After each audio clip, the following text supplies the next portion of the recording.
Hello everybody, and everybody that decided to click on the video, welcome.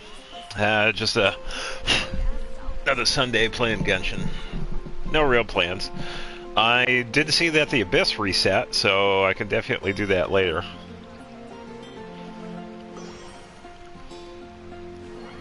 Still got a little bit of time here because we just started. I'm just going through my video list here and seeing who I gotta catch up on.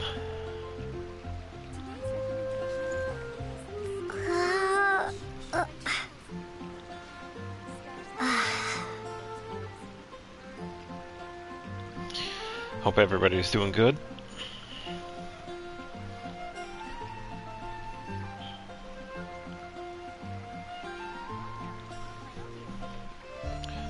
A few different ones I could catch up on. Oh, Charlie, you actually watched that? Oh. Charlie posted a video sometime yesterday. I suffered through Amy Schumer's new movie. It's like, oh, Charlie, why would you do that to yourself? Come on. You're better than that.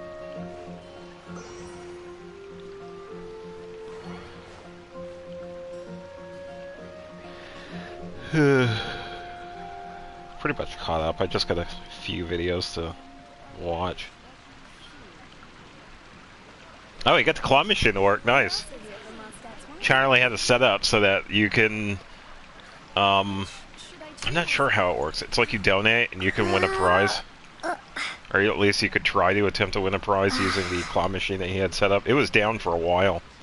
Because I guess there was an issue with it, but I'm glad he got it back up. Because that's what his last stream was. He was talking about that. That's good.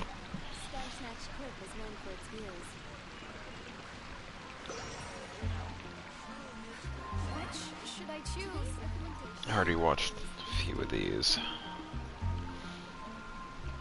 10 games that are far better than they look. That's a Game Ranks video. Oh, I meant to finish watching this one. Dallas is playing Rust in VR.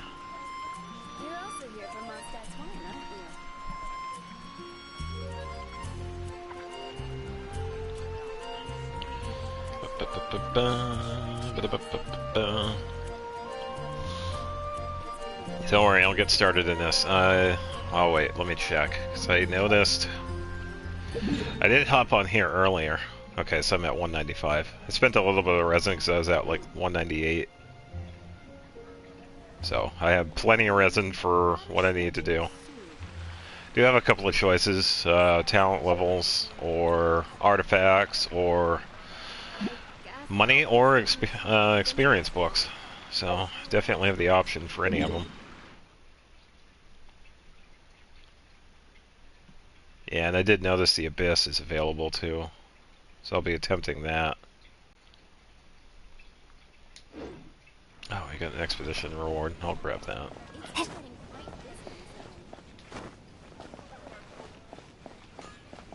Ad Astra Abyssosk.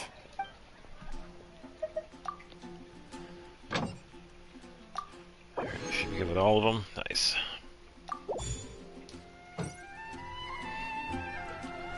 Alright, and I also got these two.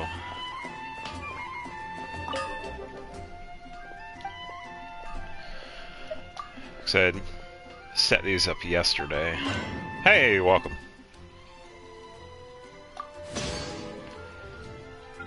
Really?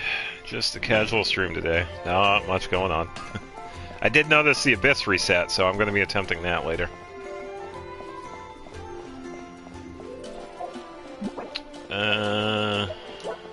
Let's do a quick setup here. Alright, I suppose... Yeah, thank you. I haven't seen any of it, so I should be fine. I feel like I usually have a pretty good idea of how to use the parties. But, yeah, I guess we'll see. Alright, so 1, 2... Yeah, the, what is it? Enchanting Tales of the something. I gotta remember the name of it. Yeah, Makawa Festival. I did the first part. The second part is available now, or at least a continuation of it. I haven't done it yet because I'm recording that, so I'm going to do it off stream. So I'm just grabbing like the cutscenes. It's nice that some of the characters are voiced. We get to hear Miko and Ai. And of course Mizuki. We also finally got to hear Sayu and Ayaka. It's been a while since I've heard them in any of the events. But there are some other characters that aren't voiced. Toma and Ayato. They're not voiced in the event.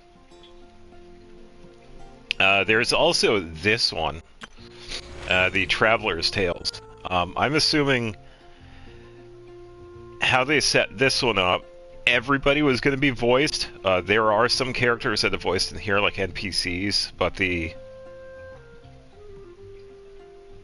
Yeah, I'm kind of surprised. Yeah, Ito is another one that's unvoiced. Oh yeah, Kuki Shinobu, I think, also showed up for a little bit, too. Yeah, she was also unvoiced, which is kind of sad, but... No, eventually we'll get the characters to voice. But, yeah, it's just like with the Traveler's Tales here. A bunch of them are still unvoiced. In English, though. If you want to hear all the other voice actors, you could just switch over to the different languages. But it's pretty much just preference. So...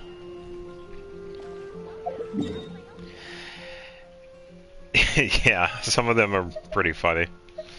He's always going on with the Oni Kabutos battling each other and stuff like that. And Kuki trying to rein him back in. Yeah, definitely have some pretty good interactions with Ito.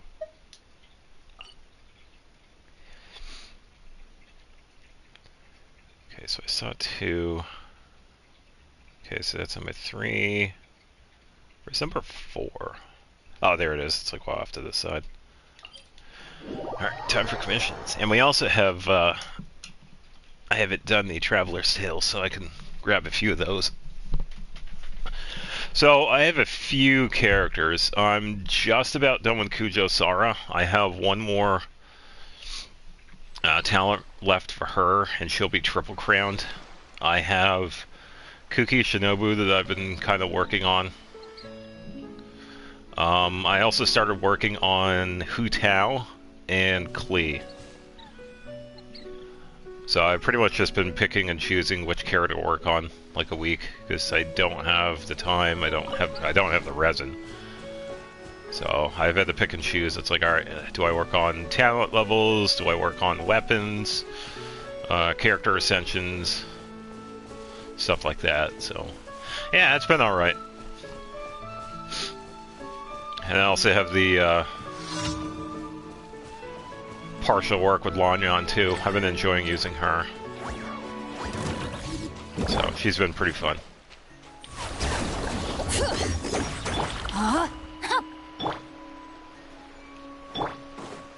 Dancing in the wind.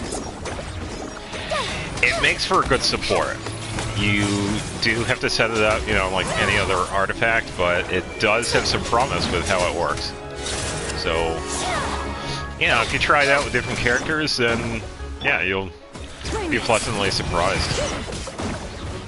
And the same can be said about that Electro one, too. It's pretty much the same thing. It's a support build. So, yeah, you're not going to get crazy damage with it, but you could definitely use it to support other characters. Yeah. Yeah, it is a pretty good increase.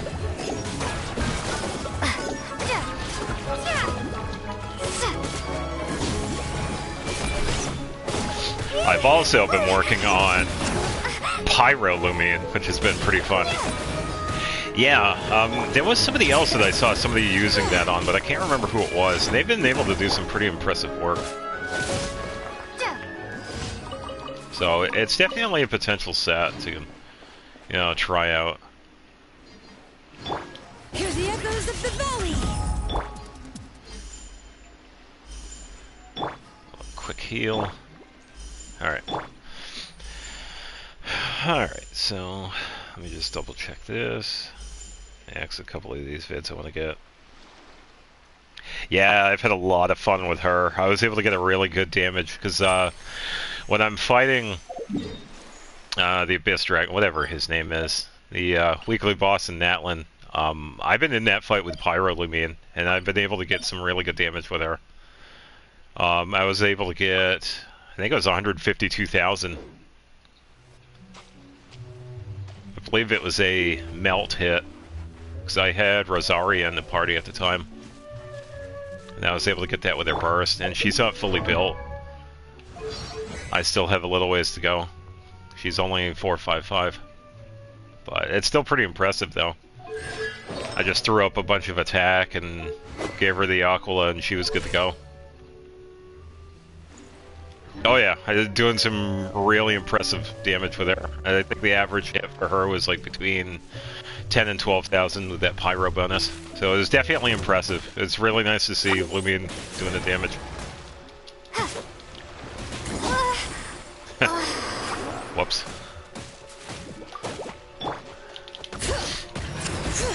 Until now. Power of Gugwa. Rain outlines your... Up and away! Ills be gone. The other characters do the work too.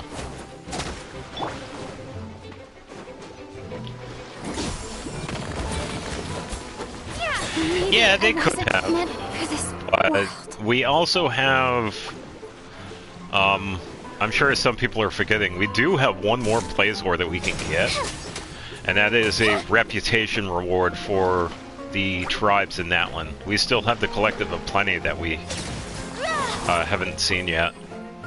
So I'm sure there's going to be a nice little bonus with that. But we have to wait and see. Personally, I think she's at a really good spot with support. Even though it doesn't do like crazy damage, I think it's a really good support setup that you could use with Pyrolumine and Aether. So, there is potential there. Even sub DPS damage. I've been really impressed with the damage output. So it really just falls into artifact preference, and you're pretty much good to go. You really don't have to worry about her too much.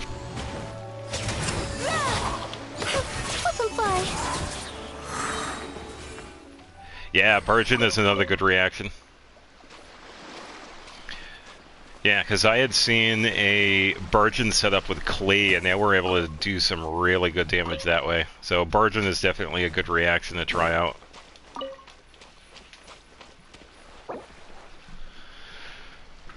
Alright, I go wake up Lumine here. Actually, I think I have other ones. I also got to go through my food list, because I know I have a bunch of food that I need to get the proficiency for, so I could probably do that later as well. Because I got to figure out what I need. Rain outlines your... Mualani is doing pretty good. Yeah, Mualani is another character I've also been working on as well. Kind of just taking a break with her, because I got, you know, the support cast that I've been working on. But for now, she's actually a pretty good spot. I was able to get the 400,000 damage with her, because she's my now highest damage deal. So that was pretty cool. And that was in the Imagineering Theater. I believe that was last weekend. But... and... with her, I did want to rework her artifact set. I did want to give her a little bit more crit rate, but I need to get her some more crit damage. Oh, nice. Yeah, it's nice that you can... yeah, because I had the same thing with Mualani, because I was farming pieces for Mona, and I ended up getting a really decent one for Mualani, and I ended up just giving it to her, and that's the flower. This one ended up being a really good piece for Mualani. So, yeah, even if you're farming for one character, you might have other characters that will benefit as well. So, and it was just a quick workaround because I had a bunch of the other artifacts, so I pretty much just threw it on there, and Mualani was good to go. So, And talent-wise, I'm just going to get 2 more levels on a burst, and she'll be done with that. But Mualani right now is pretty much good to go. It's just the artifact set that needs to be reworked. The same thing with Shalonen. I'm comfortable with her artifact set, but I just need to work on her talents. So I think with hers, how Shalonen is set up, when you use her skill, her normal attack switches to Geo attack, which gets a really nice bonus. Yeah, that is true because of the reactions I could potentially set up. Because she's at 96, but I could definitely, keep an eye out for that. But yeah, artifact is on the list for rework, and I have her paired with Dia, so it does work. Yeah, because I think most of that was. I have Ash Graven on her. That was the event weapon that we had gotten. And then I think I just gave her like the HP, crit damage, and the Hydro bonus. Yeah. So as long as you get a bunch of HP on Mualani, you're good to go. Yeah, because some of it's right here. It's the circlet, because I have 14% here. Not much with that one. I got the HP Sands. Didn't have anything on the feather, but it's still a pretty decent one because of the crit damage and attack. I could probably get a different feather, and then I got a little bit left on the flower.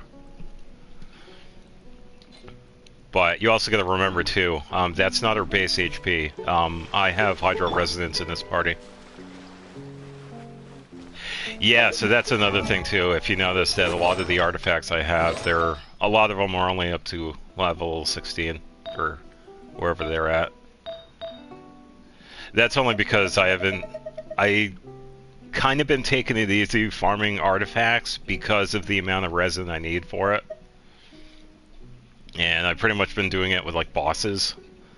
But I've also been working on characters, so I kind of have to pick and choose. It's like, do I want to farm for artifacts, or do I want to build talent levels? So I kind of had to go back and forth. Eventually they'll be leveled up, but yeah, artifact-wise, even though they're like level 16 or 18, they're okay with where they're at. Block my instructor pieces.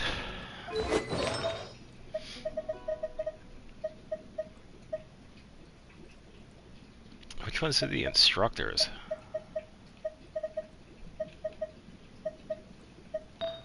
Is that a specific set, or...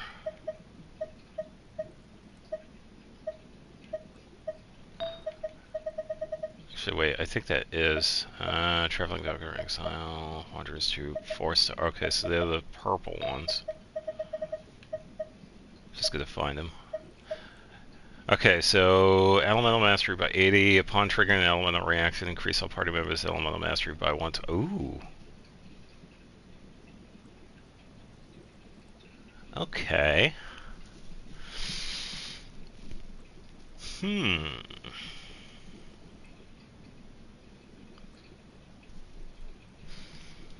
I'll have to keep that in mind. Let me check something.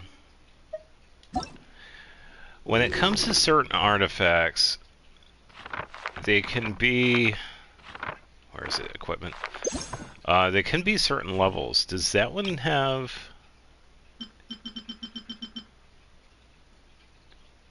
Oh, yeah, that's true. Shanling makes a good pair with Mualani. Instructor set. Let's see.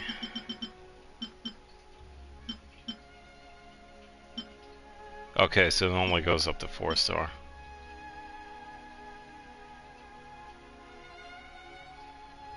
Oh yeah, that is true. Yeah, good idea.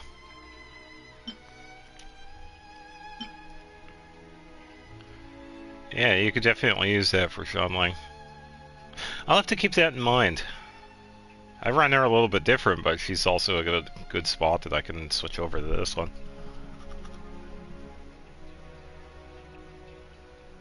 Yeah, because I usually don't do anything with the 3- and 4-star artifacts.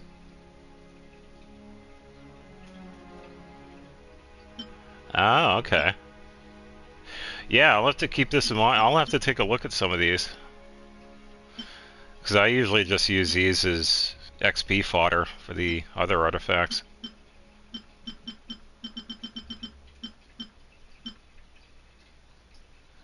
Yeah, and that's fine though. It pretty much turns Xianling into support, which is, it's still pretty decent. You don't really need to do like massive damage with her, because with her it's just the pyro application that's needed.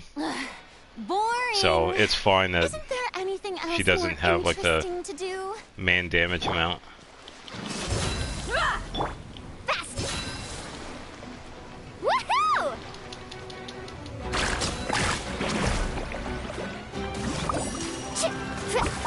Off we go. Yeah.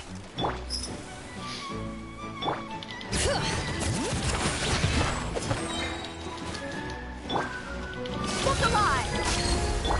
Carving wave. Amazing. Tiny little 80,000.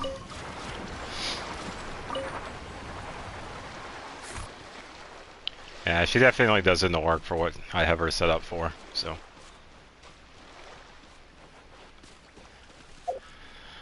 Alright, so... funny enough, even though I usually check out the Genshin links and whatnot, I haven't in a while.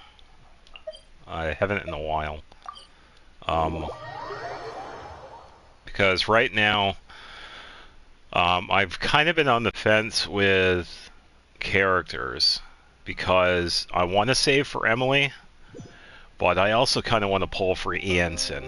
I've been waiting for her to be released for some time now, because she was released a long time ago, but we finally have the chance to finally get her, so I might be pulling for Ianson. When it comes to some of the other characters, probably not. And that's fine. I mean, yeah, we're gonna get some fan service stuff, but, you know, all in all, yeah, someone did tell me that she's gonna be a 4-star, which, you know, it's okay. I mean, she's pretty much like an Electro Kashina, which is fine. Which I think because of that, when we finally get the Collective of Plenty, the 5-star that we're gonna have with the Tribe Chronicles, it's probably gonna be one of the 5 stars. And that's good, though. Bennett can finally take a rest. Yeah, I wouldn't mind getting Ianson. I'm definitely looking forward to that. Well, he kind of needs it. Bennett's pretty much, you know, uncontested when it comes to his support. There are other characters that come pretty close, but yeah, it's nice that Bennett finally gets competition. So, we definitely need the character variety. And I think I just goofed with the setup here. I needed the friendship one.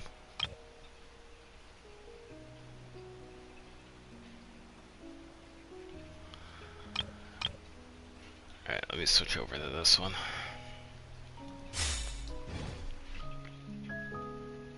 Oh, nice, nice.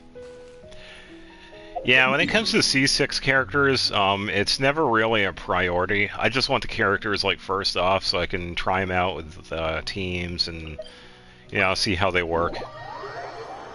And then if I... Oh, she's been great.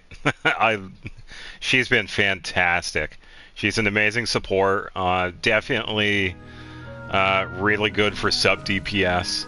If you were really to put some DPS potential on her, just throw a bunch of EM on her, and you're good to go. For now, I did change my mind with the artifact set I'm going to finalize on her, which is going to be Gilded Dreams. I still want to try out Desert Pavilion because of its attack speed buff. It won't do as much damage, but yeah, I'd say the perfect set for her is Gilded Dreams. Other than that, she makes for a really good support. Bring it! Yeah, she's been fantastic. Rain cutter. Dancing in the wind.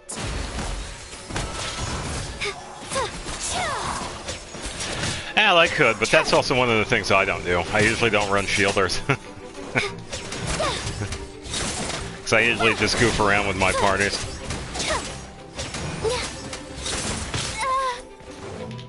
Up and away! Hear the echoes of the It's alright, I gotta heal Lumi in here. That's why I need some, No, my sword!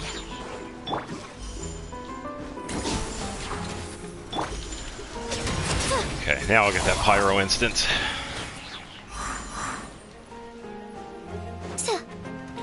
Open fly! Here, hold this. Bring it!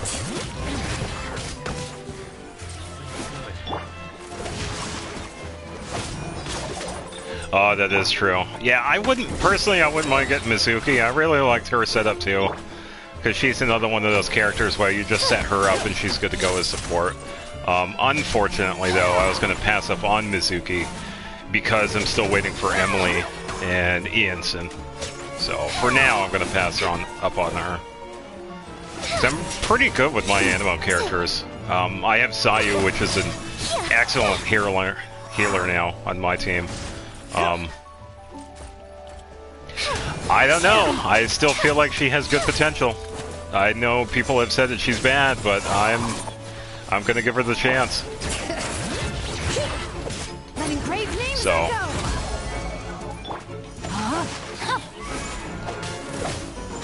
Maybe so, but I think people need to give her a chance. Because I gave Dia a chance and she's amazing. Up and away!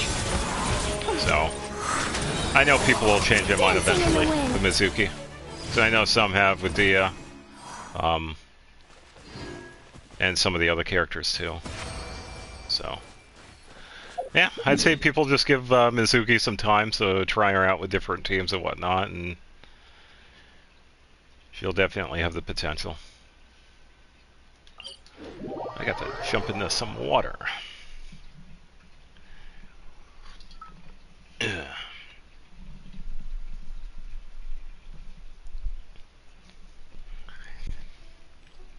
Yeah, I also kind of want to say skill issue when it comes to some of these characters, because you do have to experiment with some of these characters.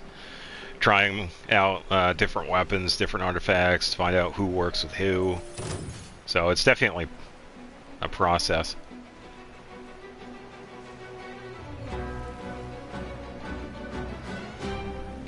Yeah, and that's the thing that sucks, is that you could do some really good setups with Hyper Bloom and Swirl. Hyper Bloom is really good, because that's what I use with Nahida and Kujo Sara. And Swirl, I don't exactly have a Swirl team. I have a couple of characters that can do that, though. Because I do eventually want to build Xiao as well. I need to get... Oh, there he is.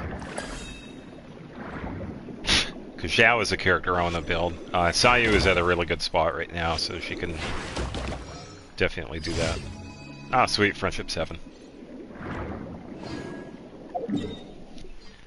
But, yeah, most of the people just want to see big damage. Which is fine. But, on the other hand, you can't forget support characters. Because that's usually how you get the damage.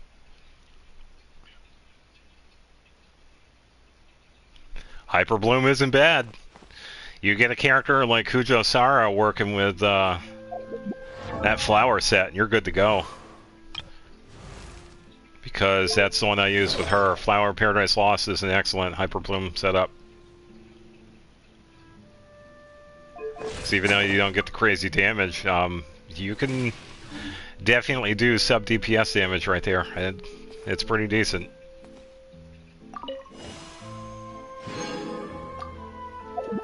So, yeah, that's what I have to say with some of the characters that don't like certain reactions. I was like, try them out. You might be pleasantly surprised. Yeah, because it usually requires a setup. You have to set up Bloom, and then, you have to have other characters that obviously aren't the damage dealers. So, you do have to try new things. So. But, that's how they play, and I'm okay with that. Ad Astra Abyssa. People play this differently, which is alright. Thank you for completing today's...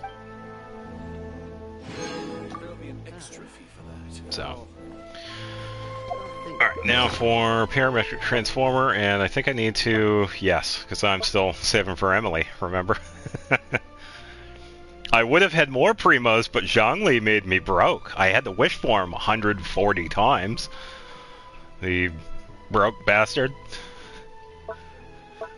I did post... Yeah, I posted a short on it. I think I called it Wishing for Old Man Zhongli, and I posted like every single 10 wish. It was a lot. I did lose the 50-50 initially, which was actually a good thing because I got the first constellation Fidea, so I was actually really happy for that. Yeah, thank you. And yeah, I eventually got Zhongli. His weapon though, I can't remember where I got it. I had to have wished for it at some point because I do have it. It's not a recent wish, so yeah, I have this weapon as well. I know he'd be better with something like Black Tassel, but it's still, having Zhongli rock his weapon is decent enough. What are we gonna do? Throw in some cabbages, maybe? That's fine. People like to say everything's broken. They need to give these weapons a chance. Because you gotta remember, Zhongli is a shielder, so if you give him his weapon, then it makes the shield, you know, a little bit better. So. Okay, a couple of experience books and a bunch of talent books. Yeah, I'm okay with that.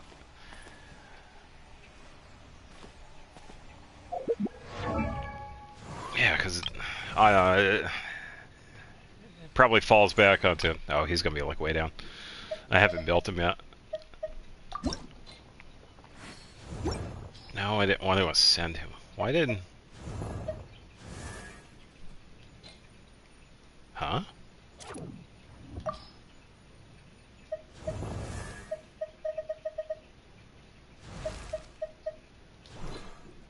Okay, that's weird.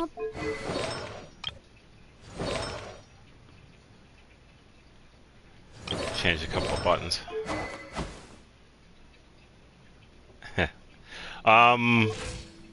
I did initially. Osmanthus wine tastes the same as I remember. I don't know. But where are those? I could. Unfortunately, skies are fair. I'll try and remember that, but for the most part, I wasn't going to build them at all. Because I did that with...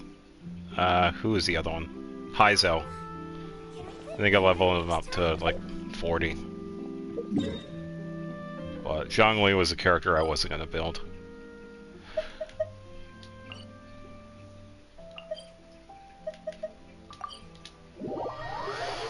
But I know I'll eventually, yeah, get that free 1-star. But for now, I don't really need those wishes because I had just gotten the Skyward Claymore, so I know I pretty much reset pity on that.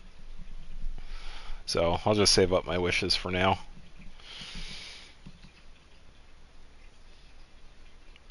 Because that's how I usually get wishes on the standard banner, either through the Battle Pass or ascending characters. So, I did try it out. It does seem promising. It kind of works with how I set up Rosaria, because I use her as a burst build. I build up her burst with energy recharge, and I kind of already have that with Skyward Spine. When it comes to this one, the Tamayurite, it still has the energy recharge. I can see it also working because you just use her skill and then you get the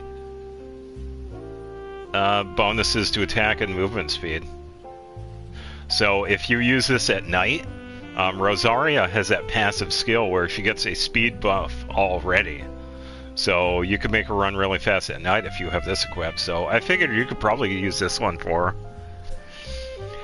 With the 40k realm energy, pretty much building a lot of stuff.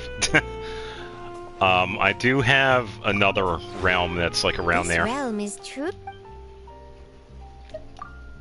I think it's one other. Yeah, Emerald Peak is another 40,000. By the way, this 40,000 was before the update where they increased it. Yeah, that is true. That would be good because you could pretty much just spam it for his burst.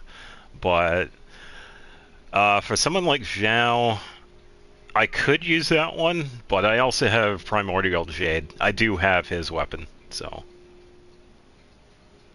Oh, it might be because of the trust level. When you increase the trust rank, it might be this. Because I think at a certain point you'll unlock the up to 40,000. Not sure where it was though. It's already up to that. And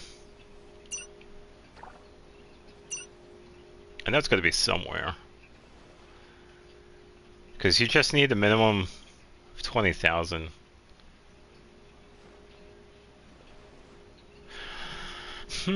That's kind of weird, because in order to get the max stuff for the currency, you just need 20,000. Anything above that is just extra.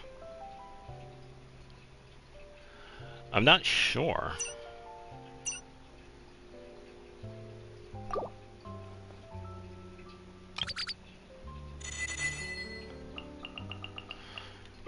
Well, she just hit level 7, so I don't... Yeah, it's probably fine the way it is. You probably just gotta find a couple more furnishings and place them down. Place them in the spot where you can. Because there are limits. There are still limits to a certain area. Like this area can have like 8,000 or something like that. I think I got everything I needed to. I could probably get these because I also need to work on weapons. So I think I will, actually. And I could use the rest for tomorrow. Oh, wait a minute. I gotta get sweet flowers. Yeah, it might be a while until I work on those. If you ever have any... It's been a little while since I've done any of the teapot stuff. Pretty much just been doing friendship and buying stuff I needed. Because this one was going to be Fontaine themed, but I've been, working on characters in the meantime. So it's been a month, maybe more. So hasn't been all bad. See what Lanyan has to say. Hey, traveler! I made it! This place is fascinating. It's perfect for Windtrace. This one is... I think it's the Cool Isle. Because it has the beach and then the island. A couple of islands. Anything you'd like to do? I was just thinking about what you could add to this place. Oh, is there something I'm missing? Well, I wanted to make some rattan furniture for you. But it looks like you have everything covered around here. Oh yeah, they're all things from my collection, or things I made myself. I can tell they mean a lot to you. All of these pieces are in great shape. You must really cherish them. Yeah, they're alright. Wait, I've got it! I'll make rattan covers for your furniture. Ooh, and some of the more fragile trinkets around here too. You'll never have to worry about scratches again. I don't think I need covers. That sounds like a lot of work. It's no trouble at all. Don't forget, I'm a member of the Artisans Association. It's what I do. And I enjoy it. Besides, I'm the one imposing upon your hospitality. It's the least I can do. If you like the idea, then I'll get started right away. If you have reservations, just let me know. I'd love nothing more than to add Madame Wan's work to my collection. You flatter me.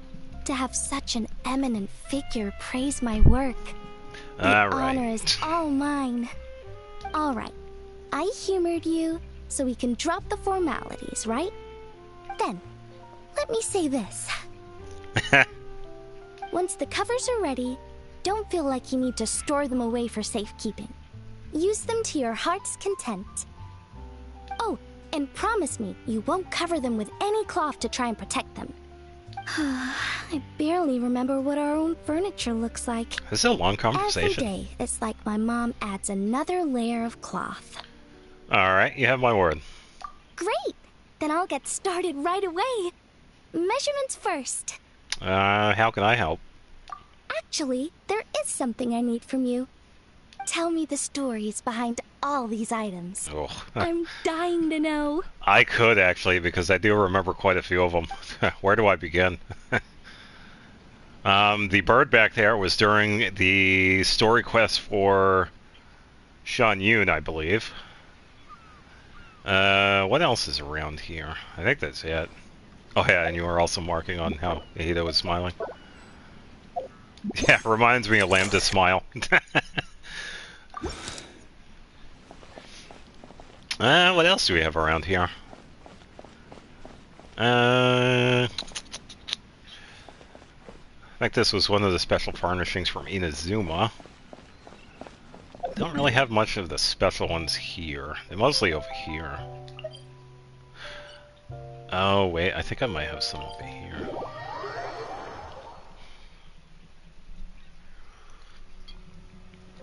Yeah, if I hadn't left, I would have had more furnishings, but that's alright.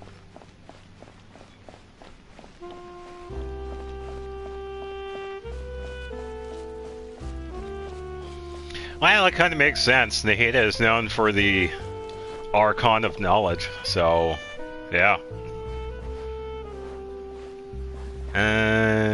Let's see. I don't think I have anything special over here.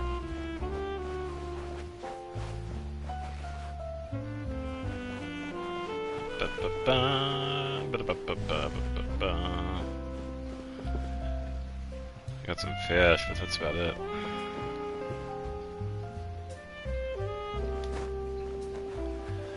Yeah, it's mostly in that center point.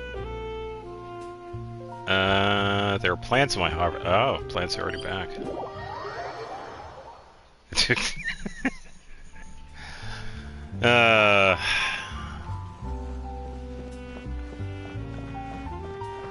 Definitely blunt, but that's alright. Oh, it's just more of a gimmick thing. You can't really raise them. You just have fish in the pond.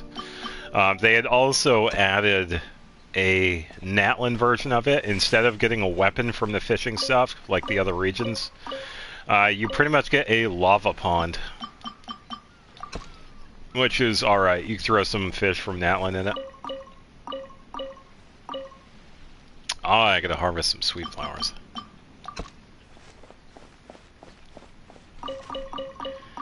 Probably take a trip over to the R&R village. Let me set that up, actually. Seed box, here we go. Alright.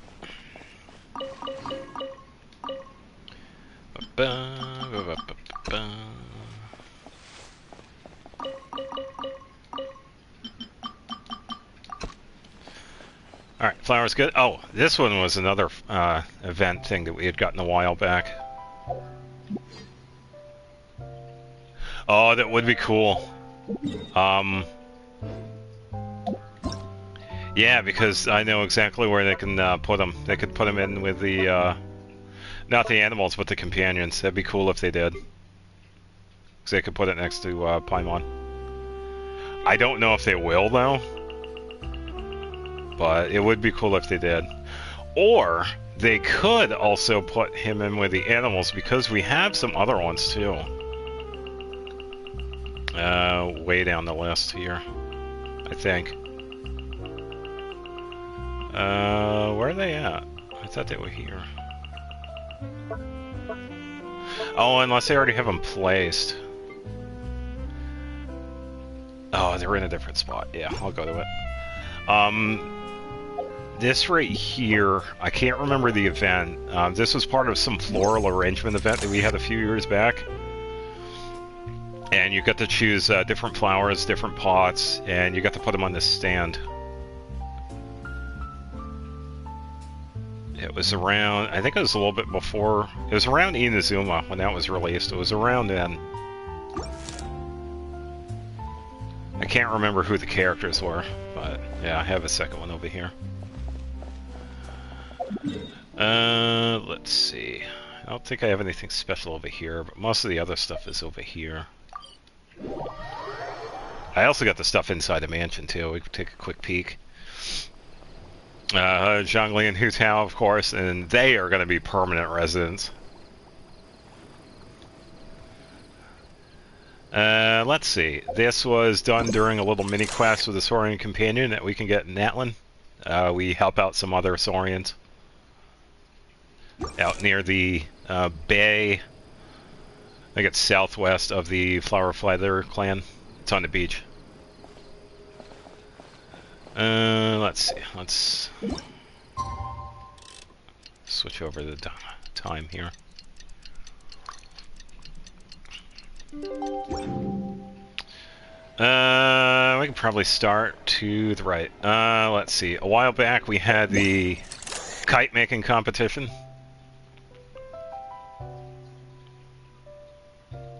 Yeah, they have been pretty fun, and they got a pretty good lore when it comes to them too. It's been pretty decent. Hey, welcome. Happy Sunday to you. Yeah, so we had a just going over the teapot and checking out some of the older artifacts, the furnishings. I mean, we had a kite making event with Shan Yun, Shen Ha, and Ganyu. And we did have a couple of choices with Paimon, and I went with this one. This is from a quest that we could do with Ma Mare and Seymour, the robotic dog in Fontaine. And at the end of it, if you head over to the Melazine village and head to her house, the painting is sitting there, and you could get it for free. So, kind of a cool little painting. This was done... I think this was part of the Saurian quest where we find this egg. Can't remember much else about this. The Zhongli statue was a collaboration with a museum, I believe, that was done. Passive, yeah, that one is... Yeah, I remember Passive. Passive was really interesting, Melazine.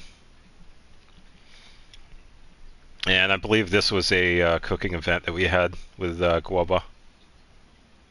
So, obviously, I had to put him next to Zhongli, because they do share history. This, we can get with Layla, I believe. I think it's a story quest. Yeah, the egg may be later on because we still haven't had access to the volcano, so maybe something in there. That's definitely a possibility because we're not done with our Saurian companion. We do, if everybody's done like the full quest itself, we have the 2 pieces. Acted as a fake mare hunter. I'm not sure. Let's see. Yeah, because after the Saurian quest, we get the Golden Entreaties. Because we get this one in Oshtenatlan, and then we get this one in a different place. And then we'll eventually make our way to the volcano and figure out what's going on with the Saurian companion. So, all in due time. So, I think this was the Layla story quest. We get this one from her. Let's see. This is from... I think it was the potion event that we had gotten last year. There was a potion making event that we had done in Mondstadt. With Lisa and Jean's help, we were able to make potions and sell them to different people. And a bunch of other people showed up too, which was pretty cool. This is just a regular Fontaine furnishing that we can get. I think this is also another potion making one. This is one of the special animals that we can get in furnishings.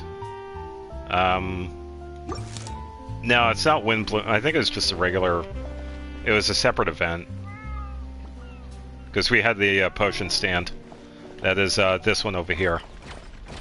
Because we get to sell different potions that we made. And then we can make better and better ones. And we had a bunch of characters show up for that one too, so I thought that was pretty nice. Let's see. This was a small event that we had fighting a special Halo Churl a few months ago.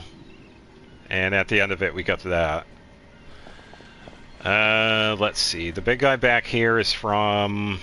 I think it was one of the Lantern Red events. I think it was last year's. Unless it was that one. One of them. The Snowman is a really old event. Way back when. This was after the first Albedo event on Dragonspine. We had a snowman making event. It was a really tiny one. It lasted a couple of weeks, and we got to make different snowmen. And we got to keep it.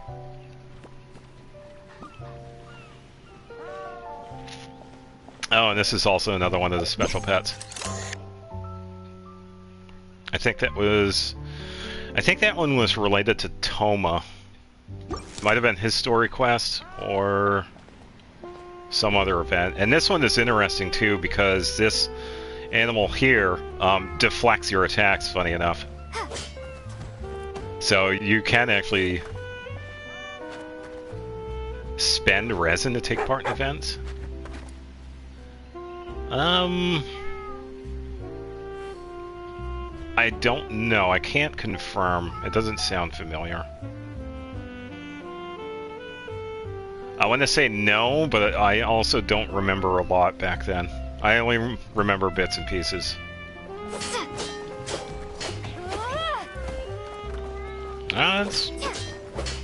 Maybe, but once again, I can't remember most of it.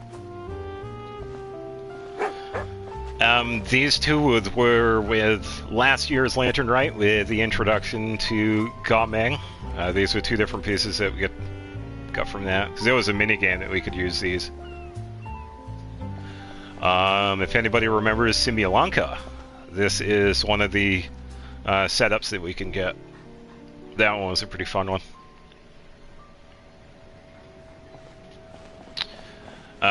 This is another event that we had in Fontaine where this woman was setting up this water gun challenge that we could do.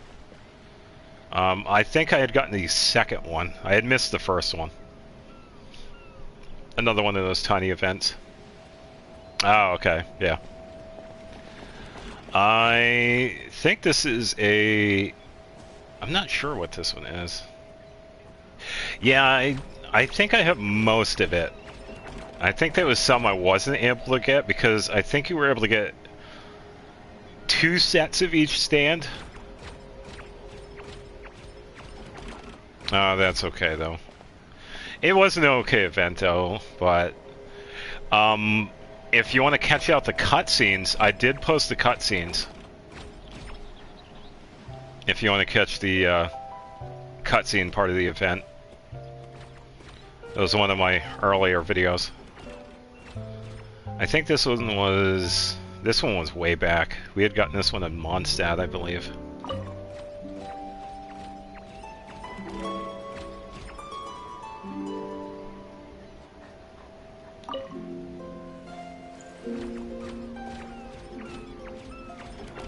Yeah, so it plays different notes from Mondstadt. The Penguin here was an event with Fremine and a pretty special NPC where we actually got to make a book. It turns out this woman was dealing with some issues and we got to help her with that. And let's see if I can remember where the book is. Let's see. It's somewhere in here. Might have passed it. Because this is another example of one of those tiny events that happened. I don't think there's any... It had to have been one of these. Oh, there it is.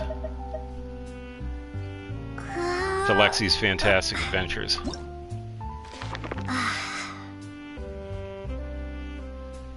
Yeah, this one was a pretty interesting one.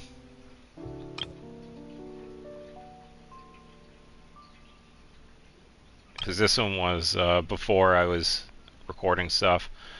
It turns out, I guess at first we thought the woman was, her child was missing.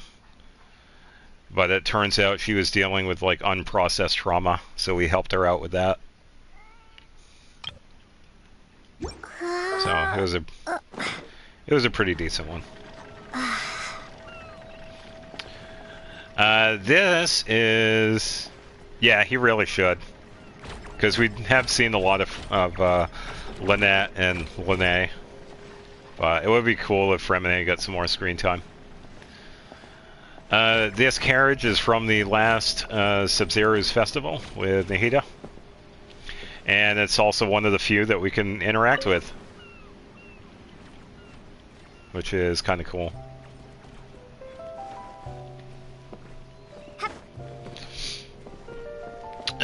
Let's see, these two here, this was from an event that we had in Natlan. It was kind of an introduction to Sitlali. We knew about her, but we had the event with her and Auroron, where we were learning about past characters in Natlan, and we were trying to also help out some dude with getting his soul back to his body, I believe. There are some of these other banners that we got, but these are the two I had placed. The Oni Kabuto here is from an Edo event that we had a little while ago. Another one of the Beetle Battle ones. And the painting right here...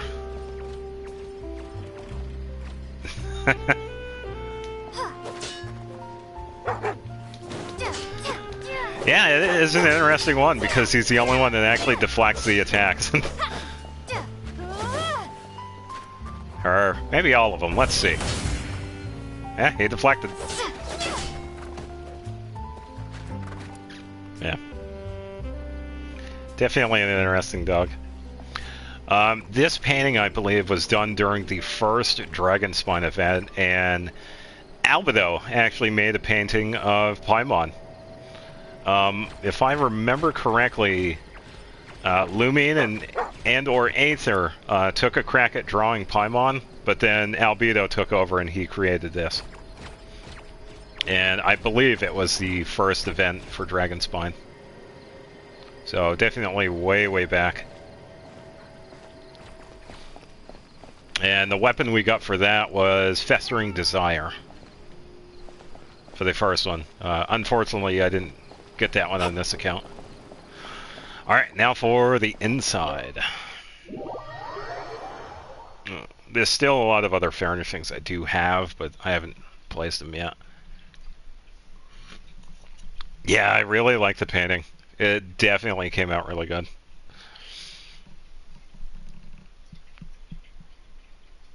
Yeah, it's one of the better Paimon related ones.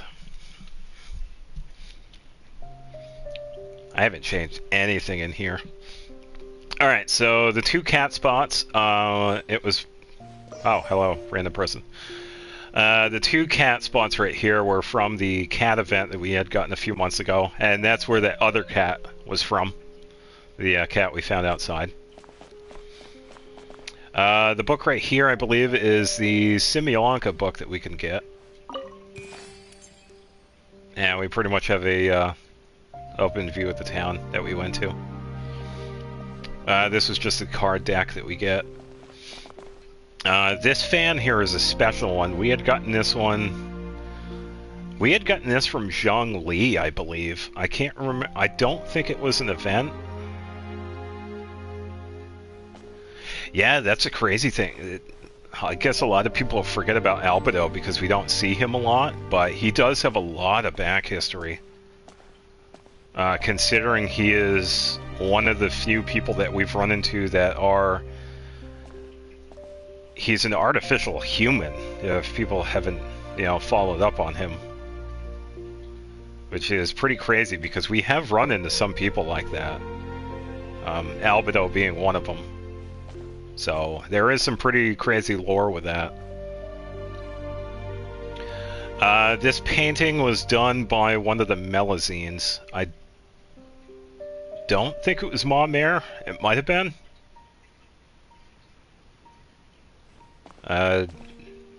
Definitely gotten in one of the Melazine quests. It might have been Ma Mare. I can't remember. Empty room. Yeah, I haven't been in here. Yeah, that would be nice. Oh, Macross came back. The stage here in these two, I can't quite remember. The stage here, I think, might have been the first lantern, right? I'm not sure, but it's one of the special ones.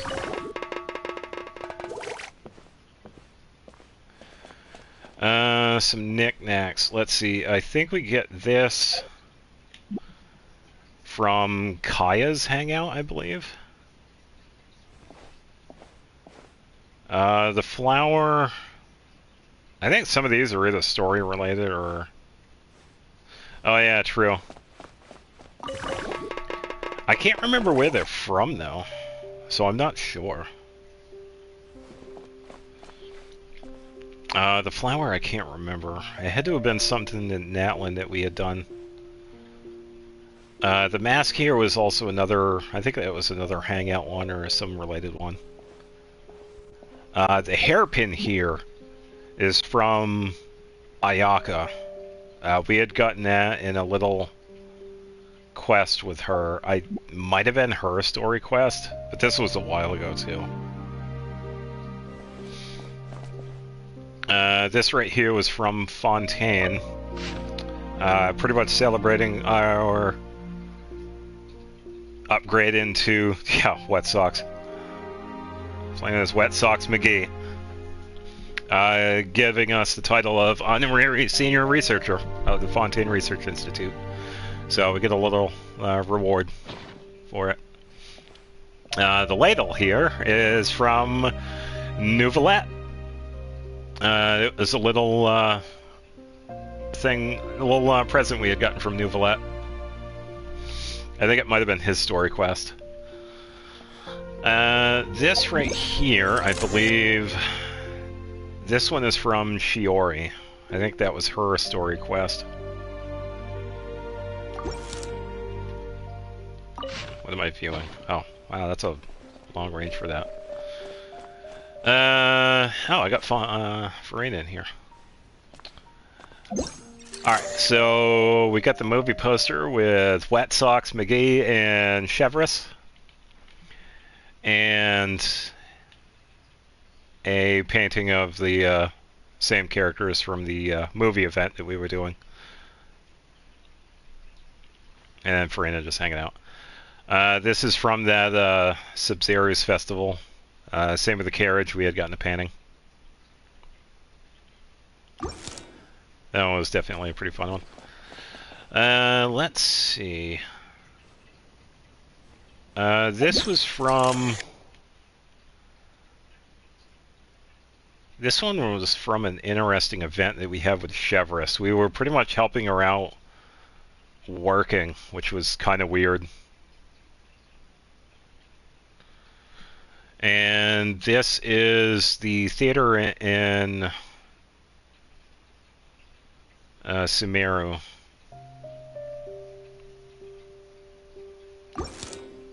Yeah, that is true. I think Dora was busy at the time.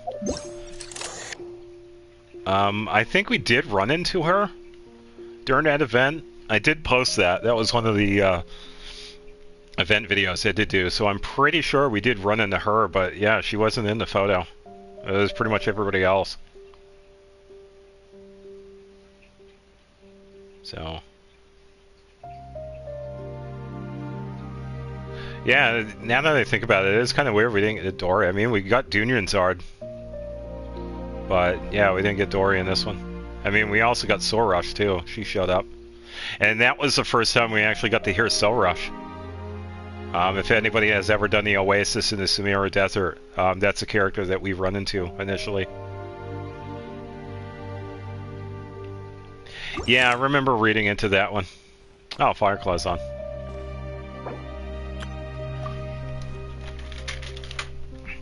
Alright, let me just say hi to them.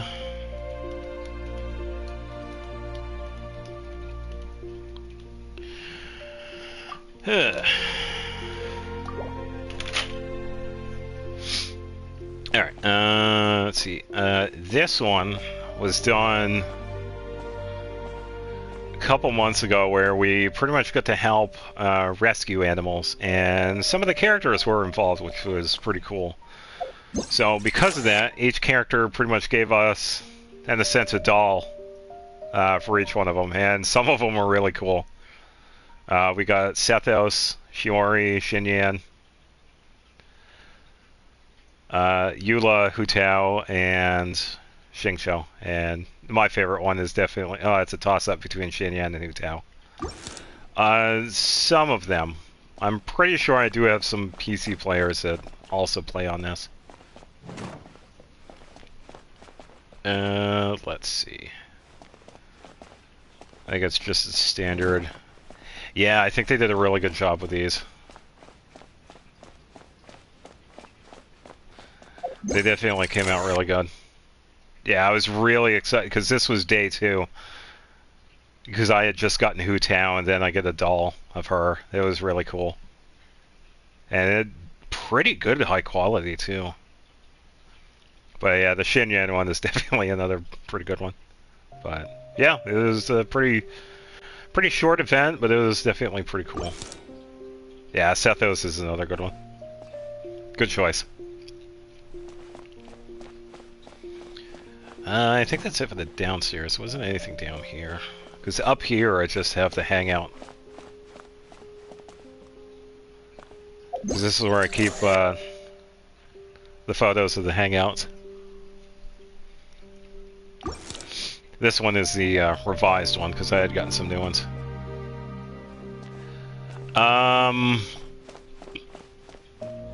No, she's not a kitsune. The only kitsune that we run into is Yaemiko. That is a good question though, because she does have ears. Yeah, Diona and Sucrose are interesting because they have animal lineage in their genealogy. Yeah, human-animal hybrids. I think that's kind of more of like a Mondstadt thing. Because Diona is another character who has animal-like... Yeah, thank you. And I think there are a few other ones too, but yeah, it's because they have a animal parts in the genealogy, that's where they're like that. So... who do we get over here? We got Barbara and Kaya. Oh yeah, speaking of that, I actually do have. I did notice Noelle. I haven't gotten her yet in the Traveler Tales, so I could probably do those. I don't think any of them are voiced though. I don't think I've heard anybody voiced. I don't think. Should probably do those real quick. Yeah, the only stuff that was upstairs was, yeah, the Rosario one was hilarious. Oh my god. Ooh, what was his name? Albert? He's been really I kind of wish they would do something story related to him so that we can, you know, kind of nudge him away from Barbara. Because damn, that dude needs to chill. Oh yeah, I remember the Diana one. Yeah, it was kind of a short one. She didn't seem like she was struggling with the hunting, but yeah, it was a pretty good one. But yeah, the guy that's always hanging out near the church fantasizing about Barbara, I think they need to do something about that. The guy needs to take it easy. Ugh. But yeah, it was good on Rosaria's part. You know, it's like, listen, you need to stop.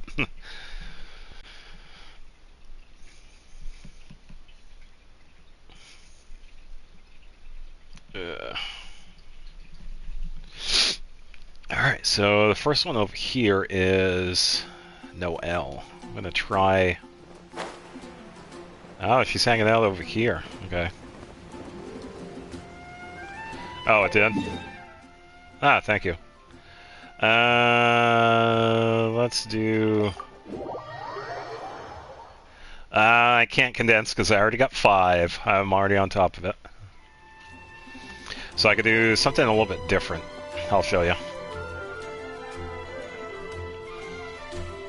This is also another thing to do if you have maxed out resin and if you want to have a little bit of extra stuff. So if you head over to one of the blacksmiths, if you have enough materials on hand, you can actually use resin and some magical crystal chunks to spend a little bit. Each time you do this, I'm already doing it. That's not bad. There, now it's not maxed anymore. I don't do it all the time, okay? I only do it once in a while. I did it earlier because I wanted to run around first. But yeah, I'll be spending that, so yeah, don't worry. Oh, it'd be nice if we actually continued making materials, but yeah. Alright, so I kind of also want to record this too, because I kind of want to take...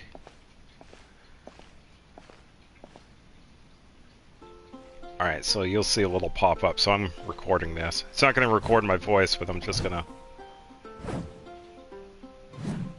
Oh, she's working on her form. That's cool. Alright, let's go check out Noelle.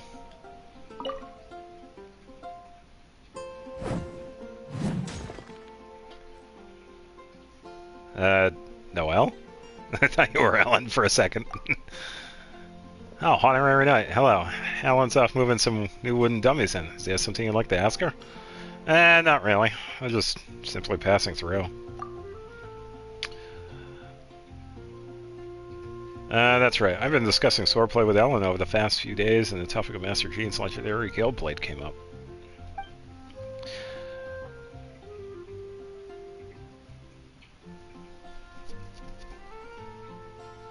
I really don't know why they haven't... There's going to be some reason why they haven't passed her. It's probably just plot armor or something.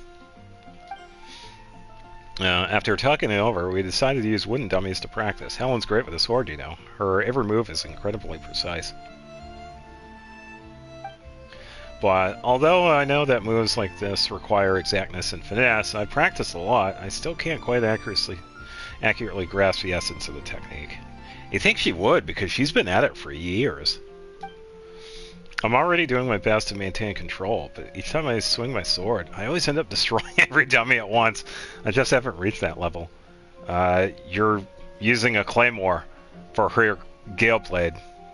You know, I'm not surprised that this happened to you.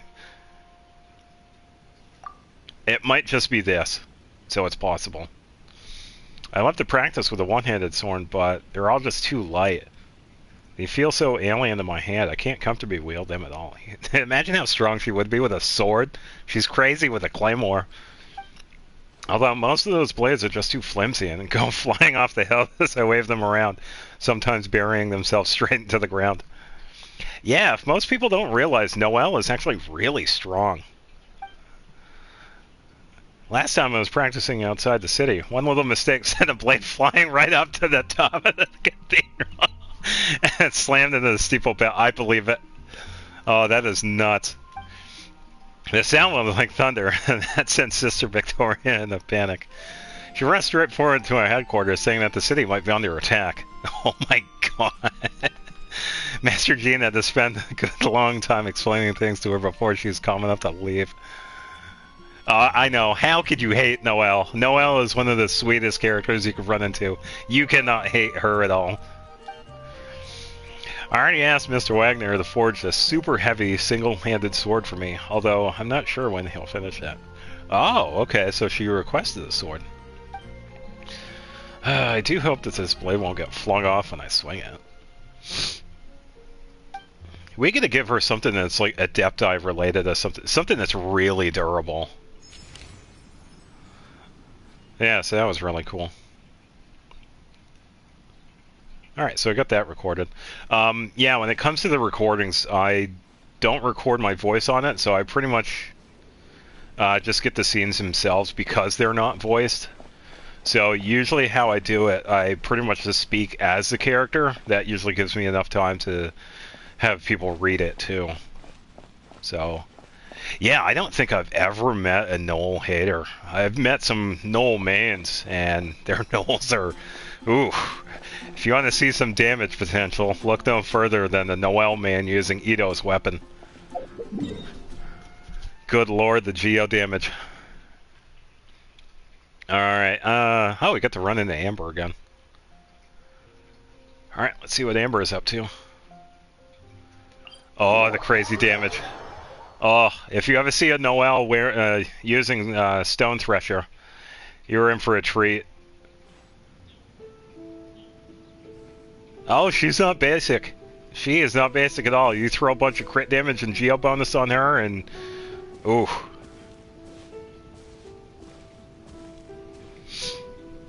I think another one... well... I don't know. It's kind of understandable with Albedo because we don't really see him a lot, but I think he's another one that you can't really hate. It's like, yeah, he has his own agenda and whatnot, but he is likable for the most part. Even though he kind of seems a little crazy at times, he's not that bad. So. Yeah, pretty much. So I have a little bow hunting here. Let's see. Who am I going to use a bow user? Someone I haven't used recently. Actually, why don't we do that? Let's use Diona. The hunt begins! So, an interesting build with Diona I wanted to try out is Siege Queen's bow. Now, hear me out. You can do the partial effect on this. Not the Bond of Life, because that would require some artifacts, but you can still do some of the effects off of her bow, which are actually pretty decent. And since Diona is HP based, the bow also works. So, yeah, Siege Queen's bow on Diona. It is a thing. You can try it. I know, one of the rare times... okay, so...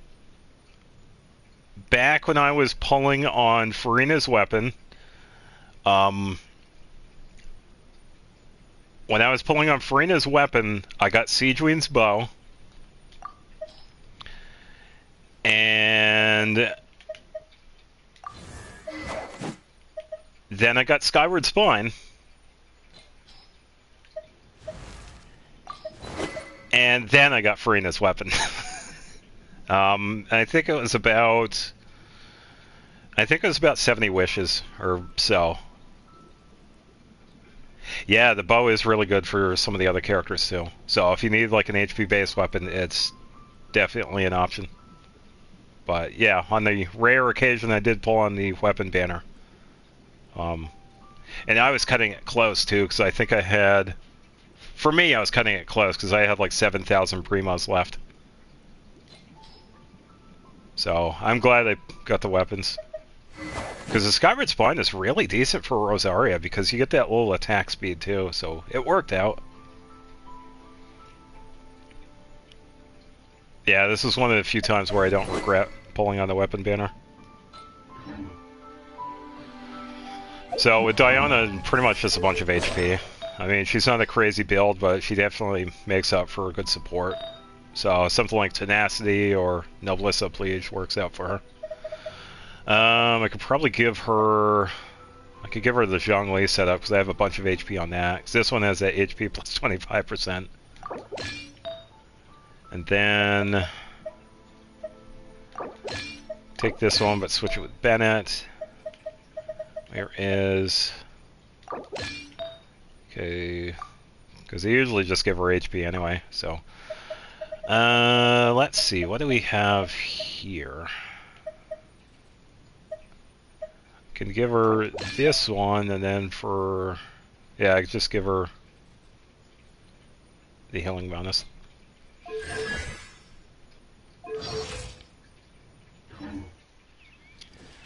Alright.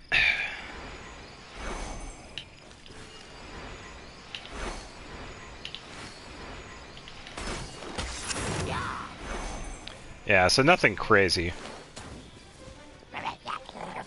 Shaken and stirred. Oh, are you asking for mine or theirs? Closing in.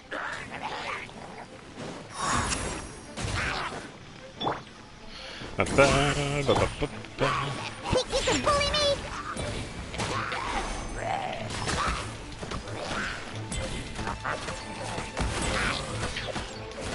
Let's go, let's go.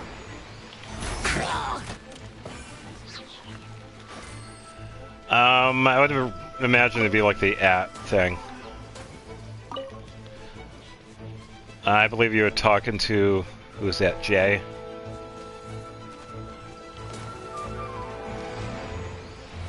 Okay, so I was tempted to pull for Siege Wayne. I wouldn't mind getting her. But I'm also, at the time, I was saving up for Zhongli, so I kind of had to pass up on her. Pulling for Farina's weapon was kind of an impulse, but I did want to eventually get it too, so... I wouldn't mind getting Siege Wayne, but she's not on my current plan to pull at the moment. So...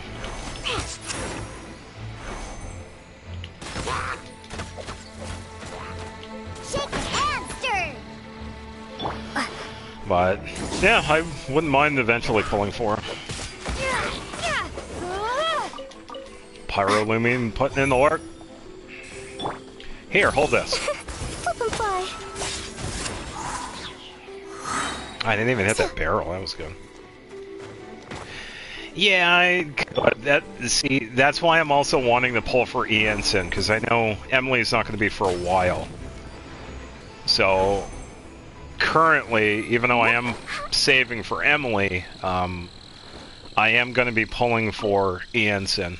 Even though she's a 4-star, I'll just pick one of the banners and... if I get the 5-star, I get the 5-star. So...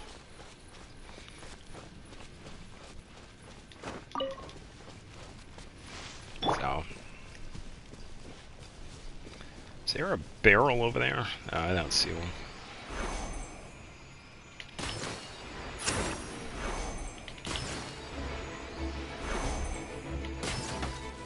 I'm here. Yeah, I would imagine so, but it's not too bad. Think you can bully me? It just goes back to what I said earlier. It's just trying her out with different characters, artifact sets, and weapons, and yeah, just keep at it. Swift as the swallow. And you're good to go. Oh, Shalana got up to level 81. Sweet. Gotta love the natural progression. Here, hold this. Shaken and stirred. Open fly.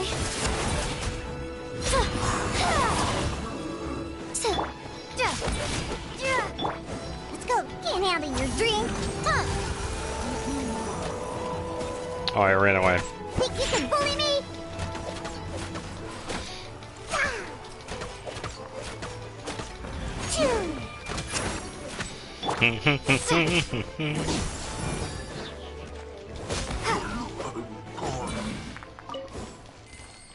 Yeah, true.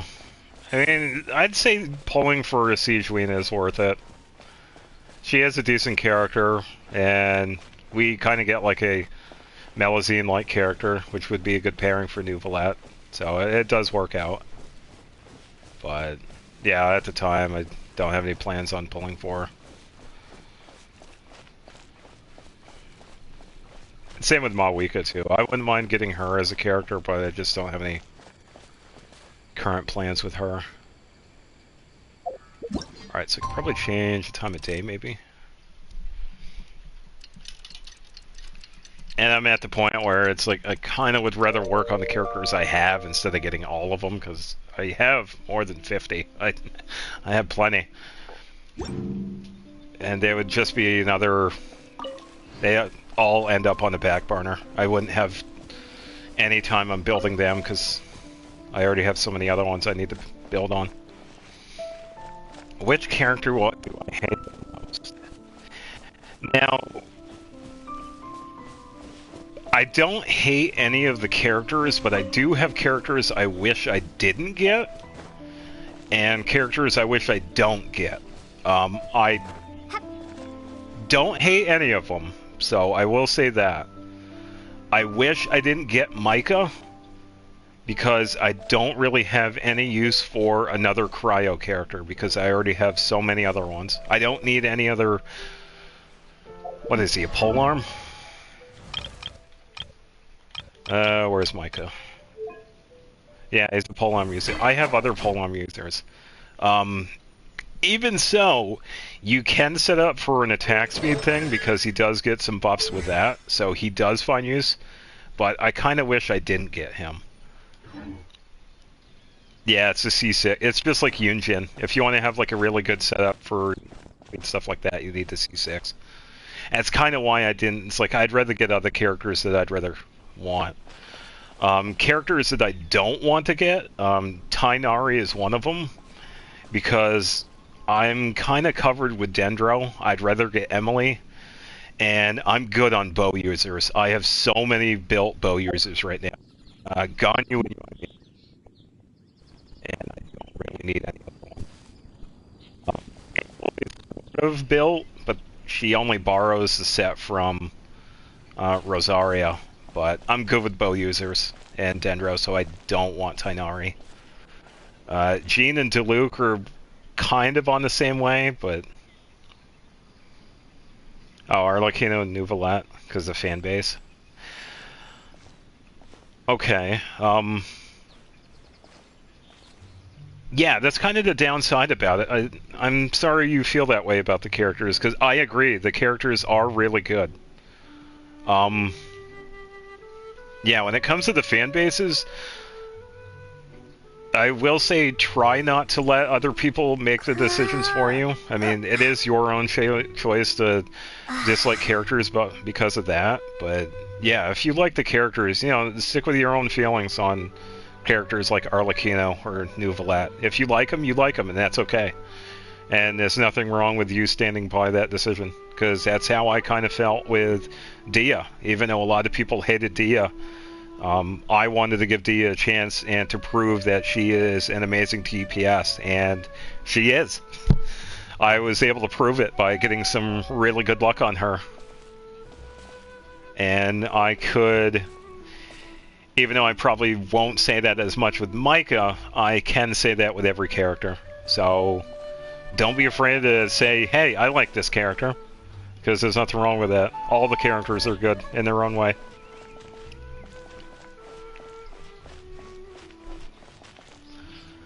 Alright, so I'm going to find...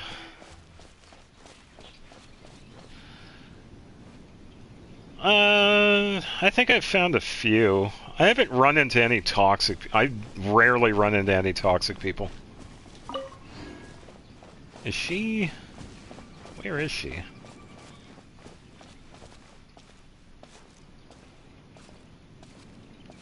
Oh, I wonder if she shows up at night. Hold on, let me...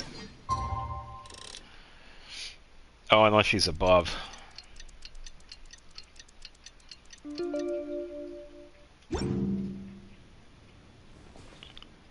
She's right here. Oh, maybe above, maybe?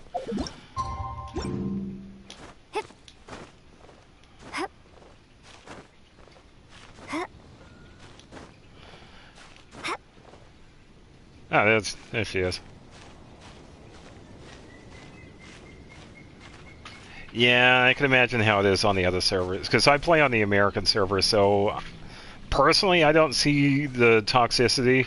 It is there, but I usually don't see it. But yeah, I can imagine how it is on some of the other servers. Alright, so... yeah, and that's fine. I mean, you're not just going to find it in this game. You're going to find that in every game. It's kind of just, it's par for the course. So.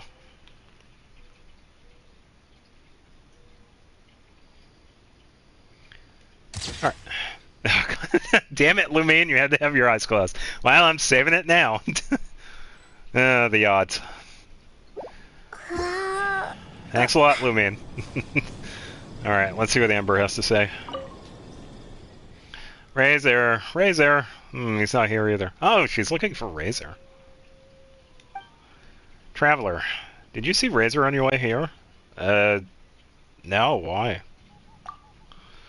No, it's just, well, actually, it is kind of urgent.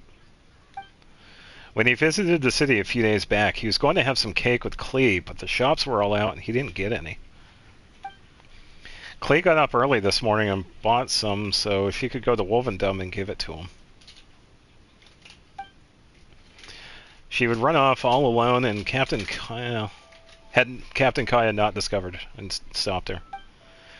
It's way too dangerous for her to go out there all alone. To make sure she stays put at headquarters, I promised to deliver a crayon drawing she made and the cake to Razor. But I've nearly covered the whole area, and still haven't found him yet. Alright, Amber, breathe. You can't give up yet. If you don't find Razor soon, the cake will get stale. Okay, I'll get up in the air and look for him one more time. See ya! So she's looking for Razor. I didn't see him. Because I don't think he's one of the characters that we can see in the anecdotes. I think Klee is also the same. We don't see her. Wrong one. I need Chronicles. Yeah, because we ran into Noel. Finally ran into Noel.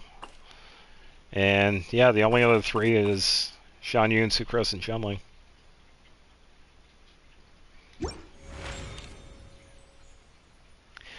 Well, think of it like this. The Mondstadt characters are the first characters we were introduced to. So it's like you get the feeling that when you come back to Mondstadt, it's like returning to home after a long time. So it's kind of like that.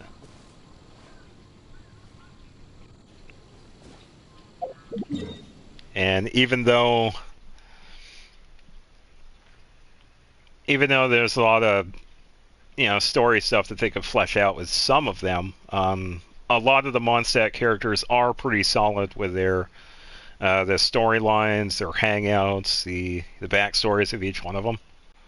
So, we got Xingqiu over here. Alright, so what do I have? Okay, so I got Lumion. I always use a bench of Mondstadt. Yeah, I've noticed that. A lot of people tend to head back to Mondstadt when I'm usually in co-ops. Like, anytime they go back to the bench, it's usually an automatic pit stop to Mondstadt, because I rarely see anybody go to Liwa. I don't see anybody go to Inazuma. Over here. I don't see anybody go to Sumeru or Fontaine. Yeah, I agree. Mondstadt's a pretty good safe haven for that. Because I rarely see anybody use any of the other stuff other than Mondstadt, so... And there's nothing wrong with that. Mondstadt's the first place we go to, so... Alright, time to take out the boar that attacks us. Thank you, Aquila Favonia, for saving us. Haha, take that, boar.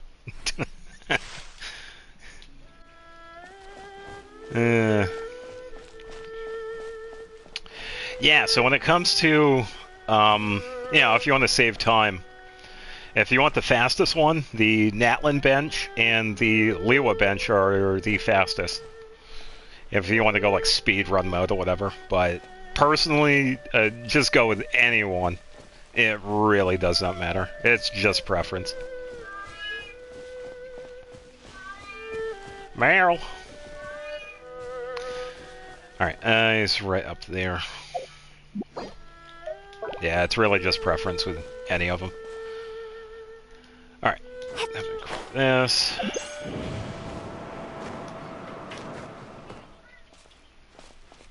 Alright, he's reading his book, so... Oh, we get that out of the way so she's not looking at it.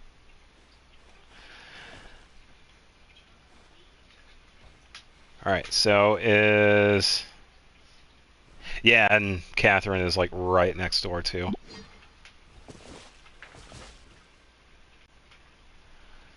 Let's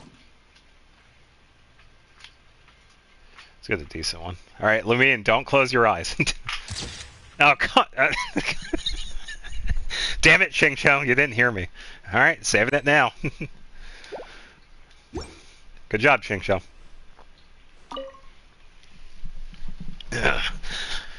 Believe it or not, that's actually tricky to do because I tried to pull that off during the Sub-Zero's festival. I kind of wanted to have a special screenshot for that one because I was trying to get both Lumine and Nahida to do that at the same time. I eventually got that, and I was able to use that as the thumbnail for the Sub-Zero's cutscene video. So it did take me a little while to set that up because they just kept on going back and forth. Oh, cool. Yeah, I have a lot of fun with the picture taking. Alright, so more swordship practice, Xing Chong. I knew you'd come today. I haven't been here long, actually. It must be exactly what they meant by great minds think alike and the understanding shared by kindred spirits. Did your brother end up reclaiming his book? No, he hasn't. He did see me reading as I practiced my swordsmanship, and he did sigh, shake his head, and make gestures with his feet and hands, but he didn't ask for the book back. Well, my guess is that this was my father's idea. He always told me to practice my calligraphy more, and a pen, a few more congratulatory notes on behalf of the family. That way, I could temper my mind and also gradually get in touch with our business partners, which would lay a foundation for my future role in managing our family affairs. Yeah, because he really only does like a partial thing, but that's good. And besides, I don't know who else could open my brother's bookcase if not my father. But you know me, I'm honestly most afraid of being stuck sitting up straight at a reception table, feigning civility and giving lip service to... Sorry, pretend I never said that. Yeah, I understand how you feel. Right? I'd rather wretch find a quiet spot to practice penmanship on my own than sit here drinking stale tea and listening to staler conversation. So I came here under the pretext of working my swordsmanship into my calligraphy and gaining the relevant enlightenment from Chronicle of Cleansing Ink. That way, I get to do a bit of both. I didn't expect that you'd show up so quickly, though. It seems that my swordplay was quite the effective signal beaten. And what enlightenment have you gained, perchance? I've realized that even famous figures have an earnest side to them. They aren't prideful, haughty beings of divine skill, as many think. As you can see, this original annotated copy contains some remarks and critiques made by a who's who of swordplay and calligraphy from a previous generation. One can, even if vaguely, glimpse the personalities of those eminent personages shining through. Take this, for example. This is another calligraphy great who didn't get along with Shifan. See how he nitpicks and hangs on to every little error, and how long his annotations are. See, this is the commentary he gave on Shifan's calligraphy. Free, unrestrained, sharp as a barred edge, like a great tree braced against the wind. Sounds like a compliment, but I fear that when he called Shifan a great tree, it was in the sense that the greatest tree in the forest is the first to be crushed by the wind. Quite the backhanded compliment. You can barely tell it's criticism. Of course, those two often butted heads, but one must always be careful when penning words down. Words penned in the black and white can hardly be taken back, after all. In response, Shifan penned the following response. Spring will come, and a tree shall yield lush shade. And here, too, I remember that the one who wrote this was Tianxuan at some point. They said that he was brilliant in both calligraphy and swordplay, but that his comments were always very concise. This is what he wrote. Lovely, but you never did learn how to sign your name. There's all sorts of other interesting annotations, too. Come on, let me show you. Hold on. Wasn't the point of using swordplay as a way to transition to calligraphy practice? Oh, there's no rush. No rush at all. As my great-grandfather always says, to practice calligraphy is to temper heart and mind. Only by understanding this text can you learn to write the words within. Actually, wait. Do you know what time it is right now? Well, just look at the sky. Oh, drat. I'm going to be late back. Looks like I'll be getting an off earful from my father now. Either way, I've got to face the music now. I'll be back later to practice my swordplay again, though. So if you have time, why not come join me? I'm sure that we'll improve all the faster by putting our heads together and putting one another to the test. But if you don't want to practice, we can always take a walk or even go fishing. Look at me rambling on like this. I'll head back first. See you later.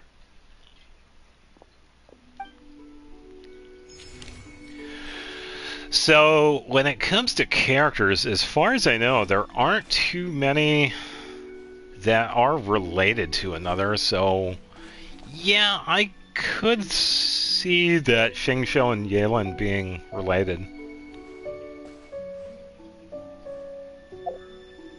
But as far as I know... Oh, yeah, the HUD. Well, I also use this one, too.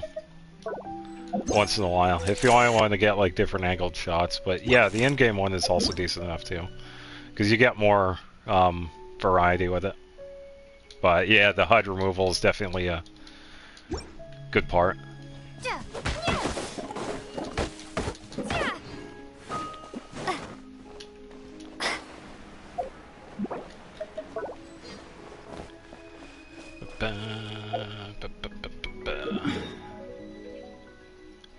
Yeah, I think those are the only... I'm sure there are other ones, but yeah, Barbara and Jean are sisters, and Ayato and Ayaka are both brother and sister. Let's see. See if I see anybody else. Oh, Kazuha. Alright, I'm going to take a quick break, and then we can... Oh, I see Sucrose way up in the upper right. We can finally do the Sucrose one. Alright, so I will get to those in a moment. Be right back.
Alright.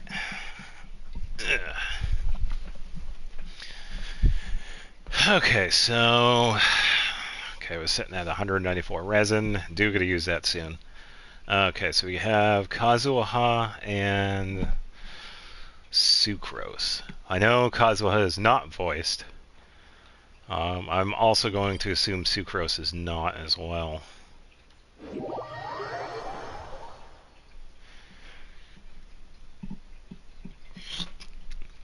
Yeah, and speaking of pairings, I think another one that would have the possibility is Shang Yun and Shenhe. They could definitely pass off as, you know, older sister, younger brother.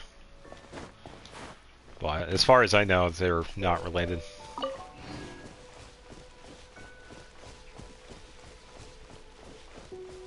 Or then again, you could also have Shenhe, because she's definitely older. Probably like an aunt. The more, the merrier. Shaken and stirred. Yeah. Let me amuse myself a little. It'll be gone.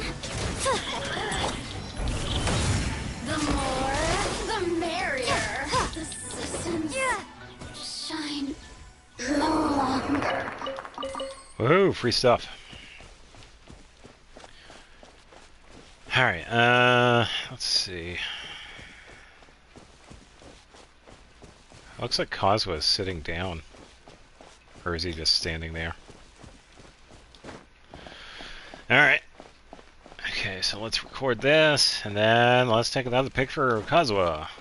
Oh, he is sitting down. Oh, wow. That's cool.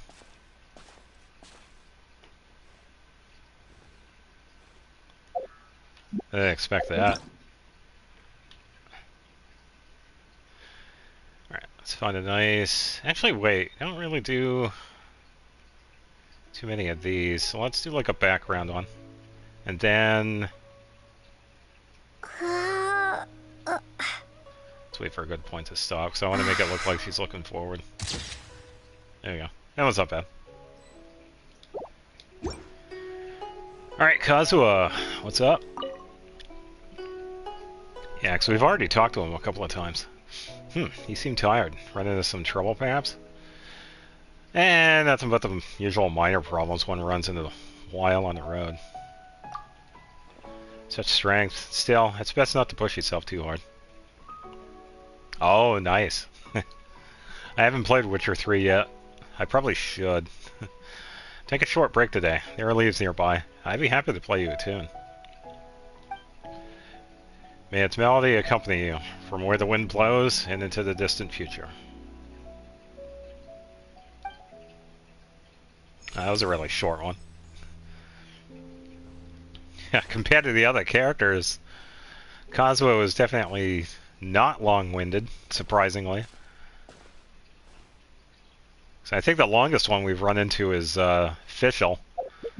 Hang that one. I think the second one I did with her was like 10 minutes. She just wouldn't stop talking. And having Oz having to interpret everything. Alright, so Sucrose is up here. Yeah, I think when it comes to The Witcher, I think they were also going to remaster the first one, I believe. I don't know if they were going to do the second one, but I believe they were going to remaster the first one, which is pretty cool. Dr. Livingstone. It's been a while since I've done this one. I'm probably going to head over to the tree. Yo! Traveler, fancy meeting you here. I'm sure you're busy. Very busy as always. Yeah, I'm always back and forth. But I just need a moment of your time. Could you give this to Dr. Edith for me? I was planning to deliver it myself, but something came up. Yeah, I'll handle it. Okay. The Princess in Ertelung would be very disappointed in you hearing that, sir. But yeah, that's spot on. Luckily, I have you to help. I'm very grateful. But yeah, as for the most part, Amy's not that bad. It's funny when she gets flustered. Yeah, by the way, Fischl's real name is Amy. Fun fact. Yeah, I head over to the tree. Alright, sorry, Sucrose, so I'm gonna be just a second. Alright. Edith, I have your stuff here. I wonder why my delivery hasn't arrived. Ah, Traveler, how can I help? You must be waiting for these. Oh, I never expected you to be the one delivering this. This is a huge help. Please, take these. Won't say no to free stuff.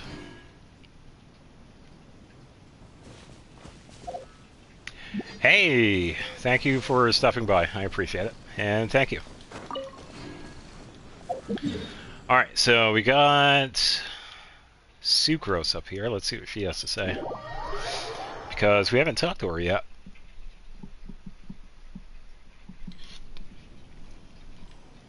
Alright, probably change the time of day. Let's do it 2 days so we could get the weather to clear. Hope everybody's having a good weekend.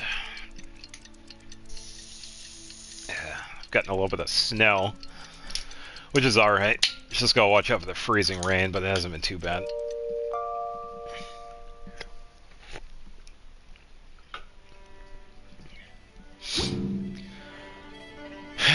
Alright. Yeah, so even though Diona was fun, I'm gonna switch her out with someone else a little bit stronger, and also Cryo. That's right, Ganyu. As per our contract. So I know I need to use Ganyu more, because I really don't anymore. Bring it! Okay, seeing if there's anything I need to pick up over here. I'll grab these.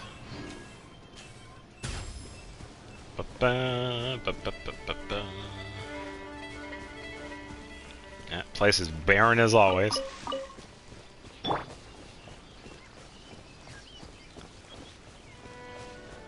What is she doing up there? Alright, am I... Okay, now I'm recording it. Sucrose, what are you doing?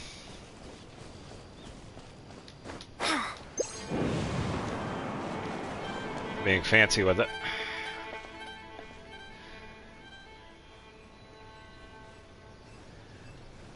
Alright, I suppose we do picture time. I don't know what's on her mind. Alright, everybody keep their eyes open. Okay. Alright, what's going on, Sucrose? Yeah, it's very interesting. Time to write this all down.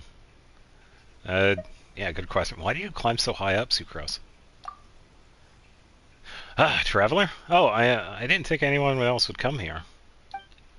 I'm taking advantage of my vacation to do some nature watching. Nature watching ruin guards, then. Look, over there. Do you see that white pigeon? Aren't they practically everywhere?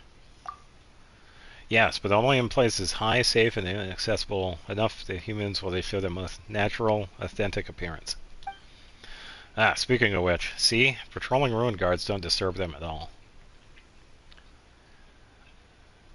Is that because ruin guards don't actively attack animals? That's precisely what I'm curious about. Once I observed a finch making a nest atop a ruin guard's head, and yet when others approached, the ruin guard restarted itself. Could such a relationship be considered symbiotic? Is there some language or signal-based communication between them? Is this trust in automatons are an inherited instinct, much like the imprinting phenomenon, or is this an indication of them possessing greater intelligence than we assumed? Living creatures are a host of so many secrets, and I want to learn all about them. Those are questions worth considering. Thank you. I'm glad I got the chance to share these ideas with you, too. In the past, I've always thought that doing experiments by myself in the lab was the happiest, most fulfilling thing in the world. But now that I think about it, spending my vacation this way isn't so bad either. Oh, she's still hanging out. Sweet. Yeah, it's good that Sucrose is taking a break, because we usually don't see her, you know, taking it easy. She's always doing work on her experiments. So. She does make a good point. We don't see animals interacting with you know, all the other enemies and whatnot, so, yeah. Okay, time to spend some resin. Now, I do have a couple of options. Do I farm for money, experience, or talent levels? And talent levels, who am I going to choose? I could probably check my list. So, I do have... When it comes to characters, do I work on DPS characters or do I work on support characters? Oh, I think I was doing... Wait, let me check this. No, that's only... let's see. No, that's partial. What is my other list? I think this is it. Yeah, because support characters, big list. Kujasara, Shingxiao, Shalonen, Kuki, Shinobu, Bennett, Mono, Levine, Sayu, Farzan, Official, Vado, Kale, Barbara, Sucro, Shangyu, Diana, blah blah blah blah blah blah. It's a long list. And then sub DPS, DPS, and then DPS. So, Kujosara. Where am I at with Kujosara?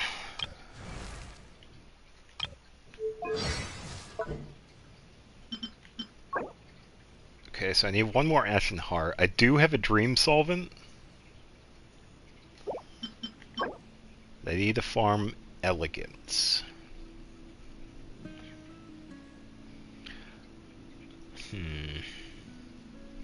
I could wait on this. Next one on the list is Xingqiu. His burst is good, I just need his skill. But I'm also not using him at the moment. I'd say the best bet would be Shalonen, because I've been using her quite a bit recently, so I think she would make the most sense. Here she is. Yeah, because I already do have some of the boss drops. Yeah, I think Shalonen would be the best bet for me. Because I could crown her skill. And then work on a burst. And I think I'm going to either level up her attack to level 8 or crown it all together. Because you can do some pretty decent damage after you use her skill, then switch over to attacking. So I could definitely have her as a support and sub DPS. Because she does do some decent geo damage. I also have Lumine to consider too, because I have been using her more. Her pyro abilities. But Lumine and Aether are kind of interesting because when it comes to their element, they use all three for the talent materials. Depending on the region. So for their pyro, she uses all three of the materials that you get in the domains. So this one would take some time to build. So I'd say for now I'm okay with working on Shalonen. Alright, so let's double check what Shalonen needs. Okay, so kindling.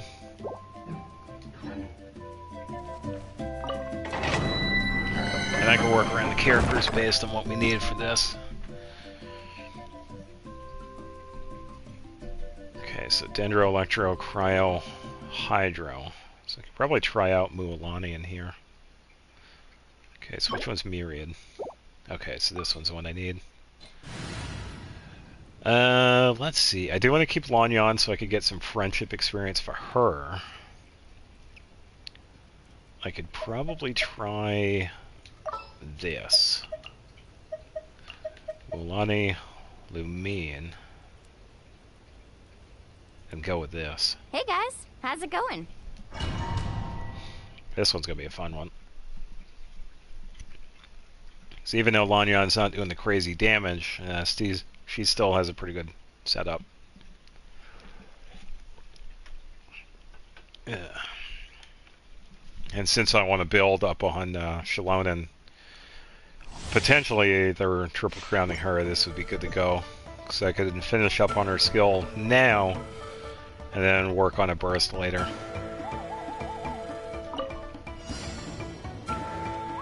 Okay, so we got these guys. Here, hold this. Big damage? 200. 164, 164, 147. Sweet, yeah. Moani still has it. Let the mountain flames boil! Alright, do a quick heal.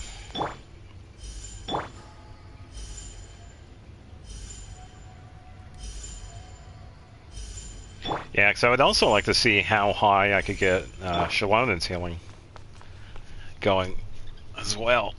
Because I've been also working on heal builds. The biggest one is Farina. With a specific setup, I can get her healing above 10,000 with a solid base heal around 8, which is pretty good. Sayu is a close second. I can get her between 6 and 8,000 burst heal. If I were to get her up to C6, Sayu's healing would increase quite a bit because it starts to include her elemental mastery, and I can put quite a bit on her. Would have to rework some of her artifacts, but I can definitely get that done.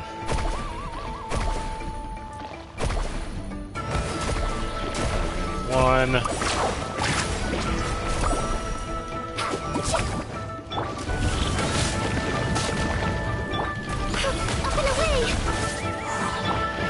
Switch back.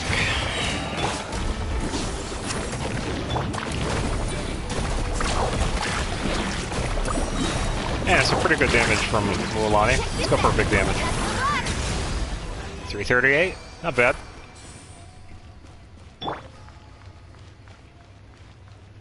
Yeah, so the highest I've gotten so far with Mualani, finally with my own Mualani, because back then it was with the trial version. 476,000, which is really nice. Because the crazy thing with that is that she's not fully built, but it is really cool that you can get the damage output, and all of it's vaporized too. You just need a really consistent pyro application. So, really, any of them. I tried out with Dia's skill. You could get some pretty consistent hits with that. I've been seeing some good results with Pyro Lumine. You could do some really good setups with that. But for the most part, you could really just use like any characters. Have a good infusion in Pyro.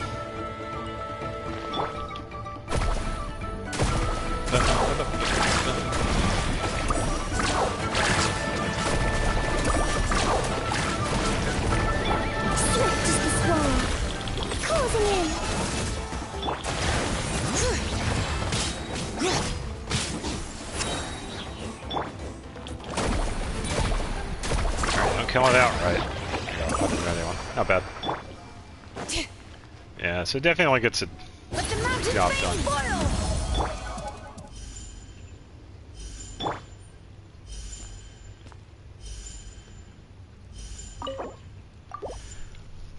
Alright.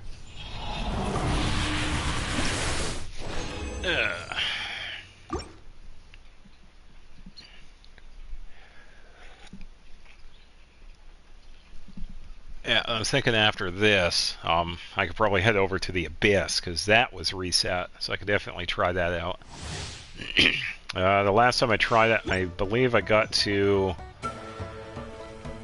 I think it was Chamber 2. I wasn't able to complete the floor, but it was nice to get to floor 12. Let's ride! Okay, 164. Not too bad. Let's go for like 200. 278.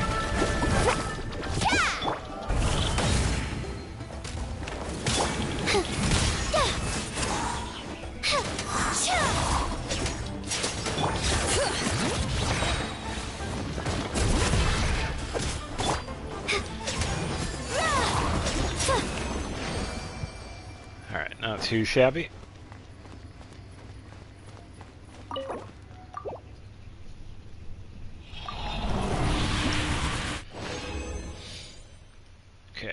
And just one more, and then we can switch over to a bench, so I can make some more condensed. Yeah.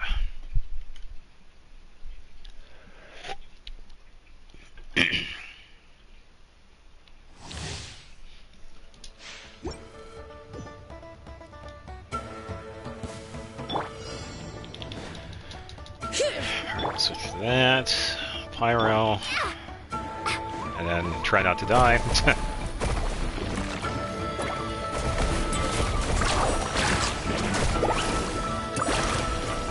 Sorry, thank you some healing.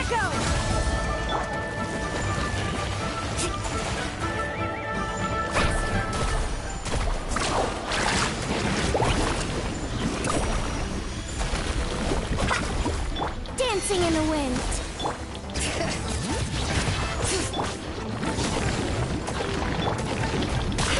Butterfly. Let's ride. 164. Nice. Yeah, so like I said earlier, there is definitely some really good damage potential with Lumine and Aether when you set up for pyro bonuses. Because I was able to get some really good damage against the Natlin weekly boss. So, the support is there, and, yeah, potential sub-DPS damage. So, definitely worthy of anybody's time if they want a pyro character. Just needs a little bit of extra domain stuff, because both Lumine and Aether use more than just the single domain when it comes to talent levels. But it isn't too bad.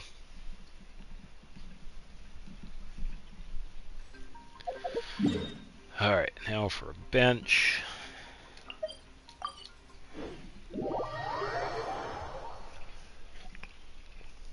Okay, so I'm just about to make... I can almost make 5, but I can make 4 right now. Wait about a half an hour to make this final one.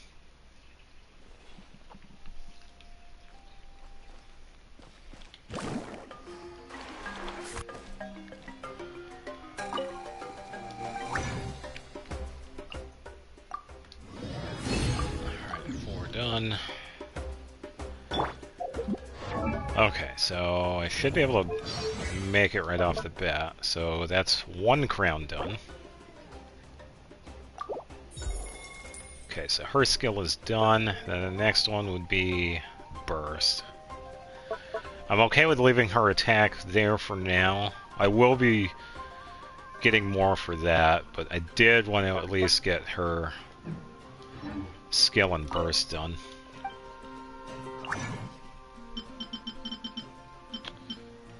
Okay, so conflict. Here we go.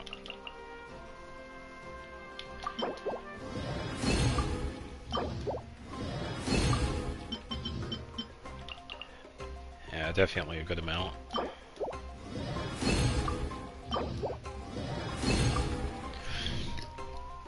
Yeah, and a big reason why I have so many of these available, I usually make these pretty much to order. Like, anytime I'm working on a character, I have some extra on hand. That way I can just use them when I need them. Because I know some of the characters, they need like the gold ones or the silver ones, so it's good to have like a bunch on hand.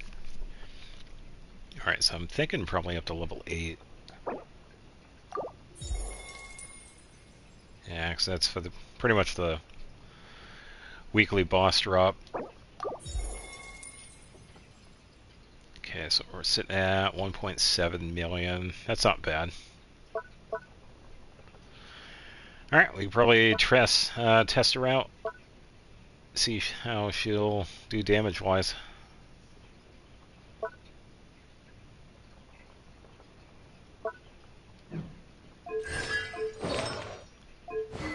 Think. Yeah, I also gotta remember to get this one as well. So I could probably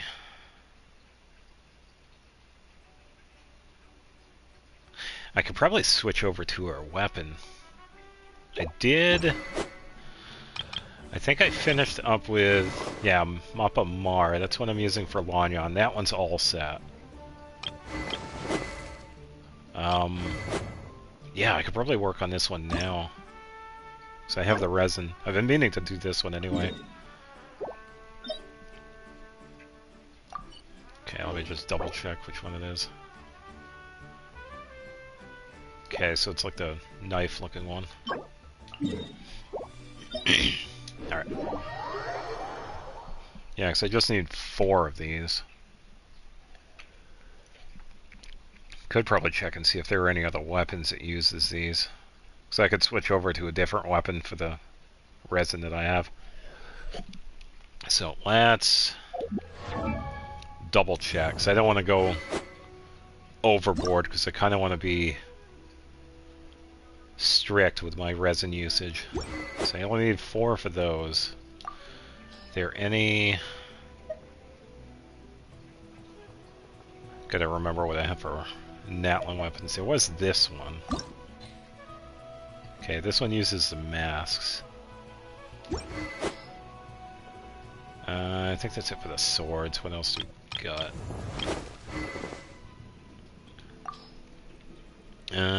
Catalyst. No, that one's pretty much the only other one, but that one's done. No, there is this one. That one also uses the masks. Let's see.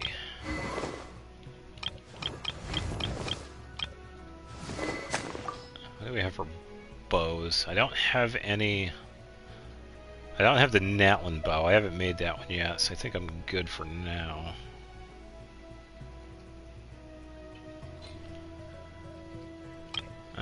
What about pole arm? I do have... No, the one I have on Kashina is done. I do have this one, but I think this one uses something else.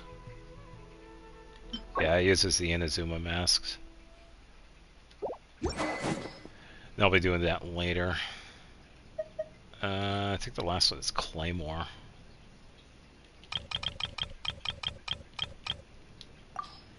Don't have... Oh, I do have this one.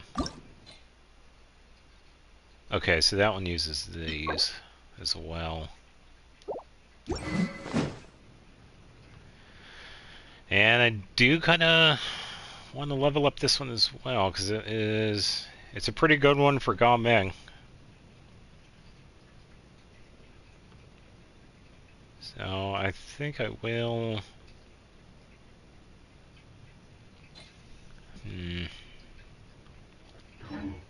Yeah, I might as well. I'll use the rest of this condense for that one. I use 4 of them for it. And then the last condensed resin, I'll just use it on Mora, because I need the money. I'm at a pretty good spot right now, but it's those character ascensions. They cost quite a bit. It's like to get that final talent level is about $700,000. So the money can go pretty quick if you're not paying attention.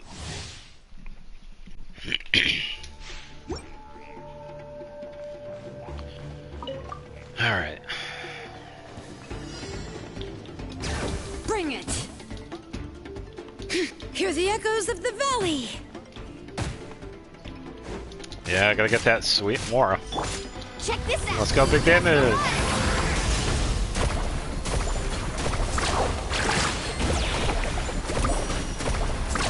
Amazing.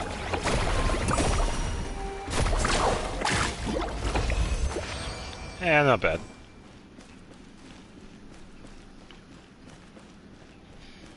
Yeah, because we use money for everything. Weapon enhancement, artifacts, character ascensions, character talents, everything. So, it's good to farm it once in a while. Alright, so that is at least 1 gold.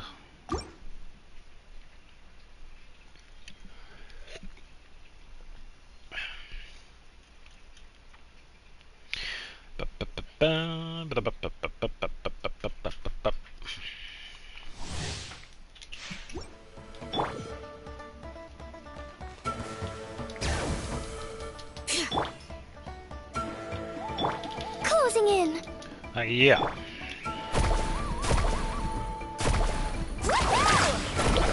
92. 45. Not bad. Yeah, so I could comfortably take that out in like 2 hits. Maybe a third if he does like a 60,000. Not bad.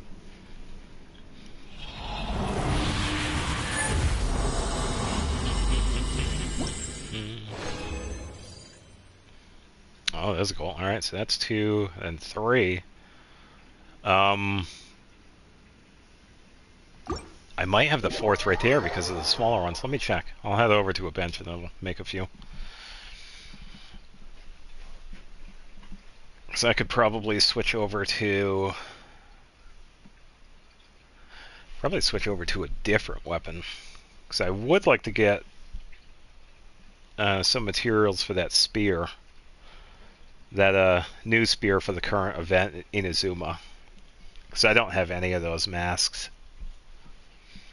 I usually don't farm in Inazuma. It has been a while. So, let's head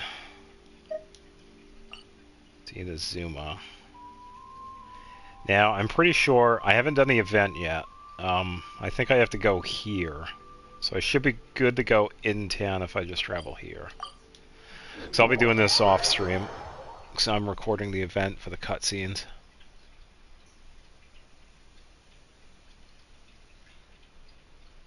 It's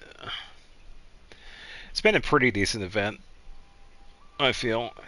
Of course, it's, you know, a filler event, that's fine. But you also got to remember these guys have been working on stuff for quite a while now, too.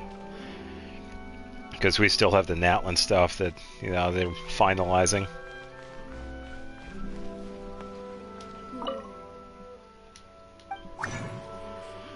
Alright, so I gotta make 4 of them. Okay, so I got 3 of these.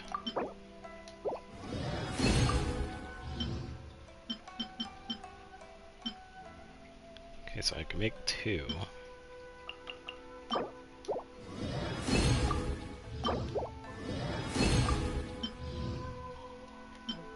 And I already have 1, so I should be good, because I just gotta make 3 more.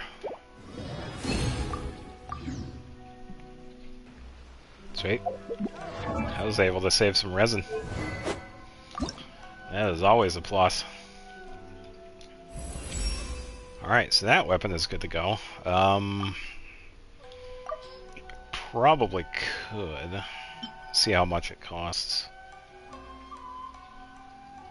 So I did farm some of these already.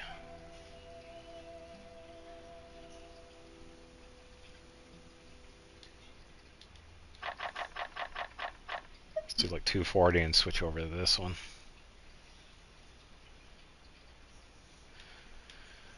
Okay, so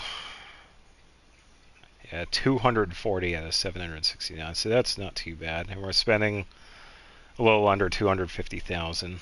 So I'd say that's worth it. It's a good weapon for Shalonen because of its effects and defense based. I would like to get more belays so I can refine it some more. But that works out. The weapon done. Okay, so what else?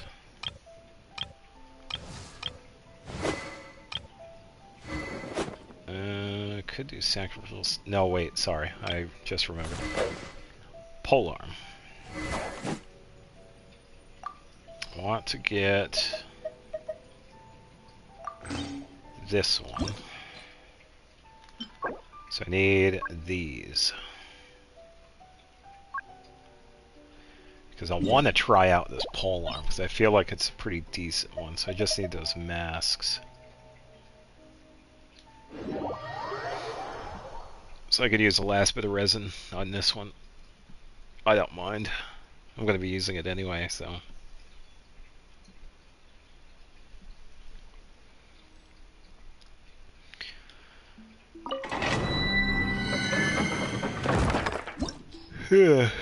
Alright.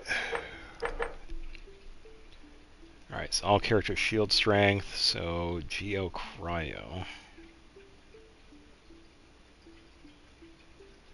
Okay, sadly the only really built one I have Geo-wise is Shalonen. And Kashina. I could actually use her. Oh, I have an idea. Let's make an impromptu team. Let's borrow this one. So we can have Shalonen as support. I think I have to give Kashina some artifacts, as I think Noelle was using them. So let's go with Kashina. Okay, so who are we going to use as support? Let's see. Dendro still doesn't work because for some reason they don't have a reaction with Dendro and Geo, which is kind of silly, but whatever. I could do Pyro, so I could use either Dia or Lumion. Probably toss in a little. I could either do. Oh, I know what I can do. Let's go with Mona, Lumion, Shalonen. Another chance to learn from you! Let's try this team. Because I'll also get the support from Mona.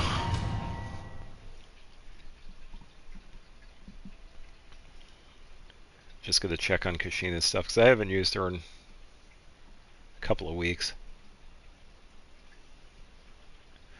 Usually don't switch out her stuff, because the stuff that she uses, it's originally Noelle's set, the Husk of Opulent Dreams.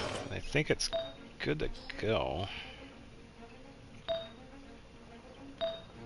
Okay, defense Geo crit. Okay, so you're good to go. Then, alright, Mona's also good. Alright, let's try this wacky team.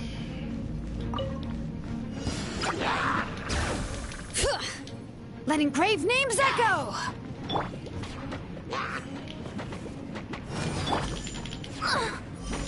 Alright, hold on, Mona. Let's go, Twirly!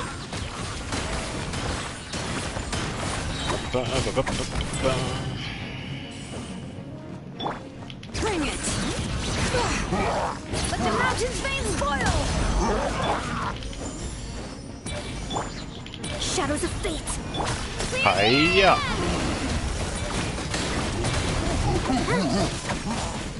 Shockwave!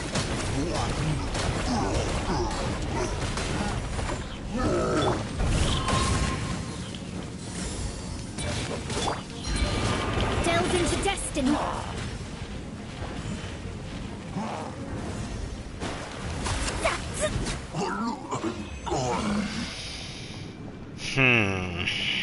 Well, initial thoughts. Not too bad. I was getting the damage output with Kashina.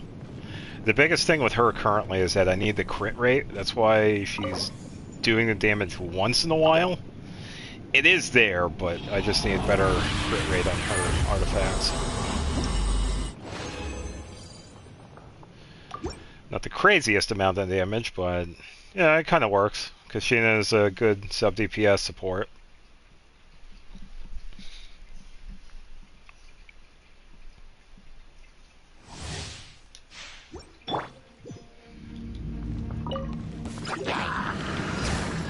And I don't really use shielders anyway, so it doesn't really affect me much. Decided by destiny. Spin to win! Drilling down! 36,000 with that one.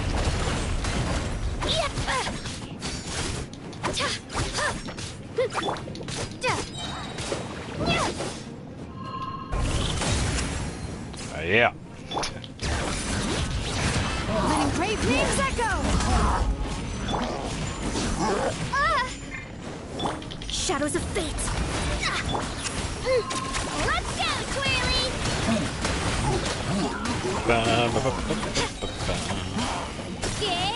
Hold this. Ooh, 61,000. Nice. Not too bad. Yeah, the damage is there. See, if you want a little support character, Kushina is the way to go.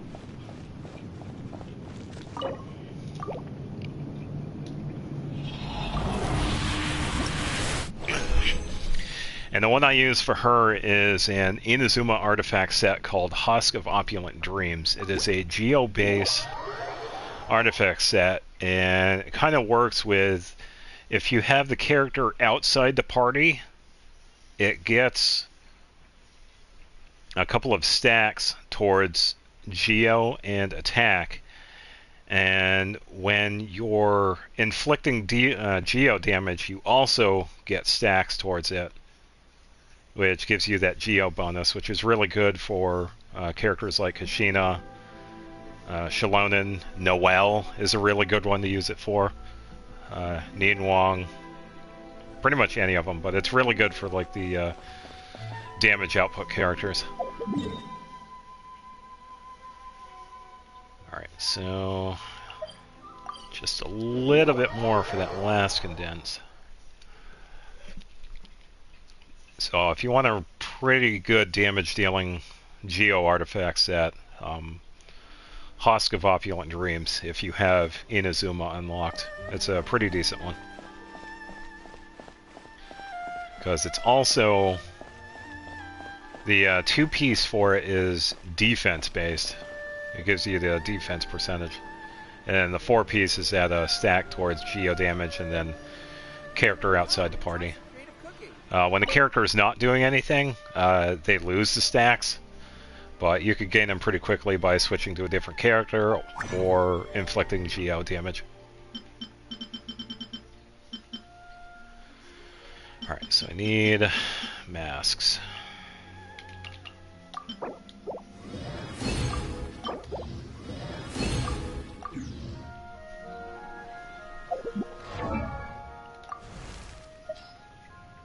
Let's see, where are you? Okay, I can ascend it.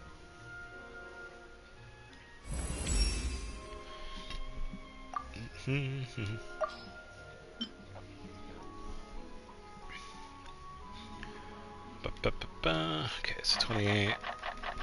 So I want to keep some of these too.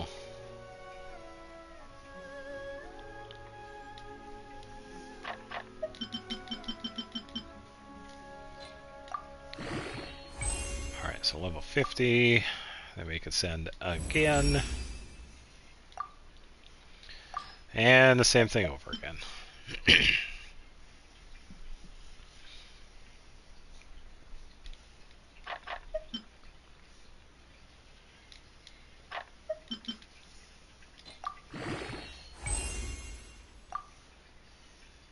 Okay, so that one's using the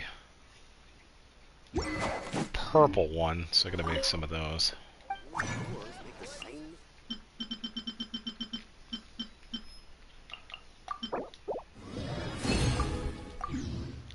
Should probably check and see what other stuff I can make too. So I know I do have this available because I do have a Dream Solvent, but I kind of want to wait. So I do need another Ashen Heart, but since it's Sunday, I have the weekly bosses tomorrow. So hopefully I can get another one. So I'll wait on that. I also have this one I gotta get too, because Lanyan uses this one from the weekly boss in Notland. So I do have to get a few of these.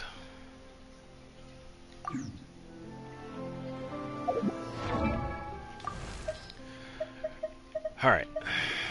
So the weapon is good. We can ascend it again. I think this next one uses 4 of those.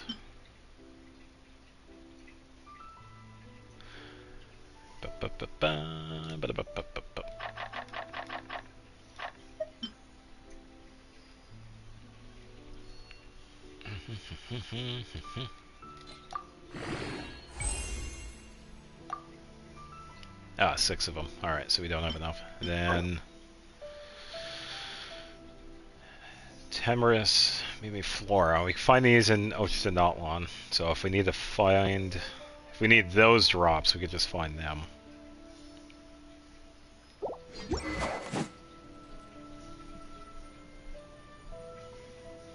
Okay, so attack by 20%.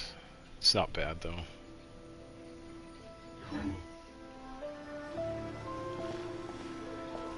Okay, should be able to make a condense now, right?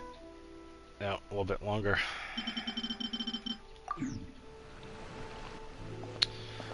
So, let's see what we have available. Do have the battle pass here. Don't think I have enough for level 10.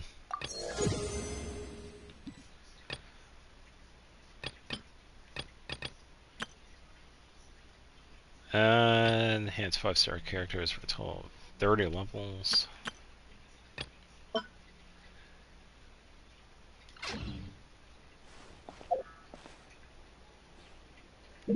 Probably do some artifacts. I do have a little bit of extra money. Let's see what we need.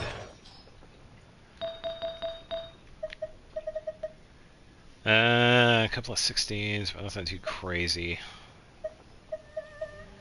I haven't gotten any crazy good ones, but I also haven't been farming them. So once again, I've usually been just sticking to either character ascensions or talent levels. I need you recharge. Yeah, I did get defense based. I did get this one. I originally had the other one on Kuki, but I gave it to Lanyan because it was pretty good. Because it has that plus 84 to EM. And I had also gotten this one, so I could probably enhance this one a little bit. Because I do have some extra stuff on hand.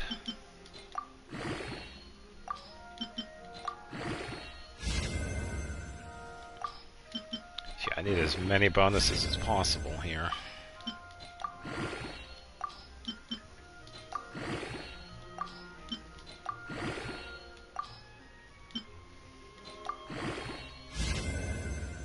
Okay, crit damage, I can take that.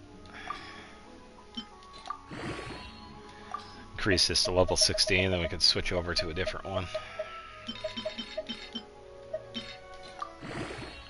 Oh, nice times 5. Hopefully it goes to crit rate. Or EM. EM also works for Lanyan.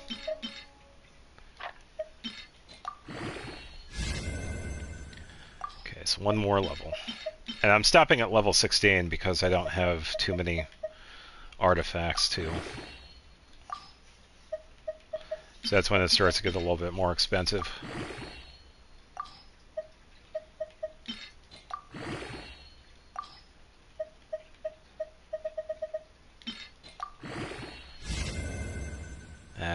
Crit damage again. Okay. We're gonna get another crit damage at level 20? Not too bad. And that is on Kuki, so I could probably check that out real quick.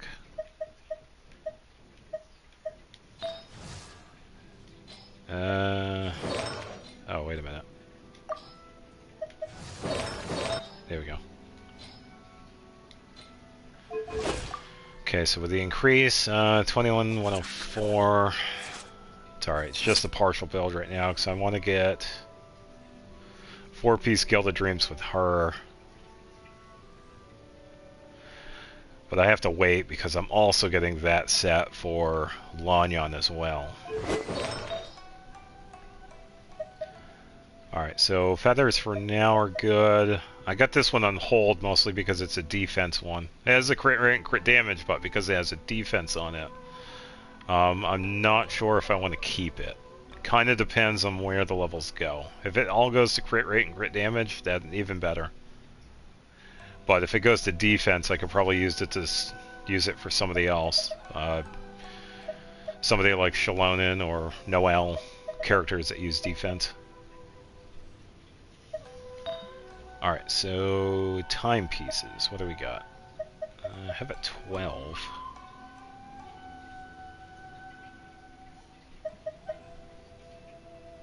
I also have that, but that's just a filler piece. Okay, goblets. was that one? Pyro bonus. Yeah, I was kind of disappointed this one didn't have any crit rate. Because this one would be pretty good for someone like Hu Tao because she's HP based. She definitely needs a Pyro bonus because you could get some pretty good buffs that way. But I currently just have her using that one. I usually... Yeah, because I have another one that has Pyro bonus, but I think Klee is using it. Or I thought Klee was using it. I don't know where it's sitting at. Oh, Lumine's using it. Never mind. So I could probably... let's level this one up.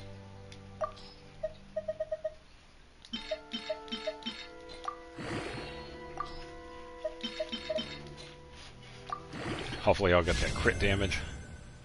So I don't really need any of those other ones. HP is good for Hu Tao, but I'd rather get a HP Sands.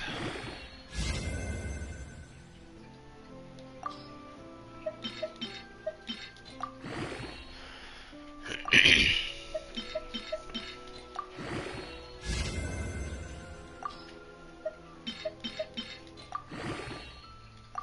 just a little bit more. So because I want to have the ×2 of the ×5 bonuses, I'm going to switch over to single use here. Nothing. Oh, now I got the ×2. Okay, so I went to HP. That's alright, that one still kind of works with Hu Tao. Okay, now for Circlet. I think I had a few of these. HP with crit rate, crit damage. Could also finish up on this one. Yeah, I might as well.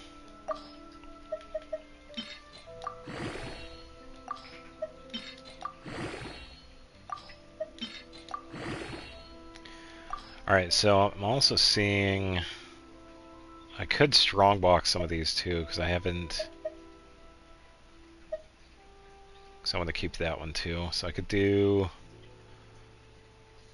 7 artifacts. No, 8, because there's another 3. So probably strongbox some of these. I need a thing. And go for Guild of Dreams, because I want to get the full set for Lanyan and Kuki. I think that was it for those two. I don't think I was going to get Guild of Dreams for anybody else. I never wrote it down. So I wanted to get it for Lanyan. I wanted to have a separate set for each of them, because I don't like sharing sets, because sometimes I forget. It's like, who has what equipped? Because I already have to share sets for other characters. Keqing and Kujo-Sara share a goblet.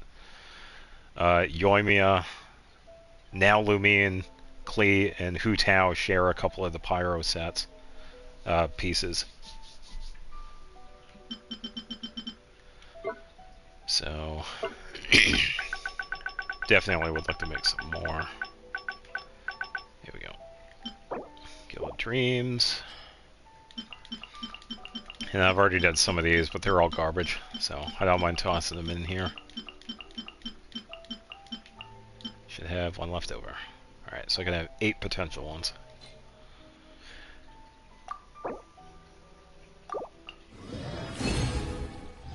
Alright, so nothing locked. See if we get anything good. Yeah, because I could level these up later on in the week, too. Let's see.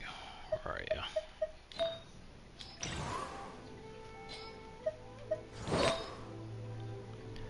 Because I want to get... I have a decent flower for her. It's not the best. It does have the crit rate and the EM, so it's okay. Some of these other ones that are... This one's really good, personally, because it has that plus 84 EM. But I did want to get a Sands. It has a good setup, though, but I'd rather have a Guild of Dreams one. Okay, so attack, Attack HP. Okay, so no luck there.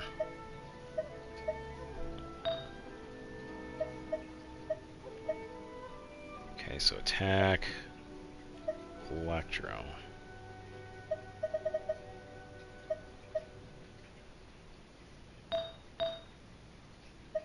I get... Okay, so I did crit rate attack. ER.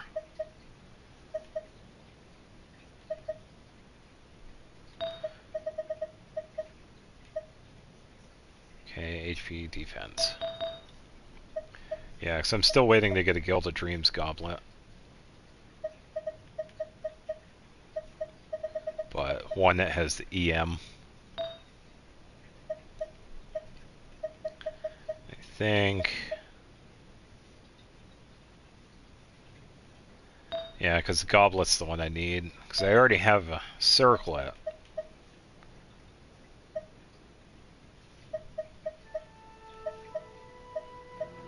So I'd be happy with either one of them. Yeah, just attack for that one. Yeah, so I'm still waiting for... Yeah, either Goblet or a Sands. Because I already have the circlet. So I could just give her this one. Because for her, I was just going to do a triple EM setup. I could do the attack, sure, but I wanted to see how high I could get the damage with the triple EM. But I still need either a Goblet or Sands, so the artifact search continues.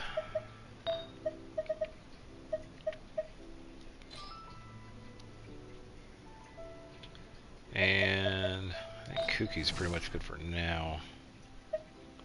Same thing for her. She's another character that can really use the triple EM setup. But I do have some other pieces that have the same benefit.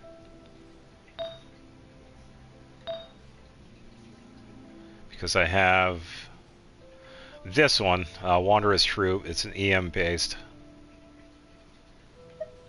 But that one right there is only a filler one because I didn't really like the substats on it. So it's just sitting there, just in case.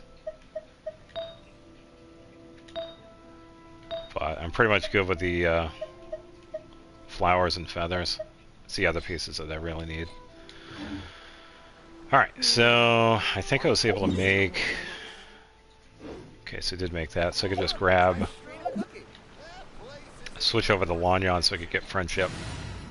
I'll do one of the more ley lines. And then we can head over to the Abyss and take out some floors.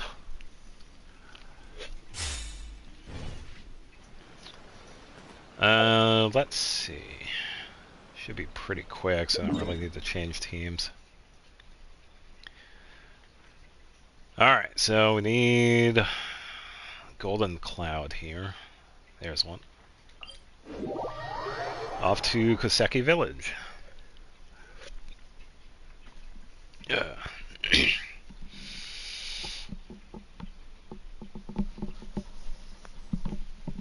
Yeah.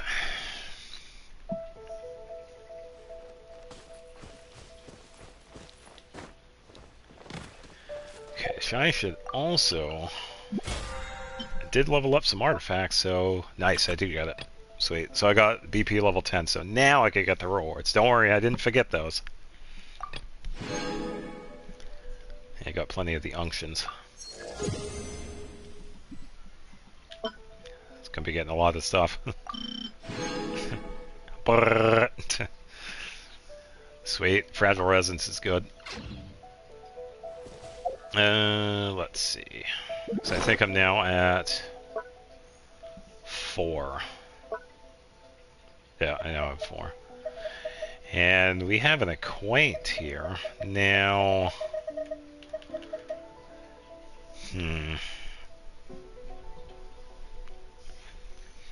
I know I'm going to get a weapon with this, so I think for now I'm going to hold off on using these. Oh, because I know I'll plan get for more the later. So I might as well just save them now. I'll wait until I get 10 of them or so. Might be a little while, but I'll wait.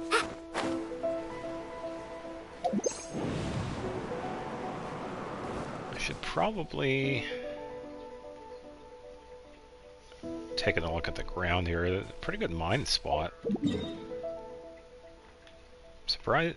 I think I did have this marked at one point. I wonder why I took it off. I'm gonna see what these are too. They're probably just money and energy, but if they're artifacts, it'd be even better. No, just materials. Alright, I'll keep that mine spot there marked, but we will head to the right. Need a here. surfboard?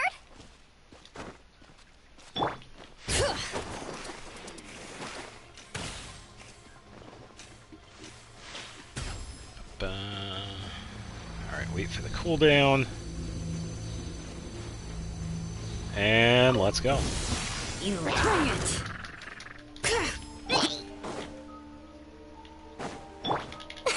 Up and away!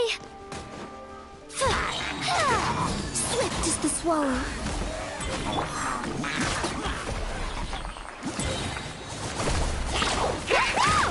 Catching at the flag! Big damage? Oh, 75, not bad.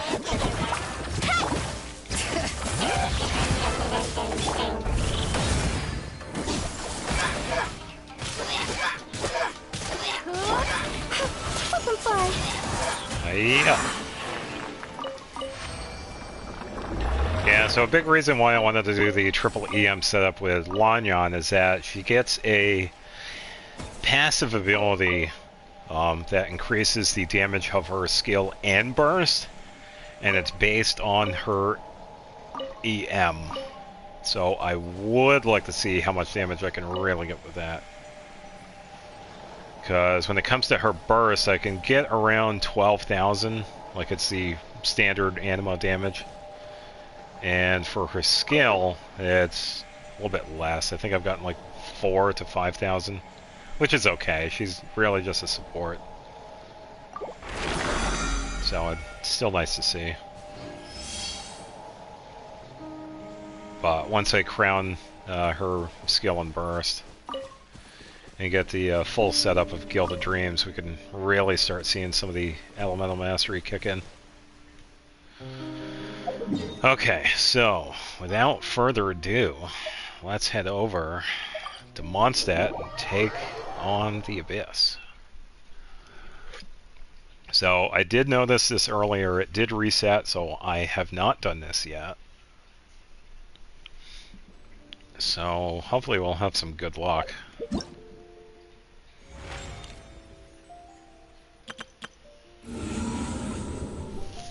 So either way,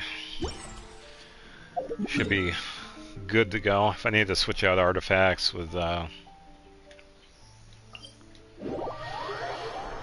Kuching, for example, because I've used her in the Abyss, I gotta remember to take off the goblet. Since we're already caught in the rain, we Take it might off as of well Kuchasara. enjoy it.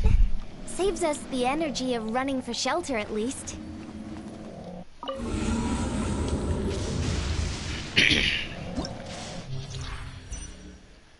Alright. Oh, so I only got the chamber one. Okay. No, I had done chamber 2. I probably would, yeah, probably because I wasn't able to complete it. Character receives healing. A shockwave will be unleashed to the character's position, dealing true damage. Blah blah blah blah blah. Well, I use healing. Alright, so confirm. Okay, so all party members gain a 50% pyro, so that's 3. Oh no, because I have Hu Tao, Klee, Lumion, Yoimiya, Dia. The strongest one is Dia, but I also got to give the other characters a chance.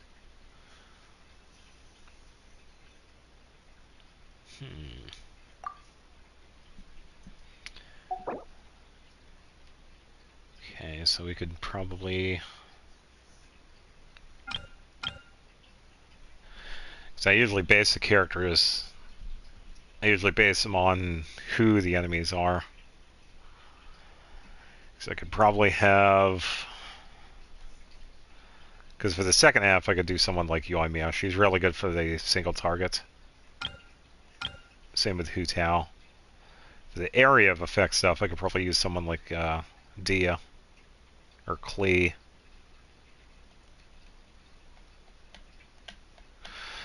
So I could probably have Dia and Lanyan. I think that'd be a pretty good pair, because I could set up Dia. I could set up her skill and switch over to Lanyan to do a little bit of damage. And if I need to, I could just switch back. So for the second half, I could probably do like a Yoimiya Xingqiu setup. That one's a pretty quick one to do.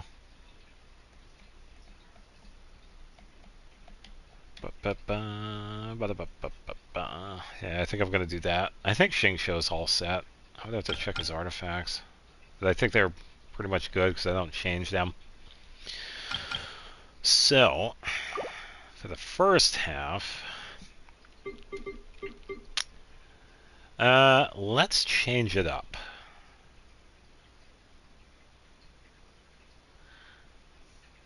I think... it kind of depends. Yeah, because I would have to take stuff off of other characters for Hu Tao, so I can't exactly use her. I can use Lumine. But since I kind of want to get the stars, I think I'm just going to have to go all out. So Dia is going to have to be the good choice for that. And in the second half, it's going to be Yoimiya all the way. So for Dia support, I could go in several different ways. Okay, so where is... do Lanyan. Because she does have some pretty decent coverage. And for Yoimiya, I got Xingqiu, and then... I don't really need anything crazy when it comes to healing. So I could probably do Sayu for the first half, and then for the second half, I could switch over to Kuki. So I could stay reasonably close to everybody. And then, since I don't need the crazy healing, switch over to Barbara. She could cover everything else up. And for this, I could probably just use somebody like Bennett. I think that'll work. Alright, here we go. Floor number 9. Everybody should have all their stuff on, so it shouldn't be a problem. I think Hu Tao, her stuff is being used by either Klee or Lumine. So I've been using Lumine recently. I've been having a lot of fun because I was doing some damage testing with her. That's how I got the 152,000. Alright, so I kind of want to use the floor one, so that first one looks pretty enticing. But I also have Dia to consider. She's an HP base, so I think I'm going to skip this one and just use the normal and charged attack.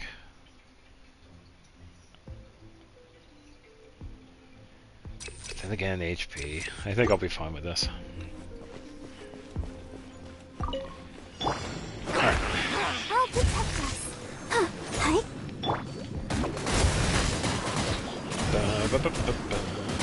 Can't catch me. Dancing in the wind. Oh, yeah. Closing in. Right, Dan should finish it up. Oh, I didn't even get a chance to attack the other one. Oh well.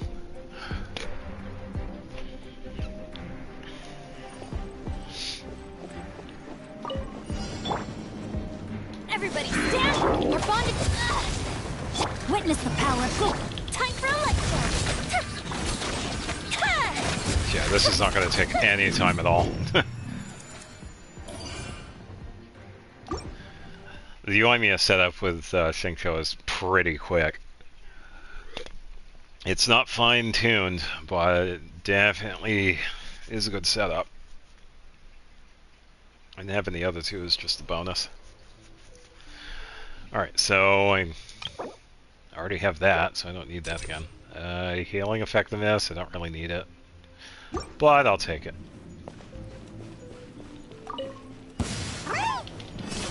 Let's get it on! Let's dance. Yeah.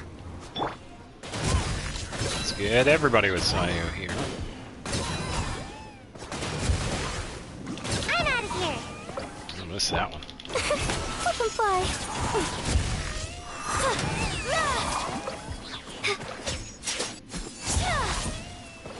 Hey, welcome.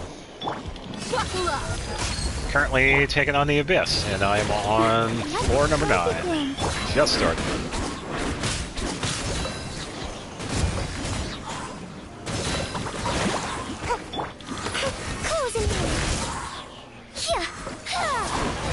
Pretty much just trying out a crack team with Lanyan.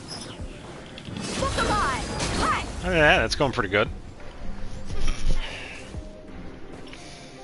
Now on the other side, it's doing really good because I got the Yoimiya set up, so I'm good to go.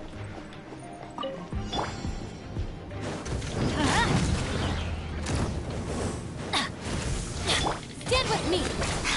Rain, outline your fate. I'm going in! Out of my way! No, that's alright. I usually have difficulties getting to floor 12 too, so I know that pain.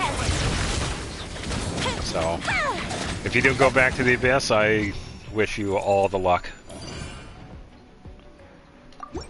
So, yeah, I know how the Abyss is. Because I only recently, within the past year, finally got to floor 12, so... But I never really farmed it, per se. So, it was still kind of nice to get to floor 12. Don't really need any... Well, yeah, this one would help Bennett, actually.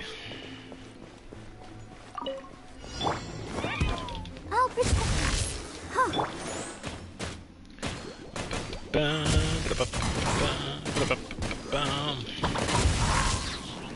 Come on out.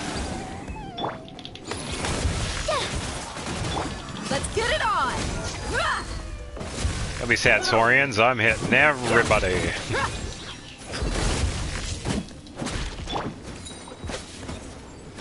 Let's dance. And away I go. Up and away. Alright, should be enough. I might as well use a burst. It's pretty much going to take these guys out anyway. Yeah.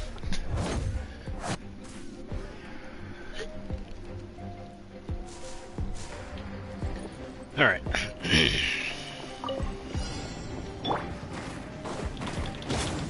Off we go! Oh, sweet, just enough. Our bond is strong.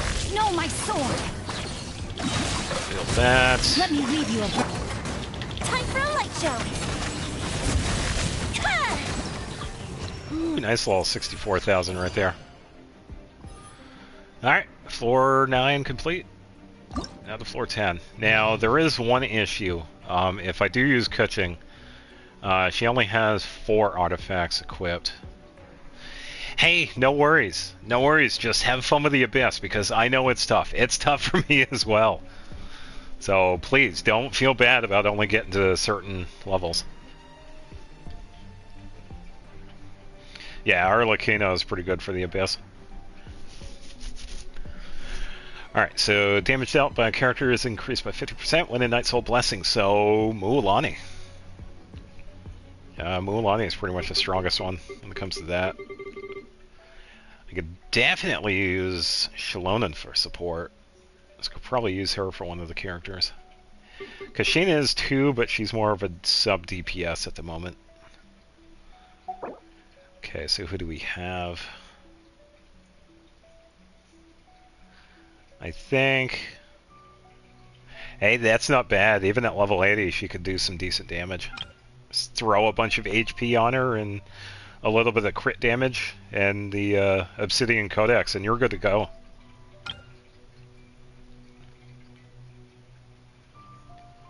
Alright, so the second half... That's not bad.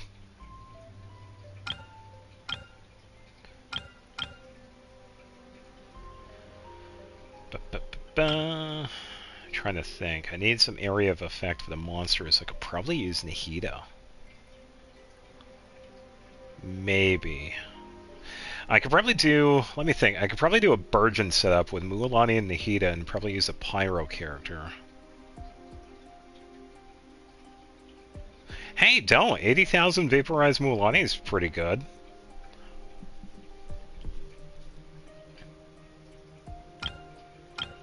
It's definitely a good start in the right direction with that. Yeah, so don't feel bad about, you know, seeing people that do like millions of damage. Millions of points of damage. Like, who cares? Just, you do you. There's nothing wrong with that. 80,000 is a really good, modest damage amount.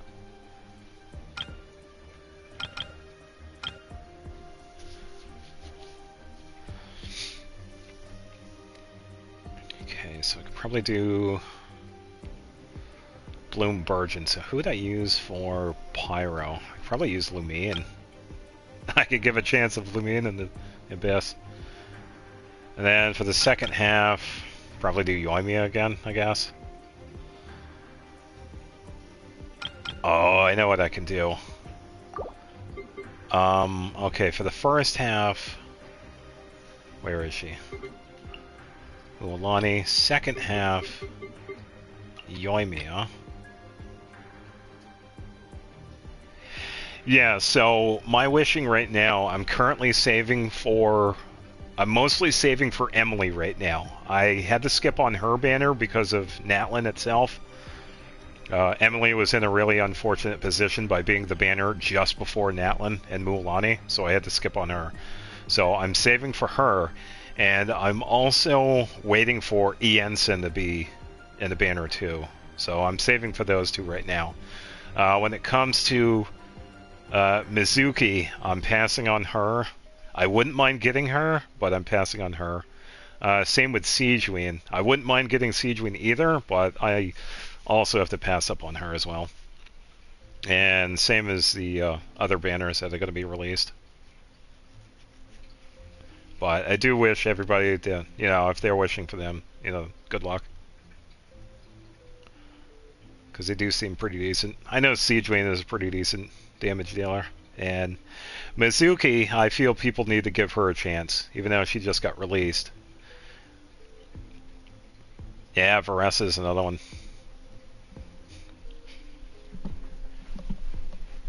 I tell you what, though, if you have a look at some of the Electro characters I have, if you have them, somebody like Kujo Sara, you could set up a really good Hyper Bloom team with her. For Fischl, you could pretty much do the same thing. Fischl makes a really good setup. Beto is a pretty good one to have. Lisa is a good damage dealer to have. More of like the sub DPS damage. Kuki is a really good support to have. Personally, Dory is pretty decent when it comes to support. You kind of have to boost her a little bit more than some of the others because her output is not as high. So, and Kuching is definitely a top 10 Electro DPS user. So, personally, when it comes to Electro characters, you really can't go wrong.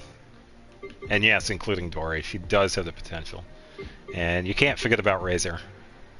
So, yeah, I hope you get some Electro characters, because they're definitely pretty good all-around bunch of characters. Okay, so first half...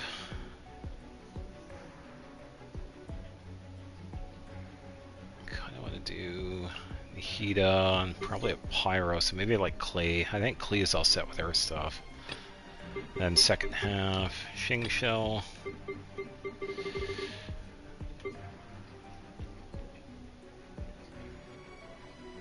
Oh, that's pretty good. Yeah, I once in a while see DPS Nahida. Which isn't too bad. Because I know a lot of people, when they do DPS Nahida, they throw... I don't know what they do for the individual pieces. I'd imagine it's like Dendro and then crit damage. It's Deepwood Memories, because that one's a pretty good Dendro artifact set.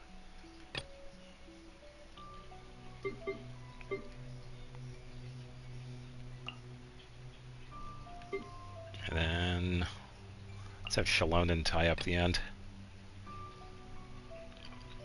And who we can have... I could use somebody like Farina. I haven't used Farina yet.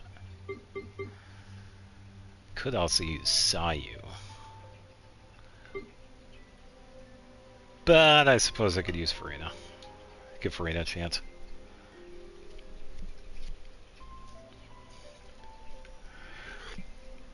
Alright, so I don't think I'm going to beat my damage output with Mulan because when I'd gotten the highest hit, it was in the Imaginarium Theater. I had it set up so that Klee pretty much did the Pyro Infusion, and then I switched over to Mulan's Burst, so I'm probably not going to get the same amount of damage.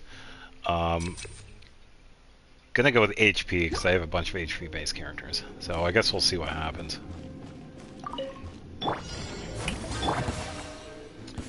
Alright, just gonna set Nahida up. Alright, come on. Let's hope you'll put up a good fight. I hope you guys can put up a good fight.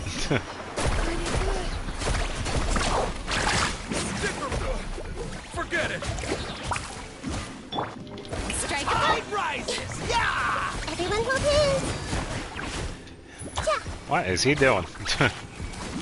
Excuse me, sir, you fell down. How about this? I see everything. Yeah, like I said earlier, it's like as long as you have fun with the characters, you really don't have to go crazy with them. Because that's what I usually tell people. Especially when it comes to like wishing or whatever. Ooh, 160,000 at the end of that.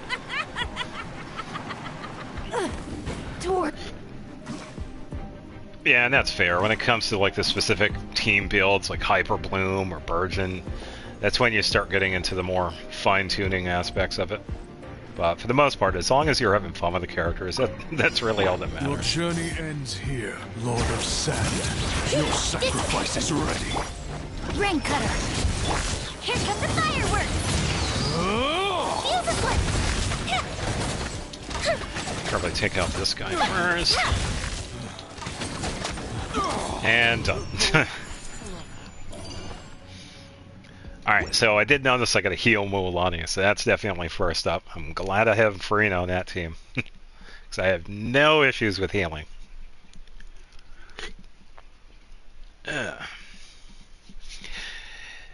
Yeah, back to Nahida, I do the triple EM setup. I have a base EM of 1153, and I use her for... I switched over to Hyper Bloom. I was doing burn damage for a while. I still do that from time to time.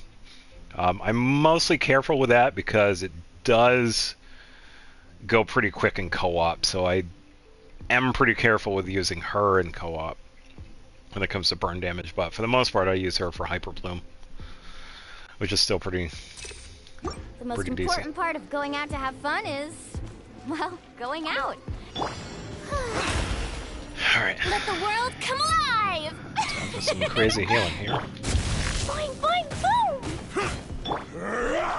Hey!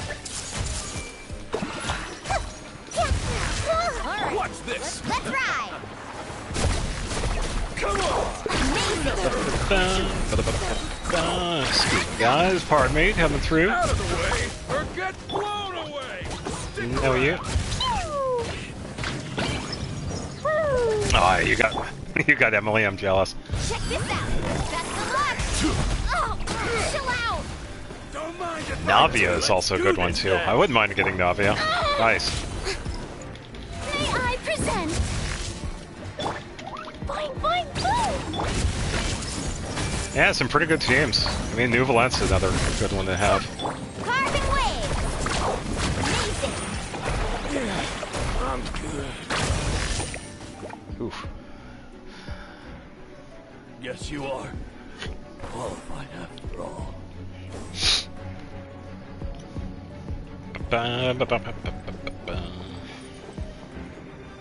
Oh, okay. Well, then again, I'd say they're pretty happy accidents because I've seen some really good setups with Navia, and I've seen some really good damage from New Valette, so I would definitely call those happy accidents. Oh, okay. Who did you get for the lost 50-50 with Malwika?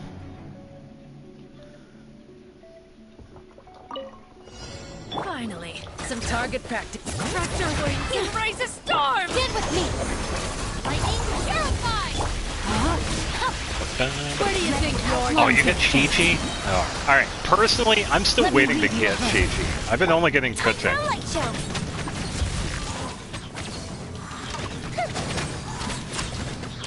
Goodbye. I'm probably one of the few people that you've run into that I'm still waiting for Chi-Chi. I've been playing for 4 years. I'm still waiting for her to drop by because I want to throw her into a Frozen team with Ayaka. I feel like she would be really good with that. But I'm still waiting. But that's okay. I have a pretty decent Rosaria build.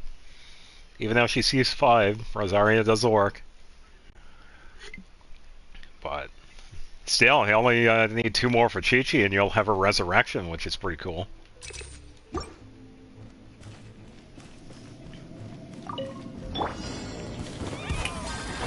Alright, should be good health-wise. Jumpy, jumpy, go! Here, enjoy this.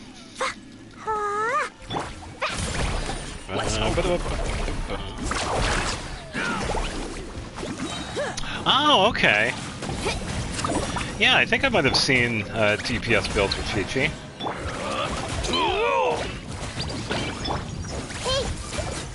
So the potential is there. I see everything. Alright, so I gotta switch over to heal here. I'll take just a moment. Here, hold this. Jumpy, jumpy, go! Big damage. Oh! 234 at the end. Nice. Yeah, Risley is another pretty decent cryo character. He's a nice close combat one, but I would have to think back because this is my secondary account. The first one I wanted, and I think the first one I got was Ganyu. And thankfully I was able to get her again on this account.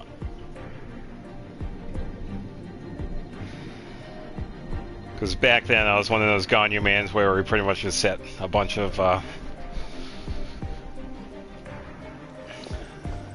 good stuff on Ganyu and you're good to go. Bring it! For this account, I can't remember who my first one on here was. I think it was someone like Kuching. Because I'd gotten her a few different times. Jean's not bad. I've seen some good builds with her. Yeah, I'd have to check on the character archive on this account.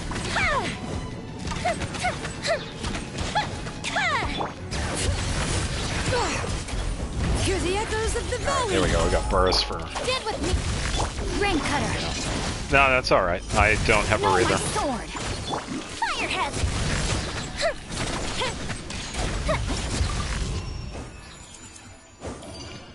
Alright, so that is floor 10 complete.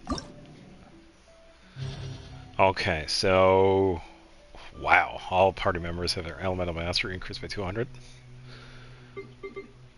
Nihida is going to have 1,300 elemental mastery. Oh boy. Alright, so who do we have for opponents? Okay, so... Pyro, Cryo... Okay, so we got Max on the second half. Okay...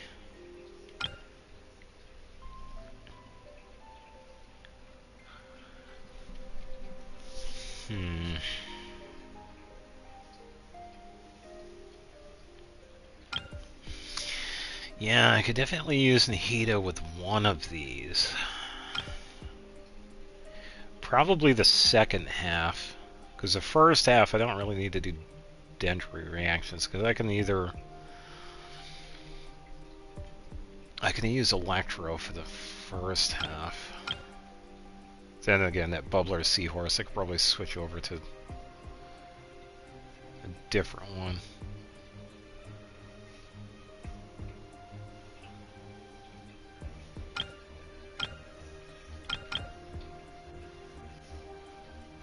Oh, okay. Oh, did you eventually get Shalonen? I hope you did, because she's really good. If not, I hope you do get her, though.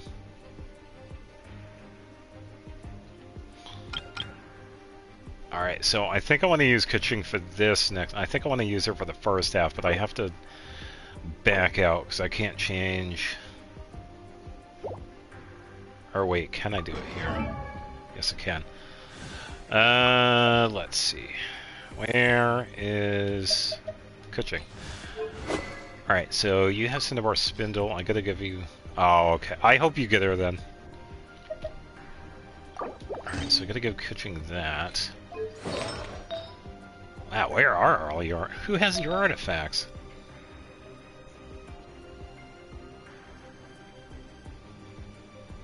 Oh, you got Staff of Homa? Yeah, I wish you good luck with Shalonen. I wouldn't mind getting Staff of Homa. I rarely pull on the weapon banner. The last time I did it was on Farina and Siege Weens. I had gotten both of them. Because I was wishing on Farina's, but I had gotten all the other ones now. Okay, yeah, that one's not bad for Arlecchino.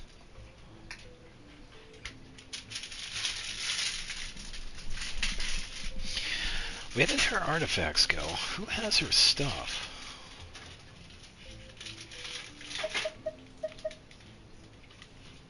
I'm trying to remember what I had in Kaching.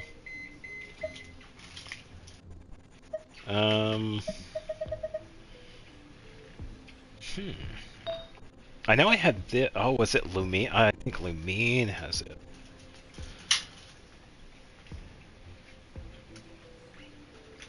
Oh, jeez. Yeah, neither do I. I've seen some crazy damage. I've seen crazy damage from some of the people that have certain mains. I'm good. I guess it would be fun to see like damage go against characters like that, so I couldn't see that. You know, for bragging rights and stuff like that, I wouldn't mind. Because it would be cool if they had some more player versus player stuff in co-op. That would be cool. But, yeah, I can imagine. That is, the Staff of Homa is Hu Tao's signature weapon. It's the polearm that has that little red thing at the end of it.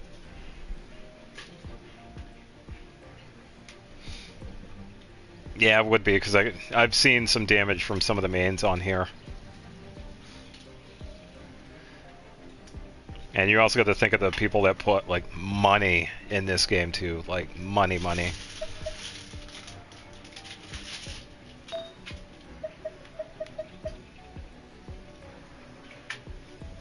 I think I'm going to have to borrow Lumine stuff, actually. Yeah, I think Lumine has it. Sorry, Lumine, I'm taking my stuff back.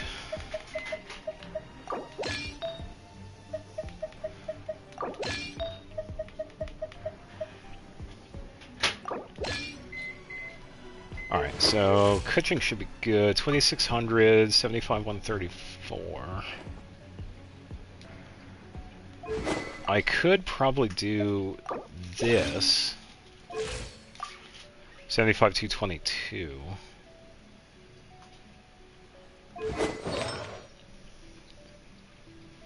Oh, okay. Yeah, that's not too bad though. Personally, I haven't done anything for this game. I'm pretty much free to play. I haven't spent any money. But yeah, I would imagine the Welkin's good to get once in a while. Alright, so for the first half, I think I'm going to go with Electro, but I gotta remember the Bubbler Seahorse is an Electro type, so I could probably switch over to... Yeah. Switch over to something else. Oh, okay. Yeah, I think that was an online event, I believe. Because they've done that before, too. So that's, yeah, that's cool. You got one off of that. Probably do some Pyro as well. So probably Kaching. I think Klee's all set with her stuff. I also got to think of damage output, too. Because I'm going to need it. because of the second half, I think I'm going to need Dia.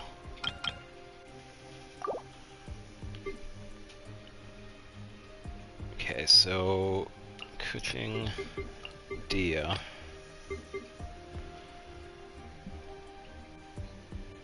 Gotta have a think of a decent pyro.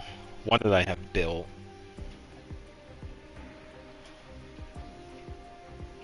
I think I have Hu Tao stuff on Klee, so I could probably use Klee again. As for Dia, I could probably use Shalonen. I also got to think of HP as well. So I could probably...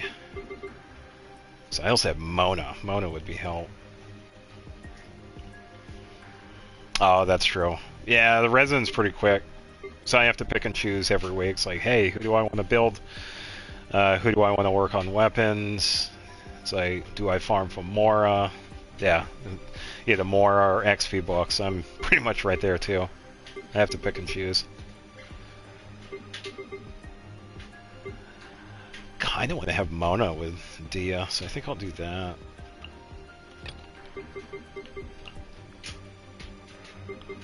So healing wise, I don't think I have to worry about healing too much because Dia is a tank. Mona I can dodge around, so I think I'll give Farina to the first half.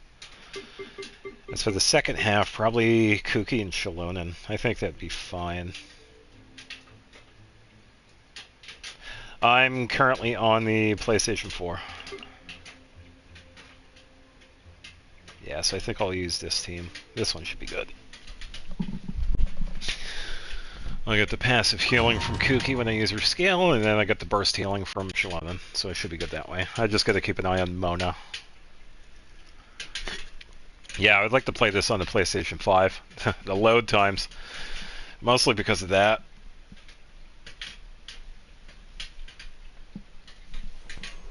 Alright. So, I'm not using Mulan, so I could probably... I do elemental skill damage, that would help Nahida. But I also have healing effectiveness too, so I think I could use that one instead. And this one's a defense-based one too. Here, hold this. Yeah, so the coaching setup I have right now, I had used this for her Echo challenge. It definitely took me a little while to get to it, but I was eventually I eventually got her Echo using it. And funny enough, it does kind of work, using Farina's weapon on her. Mostly for the crit damage, but it's still pretty hilarious. Cut to the chase. Incoming. Hey! Switch over to heal. Everyone hold hands. Yeah. Pew! Sword comes shadow. Ba-ba, ba-da-ba-ba. Yeah. Hup. Yeah. Hup. Alright, should be good. Now I can just switch over. I see everything.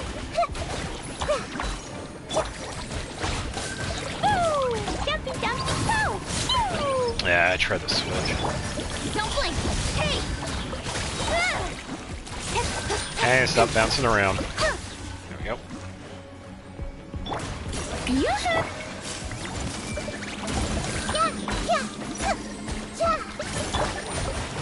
Yeah, stay strong. There's nothing wrong with staying free to play. Cut to the chase. But, you know, don't worry too. I've had my own, you know, impulse buying. Well, spending primos. The show begins. That's how I got Farina and Seedween's weapon, and that's how I got Shalonen. Those were definitely impulse wishes. Because I was saving for Zhongli at the time. Incoming.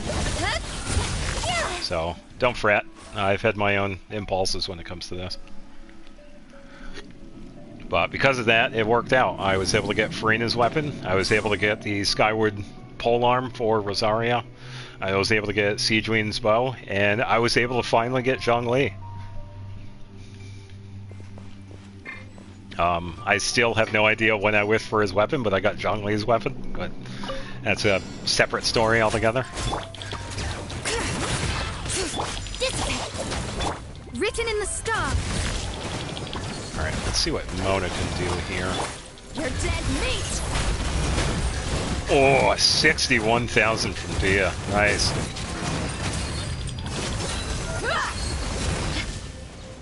Hey, it worked out. Yeah, I've had a lot of good setups with Shalondon. And Nahida as well, so I'm glad you got them both. Our bond is strong. Let's switch over to Mona here.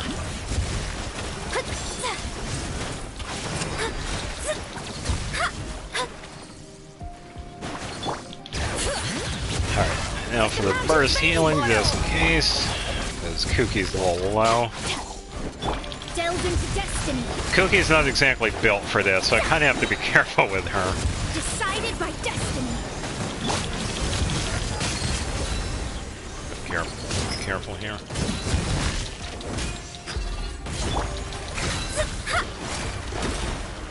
Shadows of fate. Dissipate. Look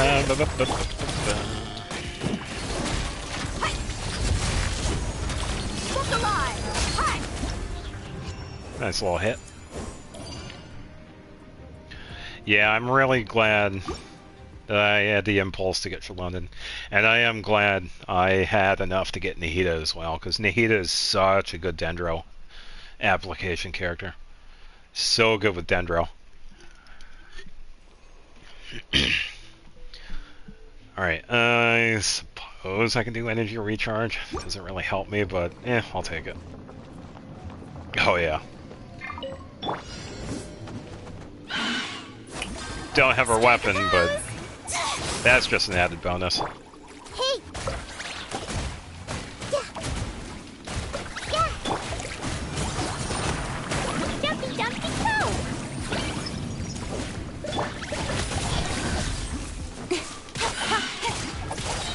Good. Nowhere to hide. Yeah. Shower me with praise. Alright, time for some heal.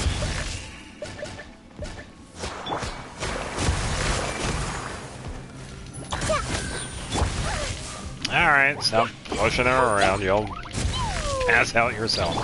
Don't blink. Hey.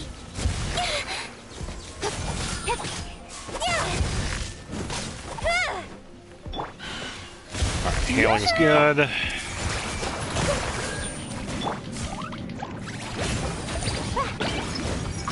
Yeah, that's true. I have a few that I don't want, but that's mostly because I don't really have I don't have the time to build them. I already have way too many characters. I'm good. With sword comes shadow. I think the last time I checked, I got like 53 or something like that. I know it's above 50. I'm all set with characters. I see everything. But yeah, if I get any other ones, then that's fine.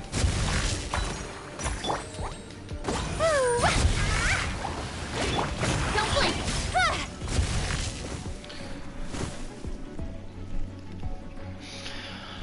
Alright. Now for Yoimiya. Oh, Dia, I mean.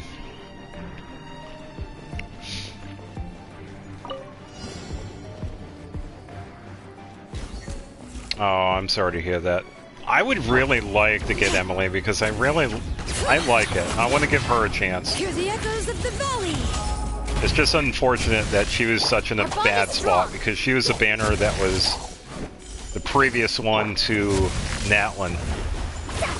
And it was Mualani, and I was saving for her at the time, and I had to make the decision of, alright, I've been saving for Mualani, and that's who I'm picking.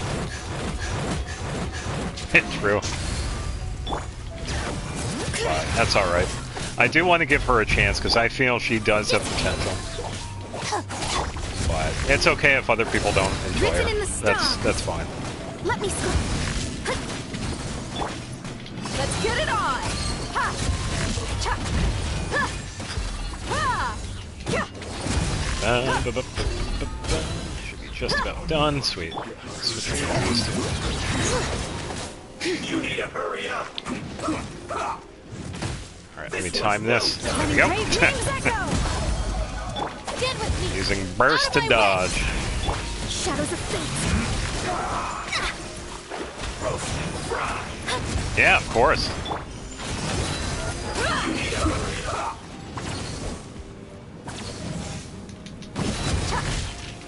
It'd be cool if I got the burst already. Come on, Tia.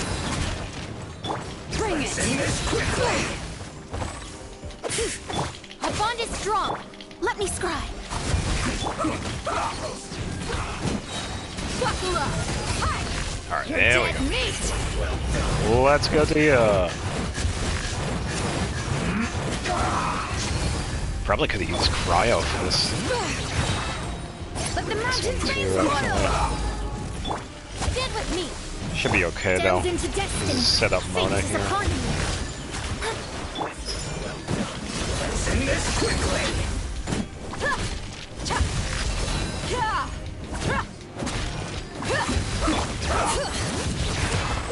Dissipate.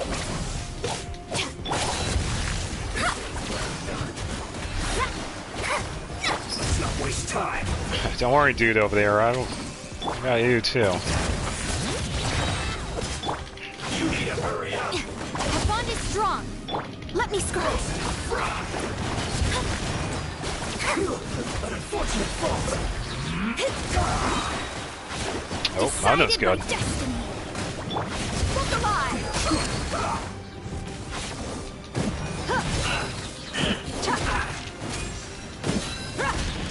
So, there is very little that we know about now. I know they've talked about it a little bit, but down the road, I'm not entirely sure when, but in the later update, they're actually going to be adding some changes to the Abyss.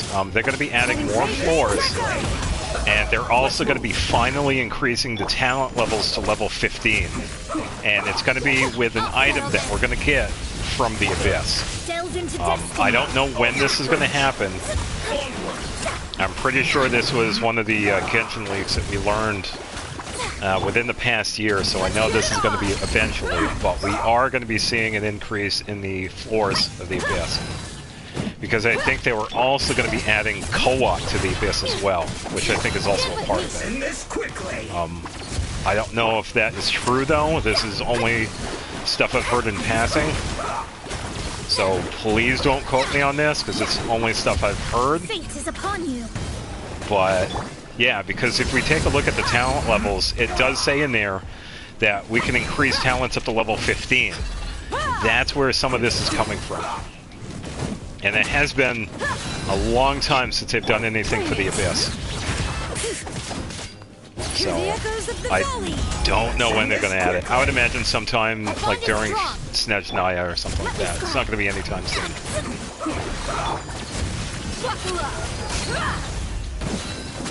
Because I remember seeing a little bit about this on r/Genshin Impact Leagues, and I think somebody else was recently talking about this as well. Them adding co-op with the Abyss, which would be pretty cool. We can definitely have the help with other people, because there's usually people that have like really good builds versus your own. So yeah, it would be beneficial, but you got to imagine because of the co-op, the difficulty is definitely going to rise as well. So, but I know very little when it comes to the. Yeah, I would imagine it would be really fun.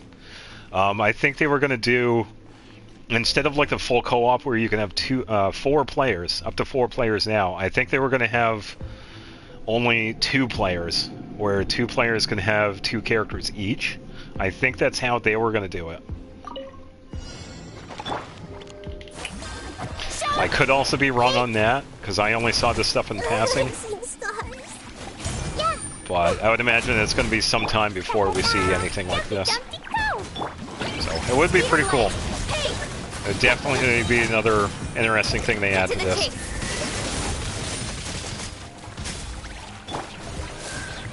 Alright, I gotta keep an eye on health here. Yeah, because we partially have the co-op theater now. It's like we can use a few of the characters that people have set up. So, partial co-op. But yeah, it would be cool if they had like a full co-op set up. The Imaginarium Theater. Don't blink.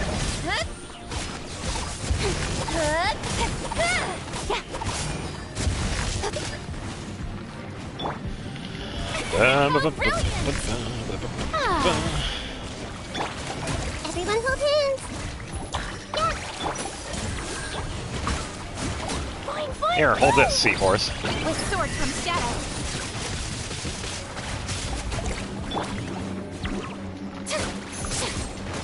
How dare you! The Aqualopa finally kicked in. I see everything. Oh, gonna heal again. Well, you gotta remember, the Imaginarium Theater just came out within the past year, too, so it's definitely a work in progress, and it would make sense with the Abyss, because we've had that for a long time, too. So, but yeah, it would be cool if they definitely had some sort of co-op interaction, because we need it. We definitely need the in-game content, because we only have access to so much at this moment.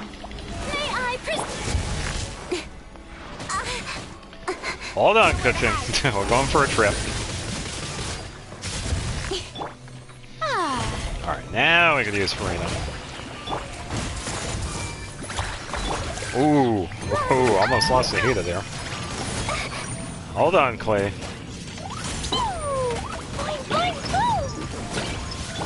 Don't blink. With sword comes shadow. Good hit. Alright, I gotta heal here. Let the world Let's go for a burst heal, then... Come on, Farina. Alright. The Temple of Wisdom. Okay. Everyone hold hands. Sparks and flash. Use some burst dodging here so I can use that to heal. Speed of light. Hey! Yeah!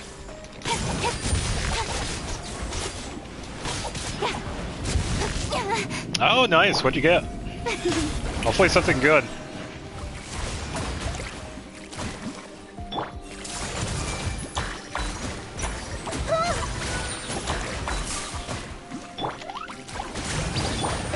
Nowhere to hide. Hiya. C6 Chevreuse. Nice. Yeah, Chevreuse is another character. She's a really good support, especially if you have an Electro character with her, because she gets bonuses to, what is that effect? Overload. She gets a really good buff to Overload setup, so she's really good for a support if you have her alongside a Electro user. So yeah, getting her C6, yeah, definitely good. Delves into destiny.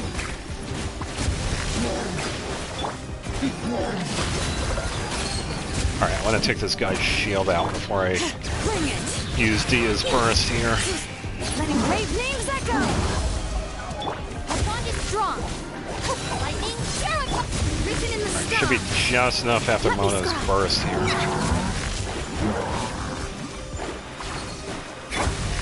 You're dead meat. That's fine because he's almost out.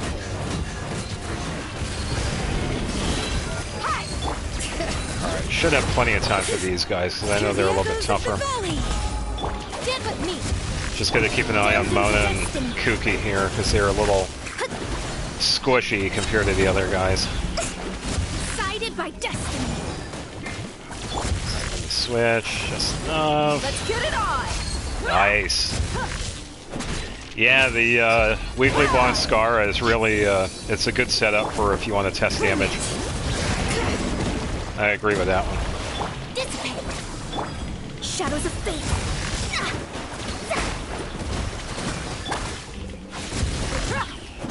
Buckle up. Now for the Scorpion. This dude. Written in the stars.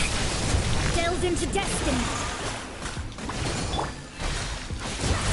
just almost enough for her burst. There we go. Take it home to you. I am currently at AR 60. Bring it. Hold on, Jordan. Hold on. Shadows of fate. Oh, I gotta hit it. Oh, never mind. It got it. Oh, got it. Oh, alright, sweet. Alright,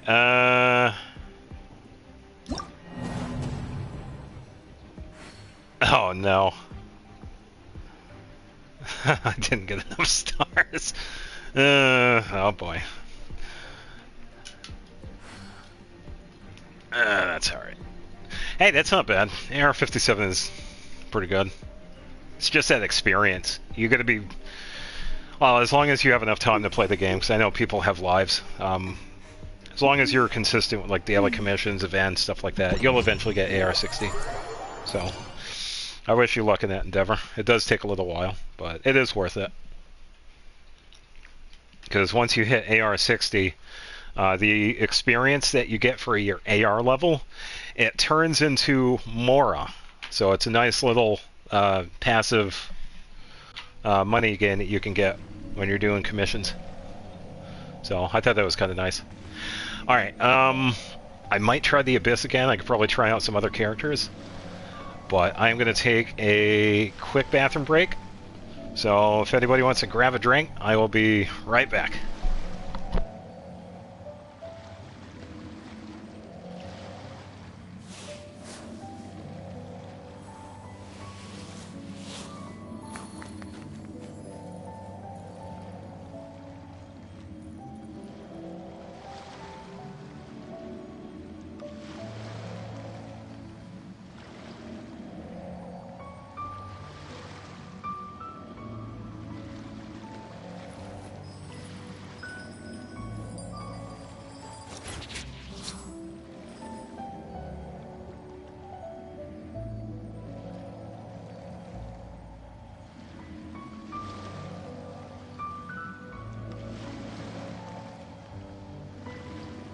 The best rattan furniture is made from strands that are smooth, thin, and strong like silk. Furniture like that can be just as precious as a silver family heirloom. That's no exaggeration.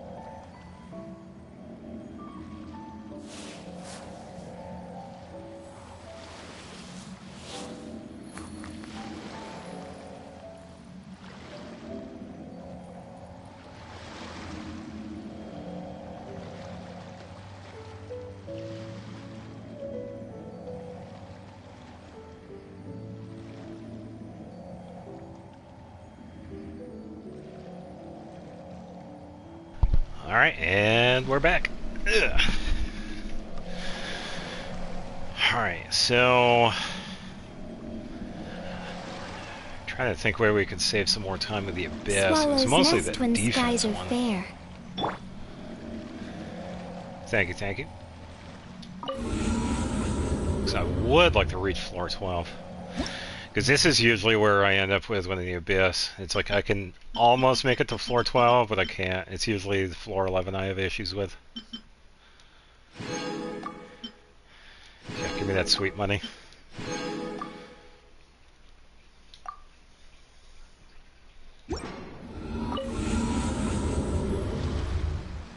Yeah, because I've only gotten to floor 12 a handful of times.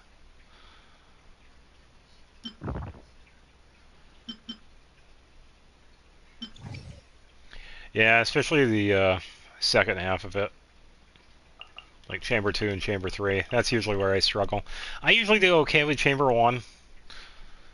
But usually when you have the enemies that are a little more resistant and they have the ability to interrupt, like some of the larger fungi, some of the bigger air mites, they can interrupt you more easily.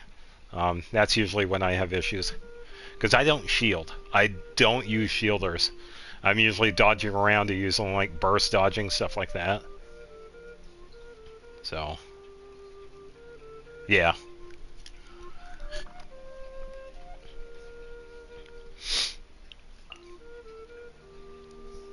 Yeah, so I could probably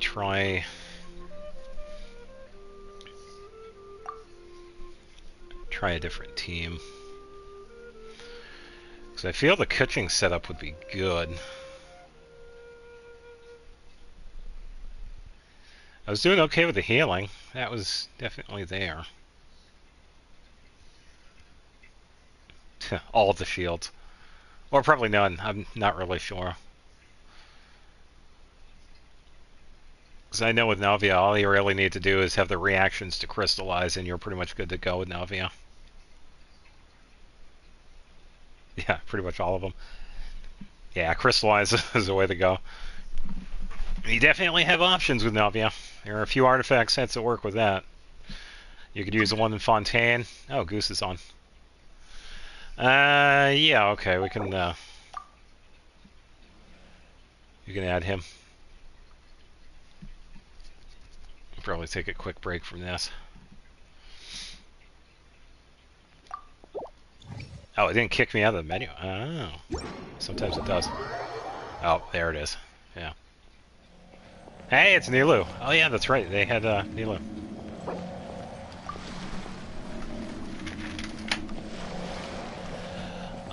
If you can see my user ID, it's 6199704883.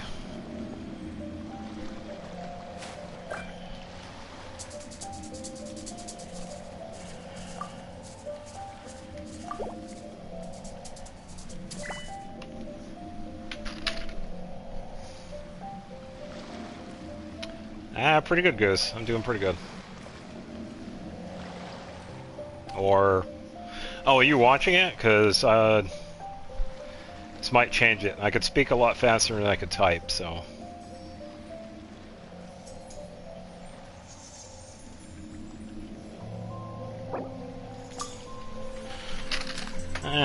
pretty good, pretty good.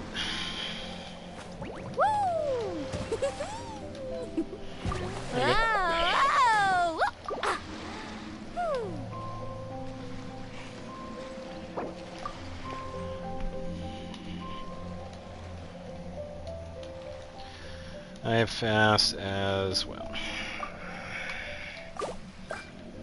Yeah, I'm gonna be typing brightness anyway. Let's see.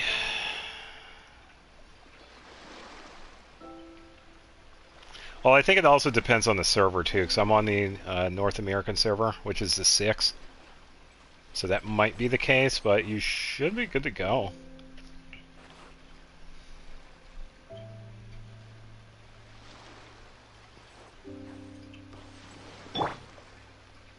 Oh, okay, yeah, then I should get to pop up whenever you add it. Goose, are you watching the stream? Because I'm not sure. I'll wait for you to type.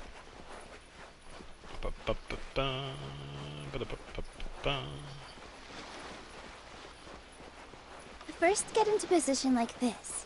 And move like that. Yep, that's it. Oh, I wonder if they're trying to set it up.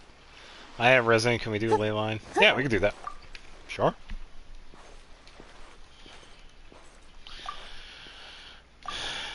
Mora or XP?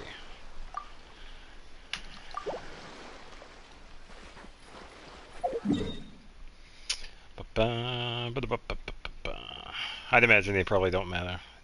They don't mind which region.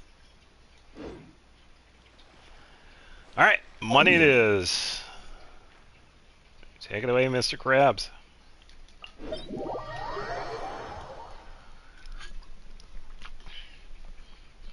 Yeah, okay, so my user ID is 619970483.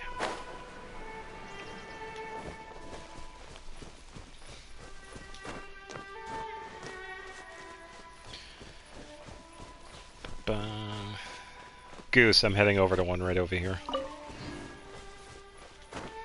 Oh. Oh, I should probably switch over to this too, by the way, because I meant to do this earlier. Because I've been growing most of these. Alright, so this is a fire base. That's all that right.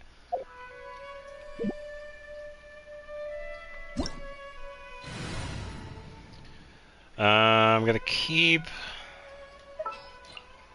Lanyan, but I'm gonna switch over to Lumine.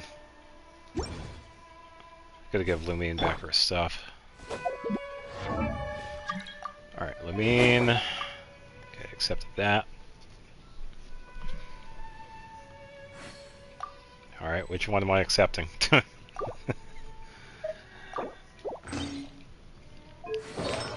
Alright, keep me in the menu, please, because I'm going to put these artifacts on. Oh, there it is. Hey, it's Nahida. Yeah, nice. Oh, I saw Lilipar. That's alright. It was probably just lag. Welcome, welcome. You're going to be seeing a lot of 100%, so don't worry.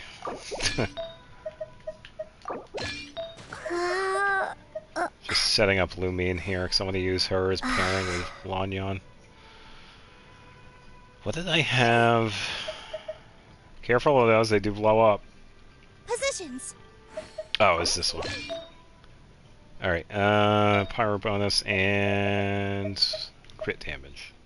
Not crit rate, I mean. Alright, Lumine's good to go.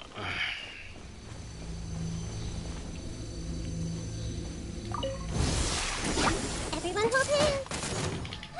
Closing in.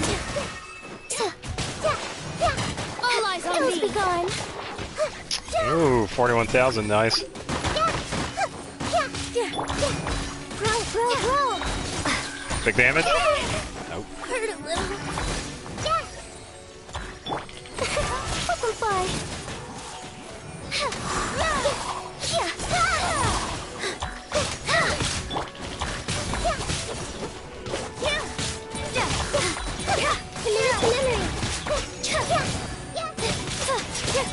Up and away. Swift as the swallow. Ha! I got the final hit. Not too bad. I got a Nilo damage. Alright, how many do we need?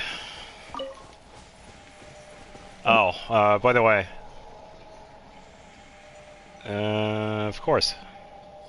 Ooh, lag. If you need the healing, please let me know. I do have Farina. So I don't mind switching to her. Not Mulan, thank you, lag. Oh, Vale is on too? Wow. Yeah, let me, accept them as well. It's been a while since I played with them.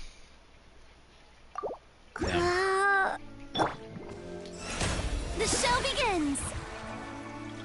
Relaxing breeze. Mine is echo in song. Let's take it easy. I accepted it, but...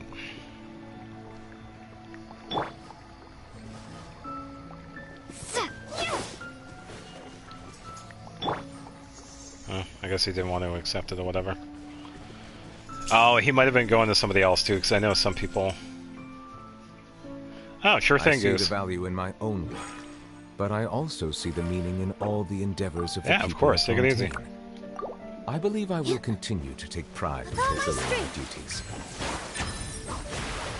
Yeah, I'm still glad to see Nilu in co-op, because I rarely see her. So, yeah, thank you for stopping by, Goose. Alright, let's see. I think Lumine was all set.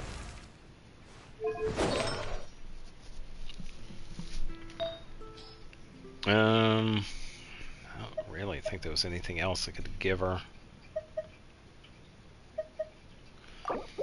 Probably see what she could do with the crit damage, maybe?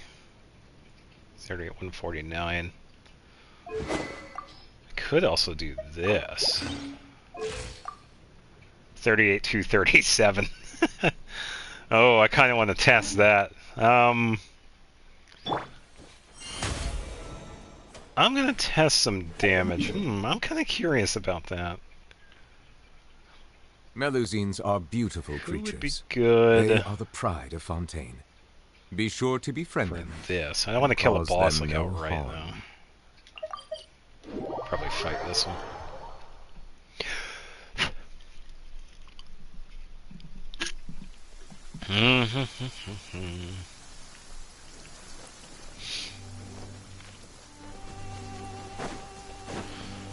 And to everybody else, thank you for tuning in. Hopefully I'm being entertaining. Strike a pose! Alright, let's see what you can do. Just gonna take out his shield.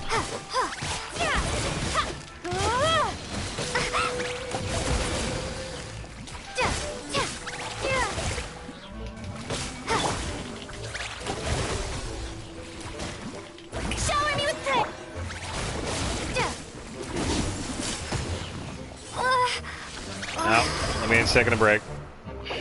Welcome back.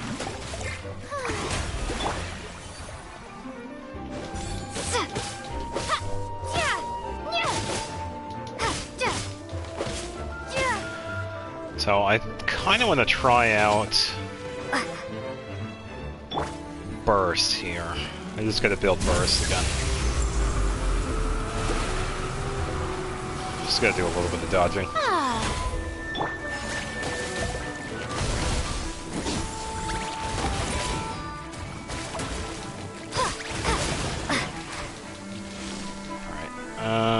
Let's see if we can get some burst here.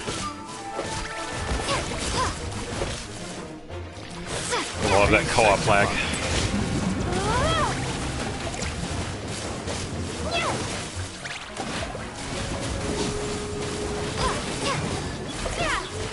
Come on, I want to get burst before it dies. Take a moment to rest. No,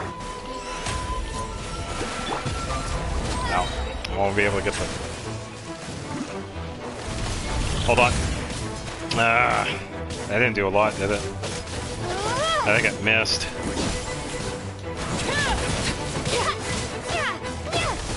Why is it acting like its shield was still up? How brilliant! I think I might have to try another one. Because I feel like that can do it. So yeah, the crit rate's down, but the crit damage is there.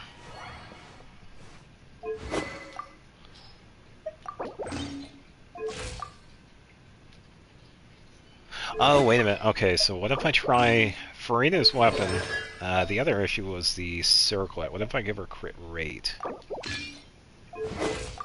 Okay, so 69, 186. This is closer to the Dia setup. Let's try this one. Arlecchino heals by your burst. That's probably where you saw it. That's how Arlecchino heals. Because Arlecchino has the permanent bond of life when you use her skill. In order to heal her, you use her burst and then she heals. But since the enemy died, the bond of life goes away. And I was using Farina at the time, so it was probably that too. Oh, she wasn't using the burst? It might have been Farina, because I have her healing right now. I had Lumine pass out, so I had to bring her back. So it might have been that. Because Farina also has the passive ability that if anybody in the party gets healing from somebody other than Farina, Farina has a side healing thing that she does. Which is kind of cool, because you can see that happen once in a while. So it could also be that, too. Yeah, Farina's weird when it comes to healing, because she has like 2 different ways of doing it. The standard skill stuff, and then the passive heal ability.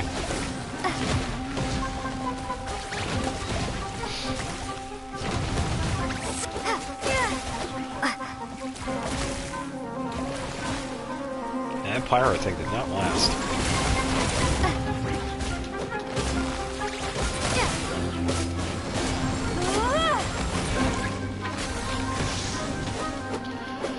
Shower me with praise!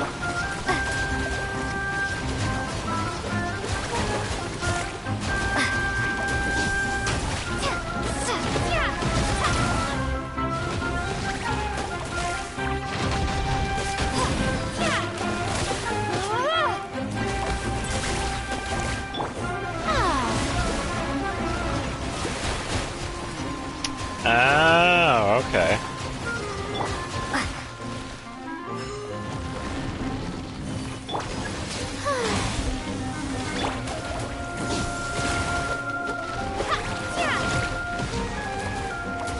Ugh.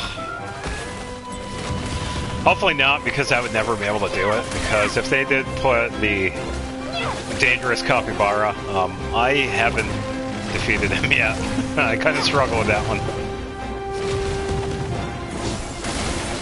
Even though I have the crazy healing from Farina, she does not hold a candle to the damage that he can do.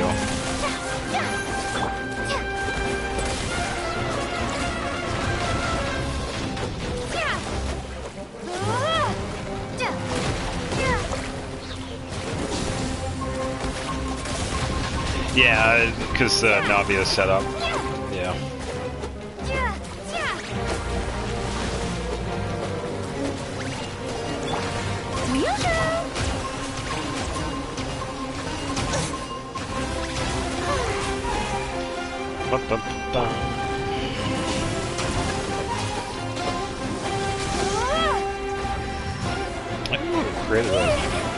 This is not.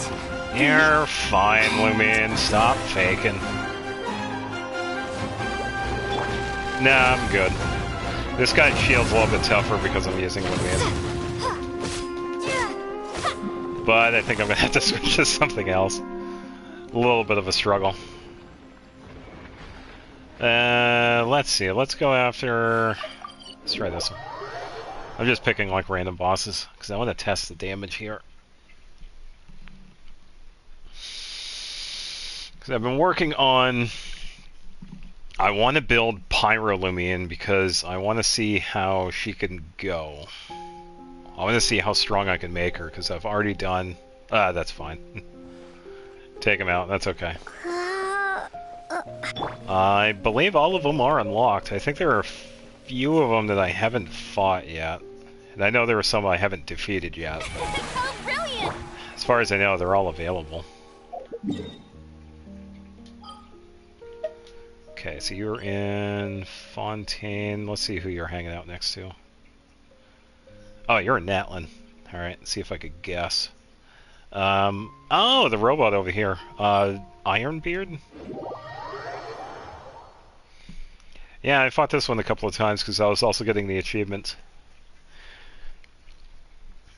Yeah, because I was using a, oh, Bronze Luck, I mean. It's the iron one that I haven't found yet. Let me, heal you right up.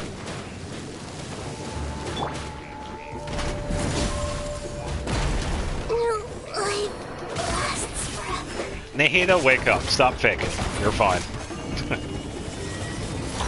Yeah, I've already fought this guy, so I'm good with it. Alright, do a little bit of hydro application. Switch to heal, and then pyro. Allow me to intervene.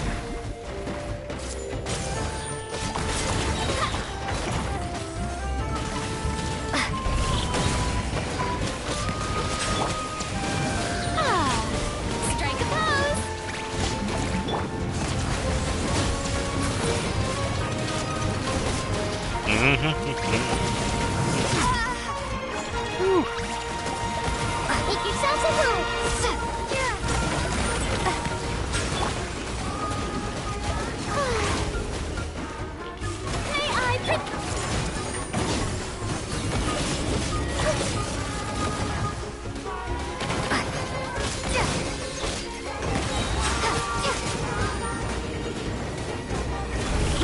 Let the mighty be humble. Shower me with praise.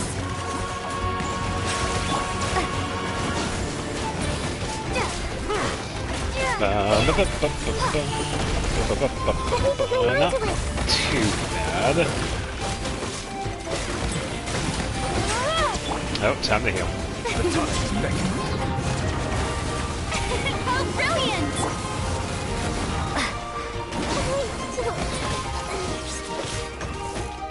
It's okay, I got healing back up. Ooh, good hit.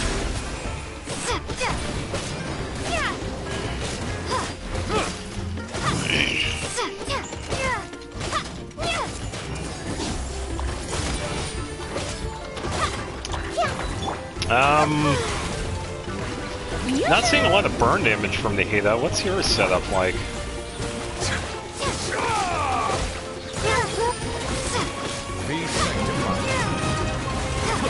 Just waiting for the cooldown. There we go. Gotta be careful there. Time to shine. Alright, let's go Farina full heal.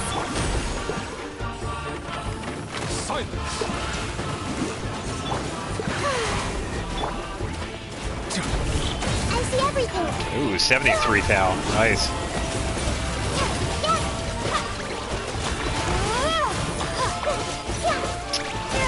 Okay, so I'm seeing 895 burning damage. That's not bad.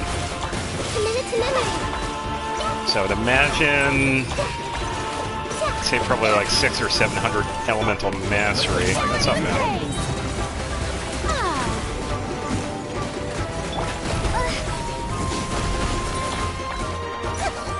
No, Lemian's passed out again.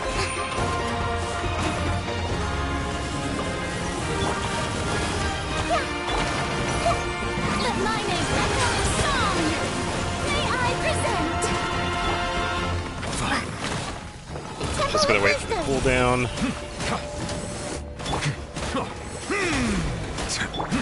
Alright, everybody's healed.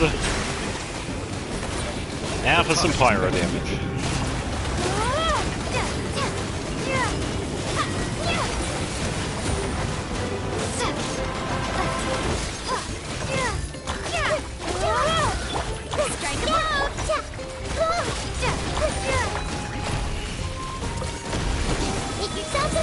Woohoo! Almost lost that.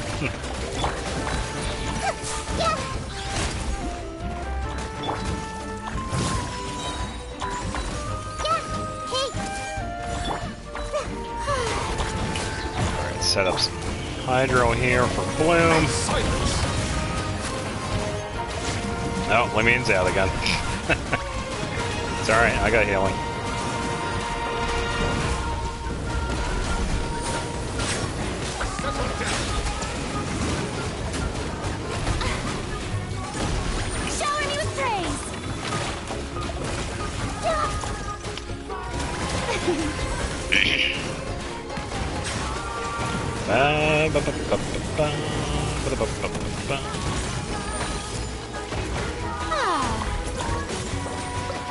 Alright, 23 seconds for Lemian. Strike a pose.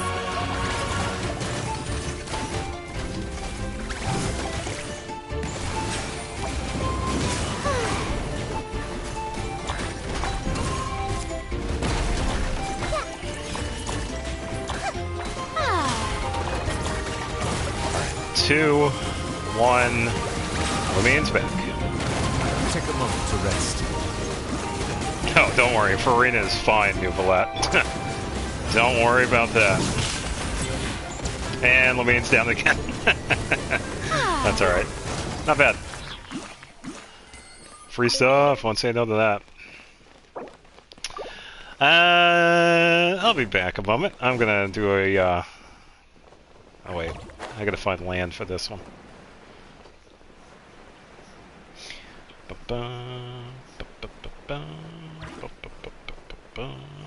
Where is... I guess this one is the closest one.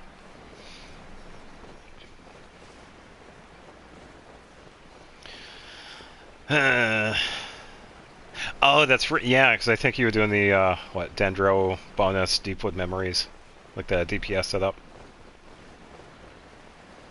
Yeah, I'm just so used to mine, so I'm always looking for, like, the certain reaction damage.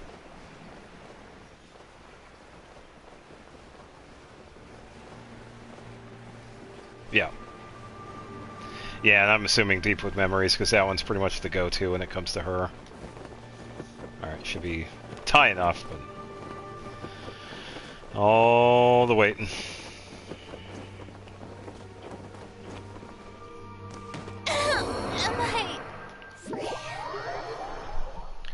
Alright, don't worry, it was all planned. Pretty much a free heal. Because I was waiting for the cooldown. How brilliant!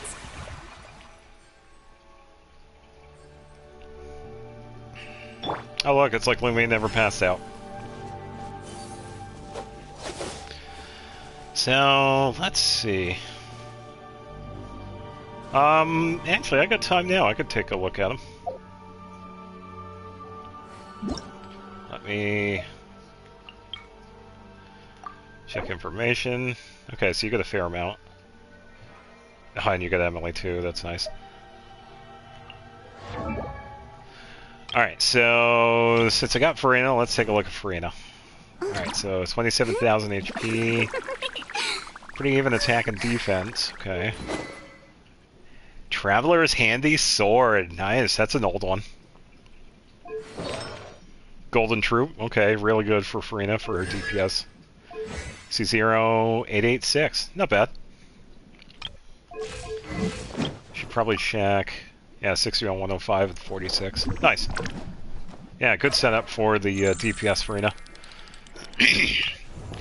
Navia. A little bit of EM, 2500 attack. Not bad.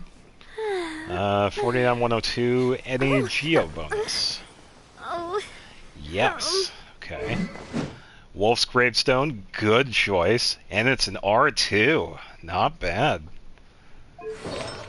When it comes to that one, though, if I were to get a second one, I think I would want to keep it because I use it on Dia mostly. I would like to get a second one for Sayu because her healing and damage is based on attack. So, either way, still pretty good getting an R2 of this one. So, not bad at all. And Nighttime Whisper is nice. It's a pretty good set for her. No, it's alright.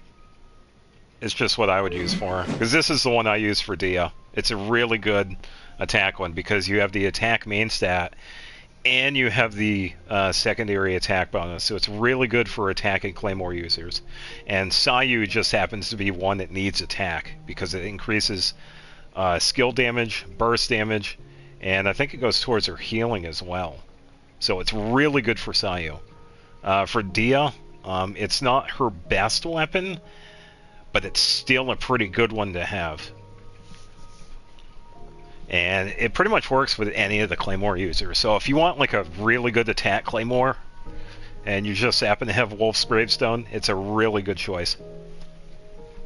The only downside is that it's a 5-star.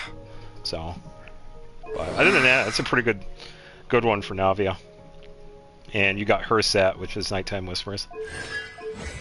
And 495, yeah. Everything's based on her skill and her burst, so yeah, good to go. Chi-Chi, I'm still waiting to get her. So I'm not entirely familiar with her setup. So Prototype Rancor, okay, not bad.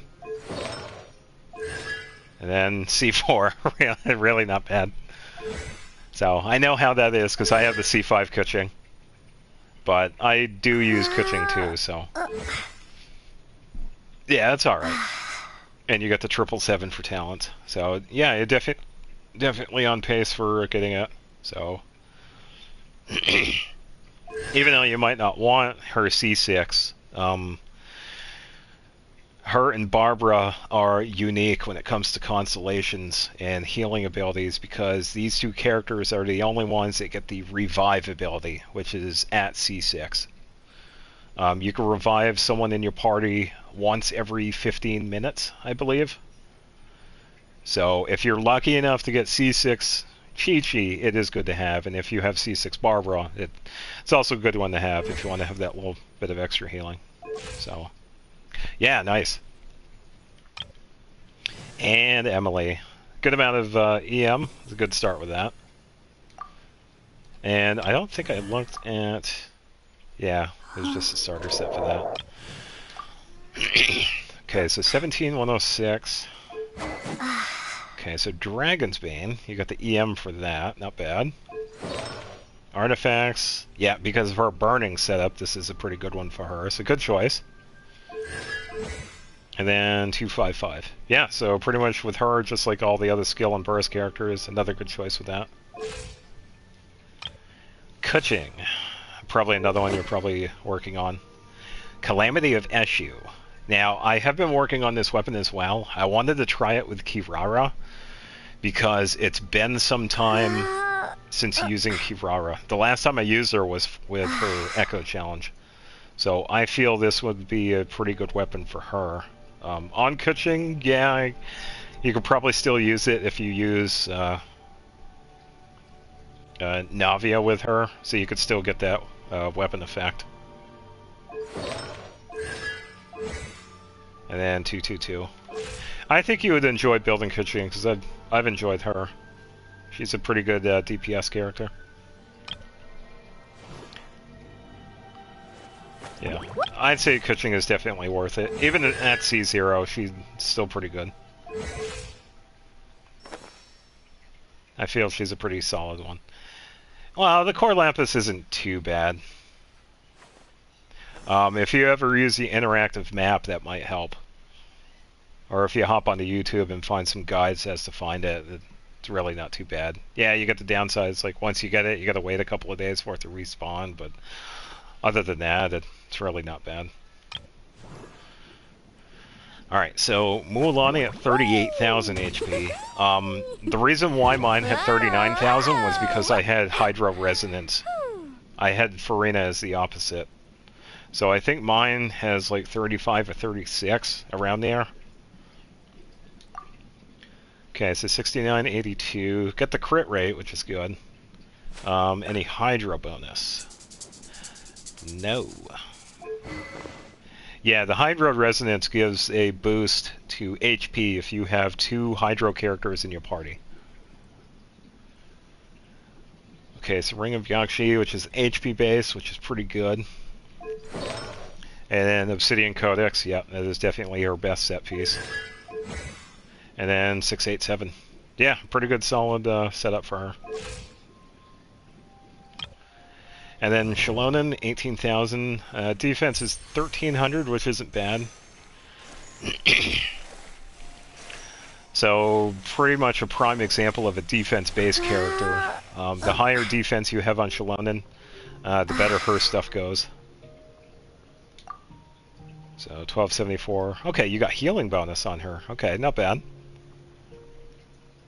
And then a little bit of Geo bonus. Okay. And then Favonius for a little bit of energy recharge. Nice. And Scroll of Cinder City. Yeah, that's their best one. And then 677. Yeah, not bad. Really good setup for Shalonen. Okay, so Nahida. Okay, so I was way off with the Elemental Mastery. 246. Okay, so... Okay, 58, 127. Not bad. Any Dendro bonus? Yes. Okay, so you got a little bit of extra on her. Widsith, good choice. Because you get the attack, elemental damage, or elemental mastery, which is good for many of the catalysts. And then Deepwood Memories.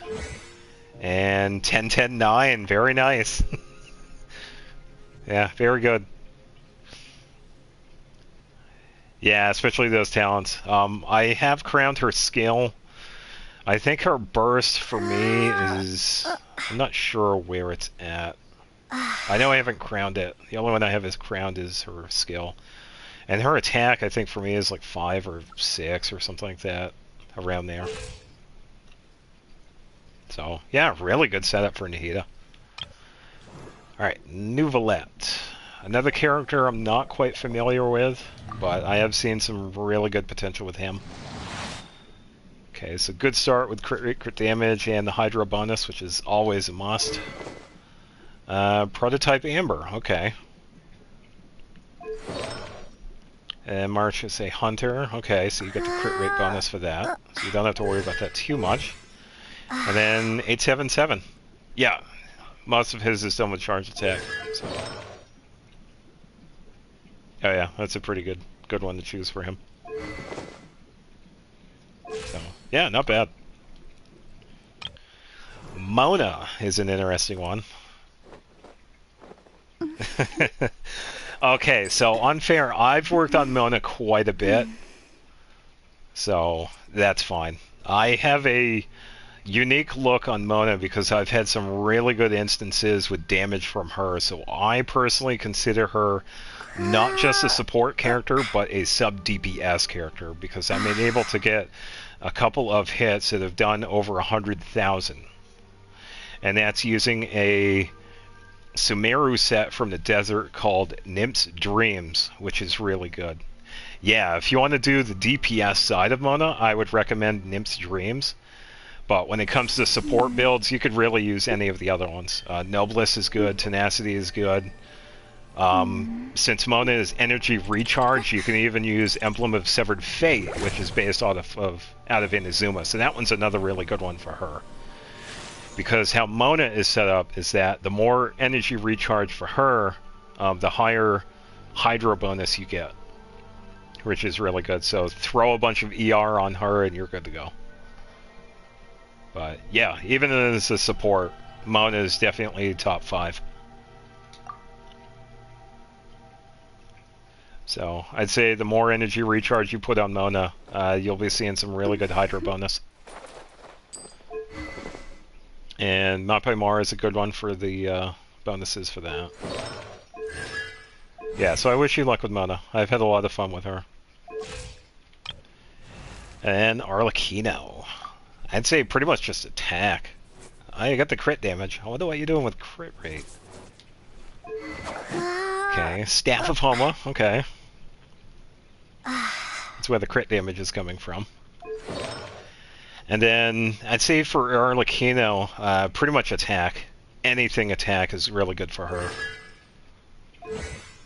And then 855. Yeah, really good head start with Arlecchino. So, yeah, really good character setups for those.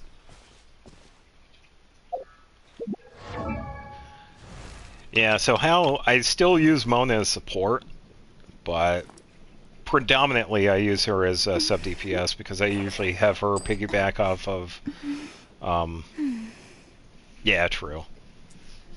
Yeah, because I'm working on my own. And I pretty much have to, like I said earlier, I switch back and forth because the amount of resin that we need with character ascensions, weapons, talents. So it's definitely a pick and choose. But yeah, I feel you enjoy working on Mona. Because as long as you get the energy recharge, you'll get the bonuses with her.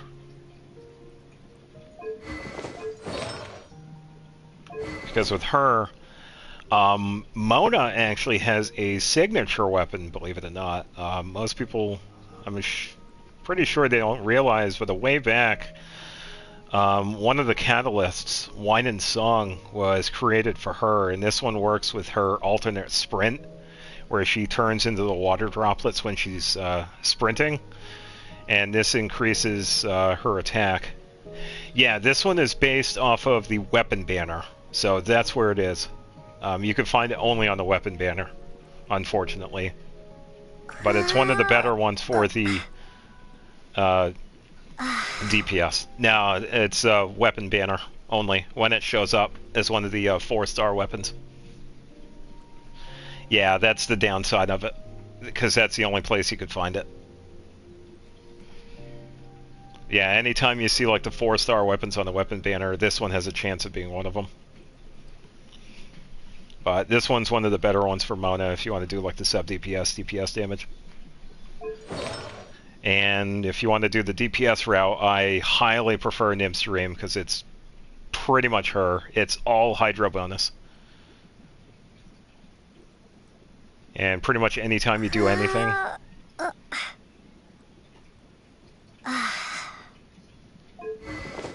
Oh, you actually have Wine and Song? That's cool. Because I don't see this one often. I don't think I've ever seen it in co-op, so I don't know if anybody has it. I'd imagine some do, they just don't use it. But it's pretty good if you're moving around a lot with sprinting.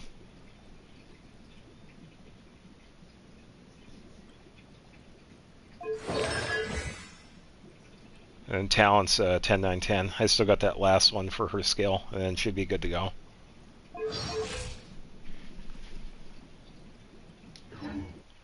Yeah, I'd say Mona's definitely worth it. Because she covers everything, support and damage. Yeah, true. Yeah, Shalonen's another one. Yeah, the one that I have for Shalonen, purely defense because I'm using the defense build. I got her currently sitting at 3,400. I could definitely boost it some more if I had changed some of the artifacts, but still is a pretty good setup because the higher defense you have on Shalonen, the better her stuff is. And she's been fantastic. Don't really have to do too much. Yeah, it's pretty much the triple defense build, and it's the Scroll of Cinder City. So you just throw a bunch of defense on her, and then you're good to go. So you don't really need anything crazy. As long as you have the defense, you're good to go. And some of them aren't even complete yet, like the Circlet's like level 18. And Sands is only level 16, so... Yeah, and the flower, so...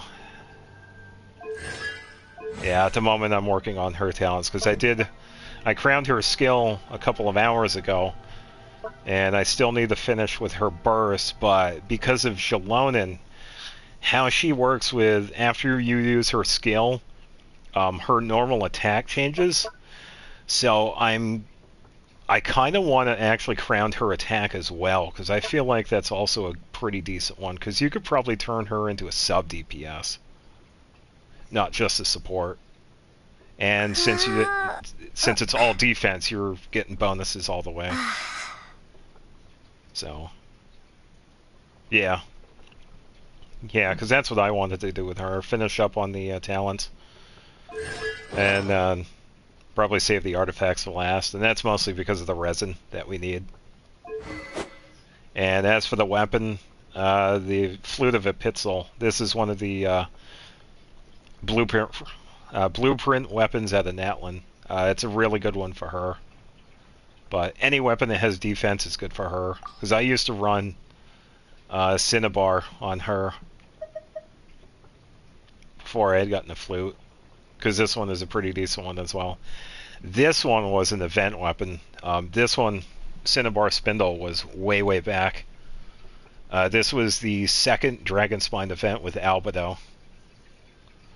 And it's one of the better ones that we've gotten so far, but sadly, it was an event only. But I was getting some tips from a Shalonen user, and they had told me that the flute is a really good one to use for Shalonen, and I made the switch, and it was definitely a really good one because we can make this one. All we need is a blueprint out of Natlin and some belays, and we're good to go. So...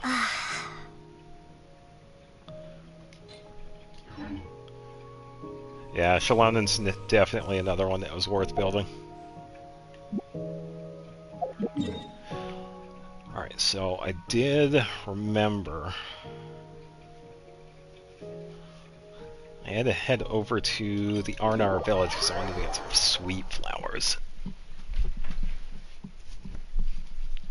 Yeah, so a lot of these characters are really good with support, as long as you know what they're based on. Like Shalonen's defense, Mona is energy recharge. You're pretty much good to go. And if you work out like different artifacts, you can definitely have some interesting setups. Because I was able to do some really good damage with Mona. And don't really have to do much with Shalonen. And those are only two examples. You can pretty much pick any other character and try out different weapons, different artifacts, and different teams too, so you can't really go wrong. So I'm kind of glad we definitely have the options for a lot of these characters. We're not really stuck to only one thing. So, it makes it easier. Let's see, I want to get someone that travels around. Let's get Sayu.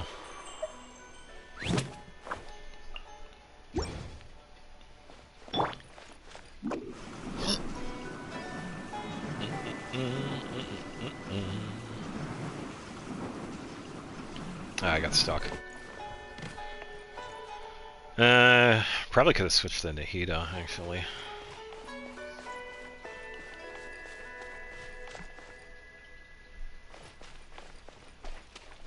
Grab all the flowers.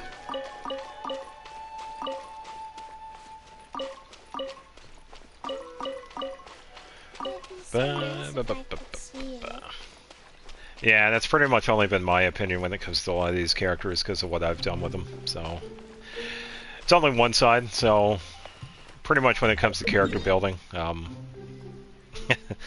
okay. Personally, I haven't finished it, but I have enjoyed it. I do understand though because it's quite fast. There's quite a bit to it. So yeah, it does take a while. I do have a funny fact with that. When I first started doing Sumeru, this is when I came back last year, because I was on hiatus, I kind of did the Aranara quest line before doing the Sumeru Archon, so that's kind of why I'm a little biased against it, because I was just biased towards it, because I enjoyed it. So I didn't do the entire thing, but I did a fair amount of it. I helped out What's-Her-Face when she was in the field. I found quite a bit of the Arnar out of the rainforest. I'm pretty sure I still have a few left. Because I still have that treasure room that needs to be unlocked. But, oh really? You should do the Fontaine Archon quest. It's really good. The lore behind Farina was really good and worth it. So, I hope you complete it. Oh, you refuse? Oh, did it get spoiled to you? I won't spoil it, but hopefully that's not the case, because it was a good one.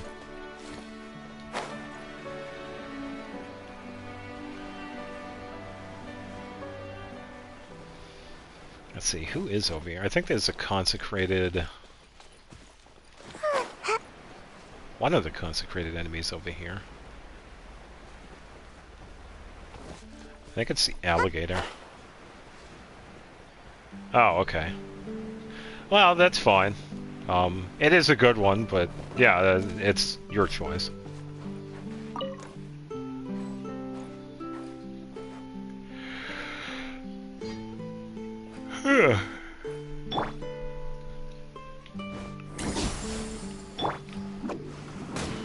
Wake up, alligators!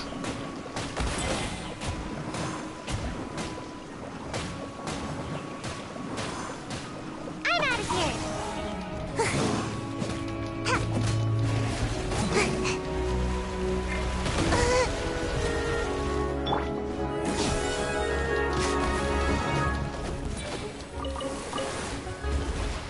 Oh, okay. Yeah, Masquerade of the Guilty, I think is the last part of it.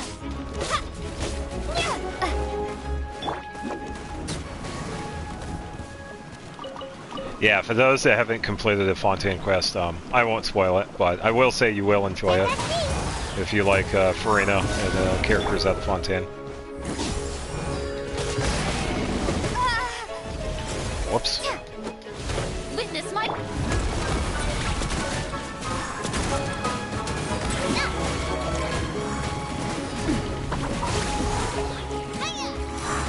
Alright, just a little bit more with Sayu and I'll be able to...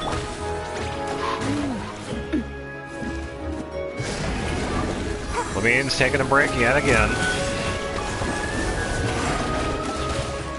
Trying to build Sayu's burst here so we can heal. It's alright, I got healing.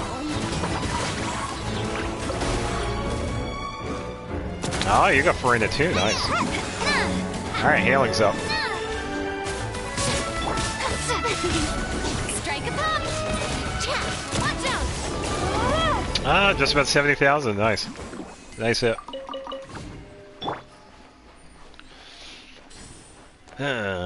Let's see. Trying to think what else I needed to do today. It's mostly just the Abyss. I didn't want to do the Inazuma stuff because I'm recording that. I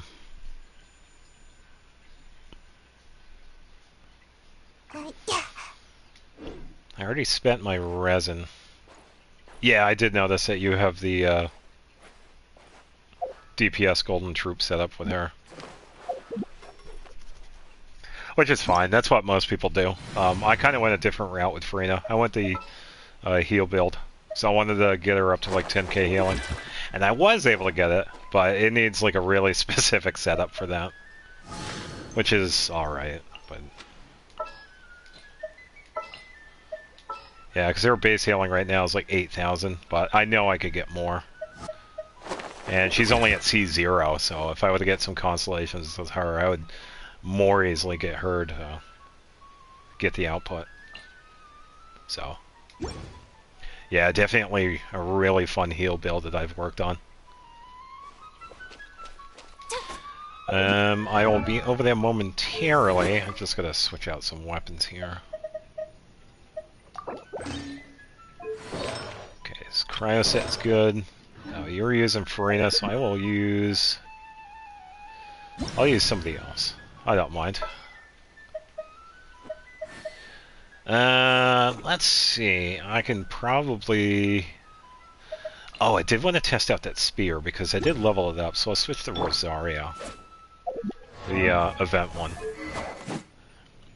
The Tamayoritai. So I got it up to level 70. Attack 187, 57, 96. Yeah, because I wanted to test this one out. Alright, I'll be over there shortly. Manny, yeah, it's been a week since I fought you last.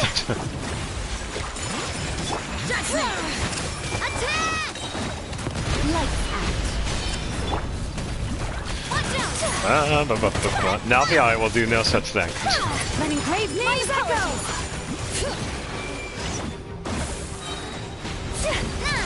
Just wait for the burst. Oh, I think that was 138,000 from Navia. Really good.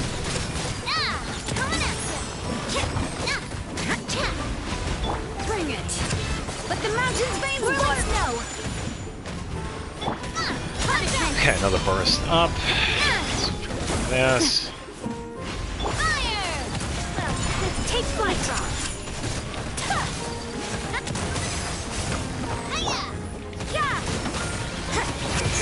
Hear the echo? Light. Embrace the ice! And burst. Whirling snow!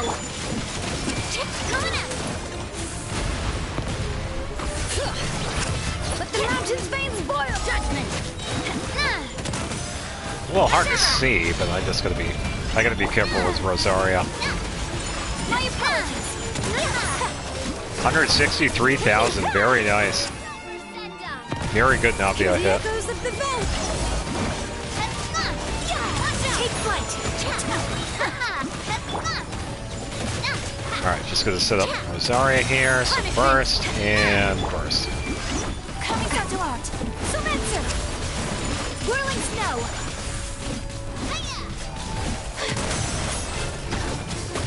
Letting grave names echo!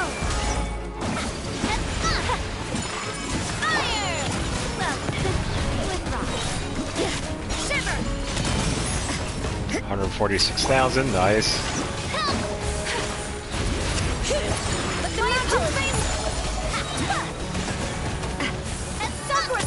Hey there! You can't run! Fire!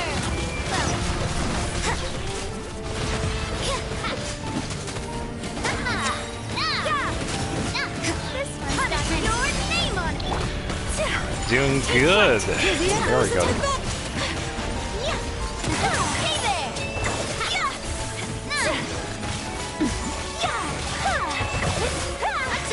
Whirling judgment! Light. Glad I was able to dodge that. Rosario would not have done well with that. Mountain's veins boil! My apologies! Name on it! Switch over to here. Yeah, I'm seeing some pretty good damage from this staff. That pole arm. I like it. Echoes of the valley. Punishment. Not completely different from the Skyward pole arm I use on there, but yeah, pretty decent with the attack bonus. A proper From the Cena with love. So I'm thinking that the vent polearm that we got now, I'd say it's worth it. Take flight. The mountains Let's umbrella warfare, I guess. Is that a nice little attack bonus? Yeah, very nice. Really good damage for Navia, by the way. Yeah, I'd say the polearm's worth it. That was definitely acceptable. Yeah, it helps that he was Hydro, so.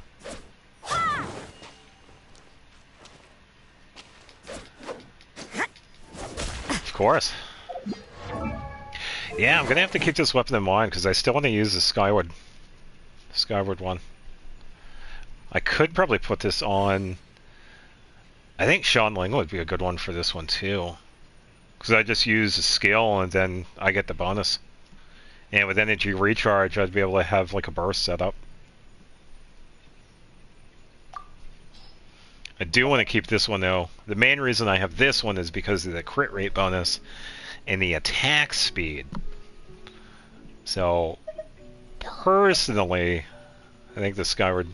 Yeah, I think Sean Ling would be a good character for the Tommy Yorite one. Has taught me that carrying an unreliable weapon is worse than not I gotta go with that attack speed. I like the attack speed. Yeah, attack speed for the characters is pretty good. This Rosaria, yeah, she's not perfect, but I feel she's at a pretty good sub-DPS spot. I do have the catch. Unfortunately, I don't use it. So, another one of the quirky builds that I have for my characters is that I run... Oh, I just happen to have catch equipped. I run a physical Sean Ling.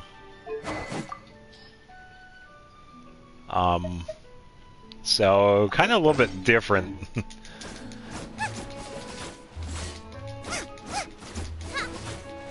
Because the physical build with her, and this is a work in progress. There are a couple of physical characters that I want to work on. Yeah, it doesn't do crazy damage, but it's still kind of funny to see when you're doing like some really fast damage with Sean Ling, because she has some fast attacks. She's like one of the faster polearm users. So if you throw on a bunch of high physical bonus on her and then some attack speed, yeah, it doesn't do crazy damage, but it's still pretty fun to see. So I think it's definitely worthy of doing. But yeah, the catch is another good one to use. I do have that one R5'd. It's good for her if you want to run her burst build, because I know a lot of people run this one with Sean Ling with her burst. And that is an excellent choice, we could go foraging which for I completely agree with. But I kind of run her a little bit differently. So,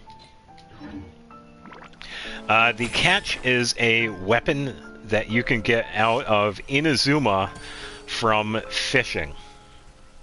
You could get the weapon from fishing, and then you can also get the enhancements.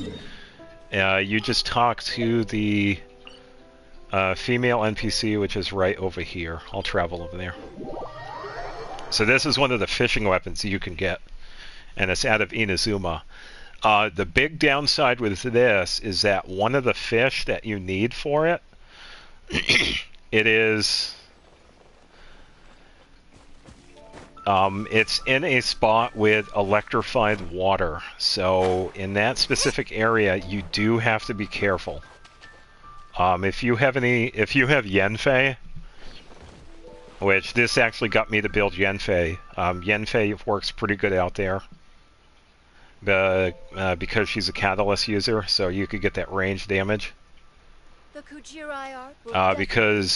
you have the water that's electrified. You have a couple of the cryo slimes out there, and I think there is an electro abyss mage. Is there time for a quick snack? I'll whip one up. Oh, that's okay. I'm sure if you had... You probably use somebody like Amber, but you do have to be careful. The fishing spot is over here. There are a bunch of other fish that you use for the catch, but this is one of them, and this one is one of the more notorious ones, because it's one of the harder spots to deal with because of the electrified water. The slimes themselves aren't too bad, but it's mostly because of the water. But because of how it is, because they're cryo, it actually helped me build Yenfei. But yeah, it wasn't too bad. Just gotta be. There we go. Watch out! I was watching out for the barrels. Okay, there we go.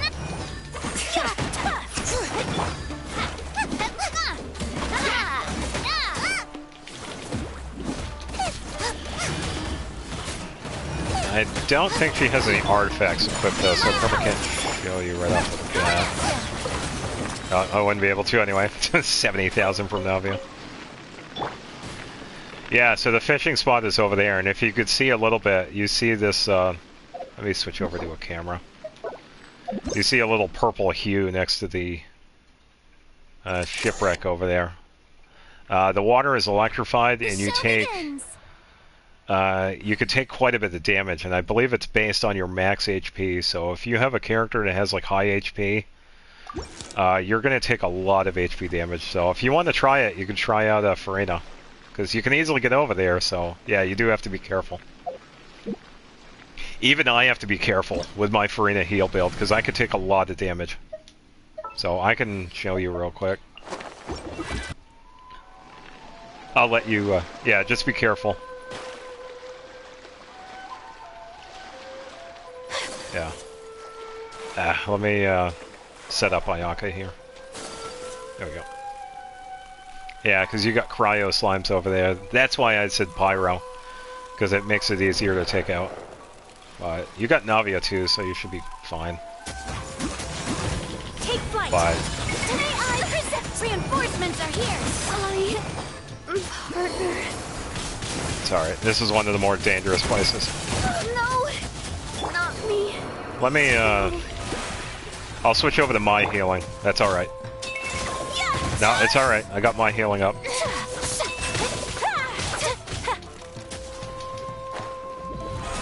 How brilliant!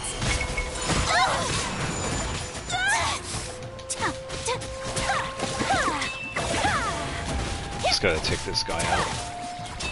Yeah, just be careful, because in that center right there, you're gonna get an abyss mage that spawns. So you do have to be careful. Remains Oh, she's down. unfinished.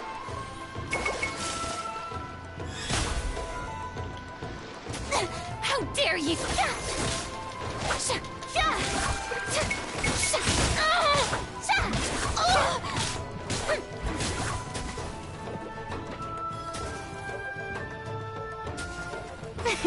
Alright, let me switch back to healing here, because I gotta bring back Ayaka.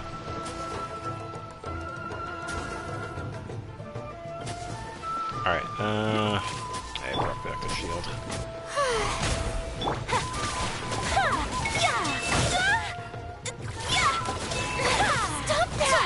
That's alright, we can just head back to land. If you have any revival food, I can bring it back.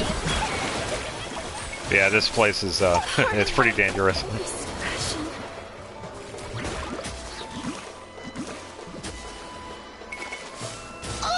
It's alright.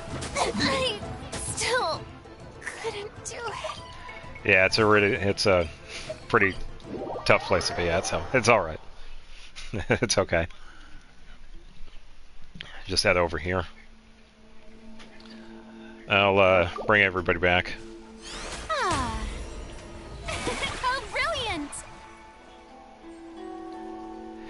Yeah, that's pretty much why I built Yenfei, because back when I first came to this area, I didn't really have any pyro users, because I was using characters like Lumine and Beto and stuff like that, but that area specifically actually got me to build Yenfei for the very first time. So just gotta wait for the food cool down so I can bring back Ayaka here. 5 seconds, 4, 3, 2, 1. Alright. Yeah. Seeing that little passive heal from Farina pop in too. Yeah. Alright, yeah, so that's where one of the fish you could find. Oh, that's alright. It's one of the many places that we have a tendency to overlook. I'm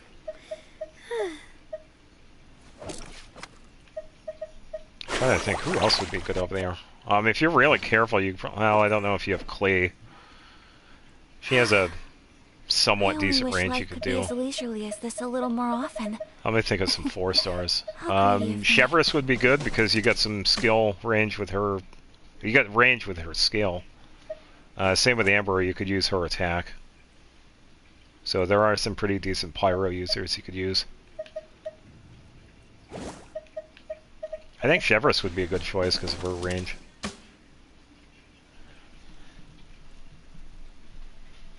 Yeah, I could probably use... Let me... I think I have a partial build on her. Let me check mine. Because I did have... Oh, nice, you got C6. I only got the one. Yeah, this was the build I was working on way back, but I pretty much got stuck working on the characters. She is on the list of my potential builds, but not for a while. Because I was talking about her a while back. She's really good with Overload. So...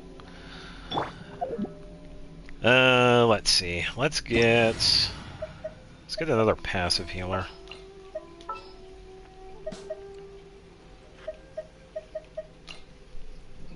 I'm gonna build up her burst again, but Saya is pretty decent that way. Yeah, because she was Chevreuse. I wanted to try out Golden Troop because of the skill bonus, and for her, pretty much just crowning her skill and burst, but she's only sitting at 188, which is fine, because it has been some time since I've done anything with her.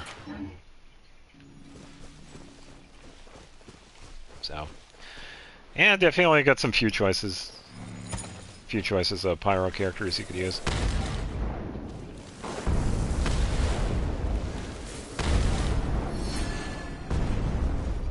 Yeah, probably not going to find much left with that because I already found everything with it. I remember that. Because that's how we unlock the little left side down here.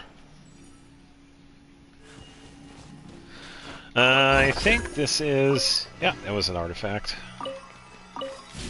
Artifact. Artifact. Sweet.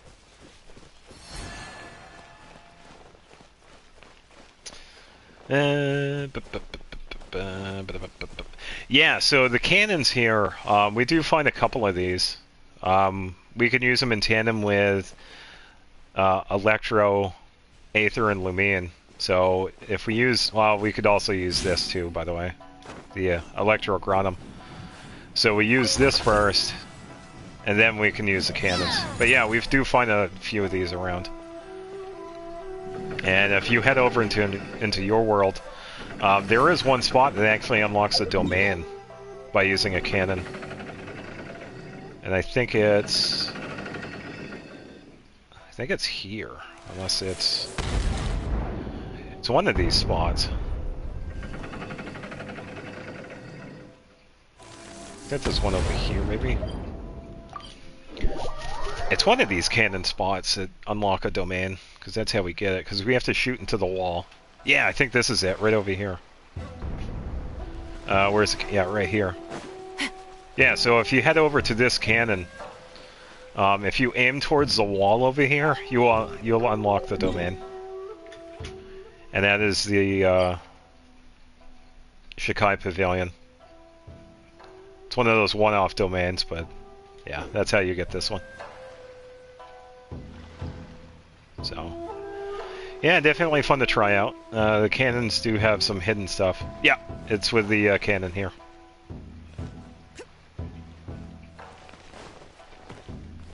So you just aim towards the wall right over there and you'll eventually get it. So, yeah, glad I can help with that.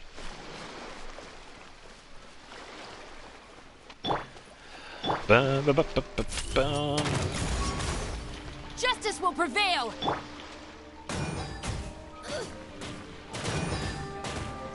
Nah, I wasn't able to get it. Sorry, saw you. Hey there! Ha! Coming out! And you!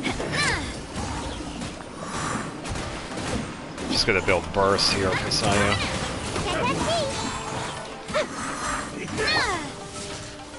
Final warning! Ha! Take this. You asked for it! Oh, I wanted the final hit. That's alright. Hey, there we go. I got healing. Ninjutsu. Wow, was that 8,200? That was a pretty good heal.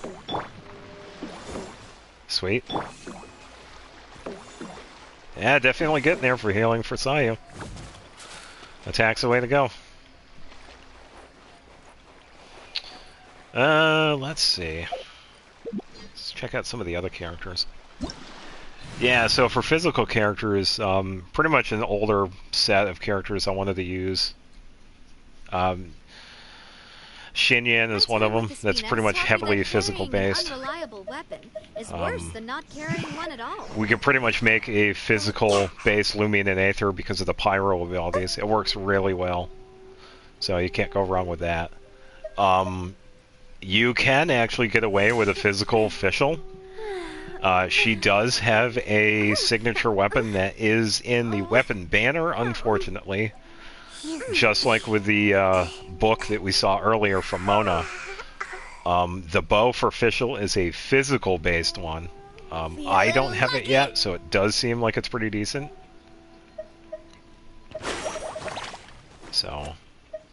yeah, and for the most part, big reason why a lot of people don't do like the physical builds. They don't really do as much damage as some of the reactive ones.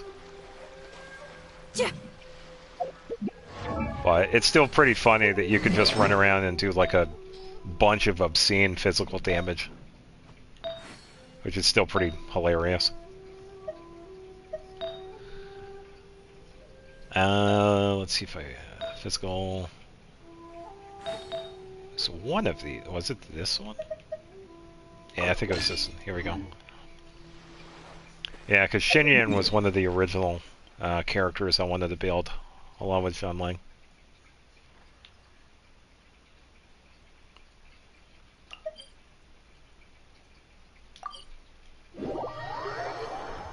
Yeah, I gotta be careful over here because I don't want to do that event yet.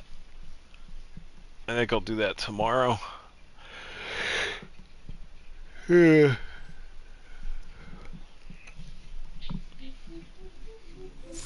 But yeah, still got potential for some pretty decent damage though. I think I'm mostly done with her physical damage. It's like 40,000. Love Spina di Rosula's logo. It was designed by my mother. Yeah, it's been some time since I've worked on any of the physical builds. Because I had to work on supports. Because that was when I was, I made the switch from Shangyun to Rosaria for my Frozen team. Gave Shangyun a break, and I pretty much enjoyed using Rosaria. And that's when I started really building supports. And I'm just about wrapped up with Kujo Sara. And then I got to switch over to Shalonen, which I did a little bit today, and then Kuki Shinobu. I just came up with an awesome new riff. Want to hear it?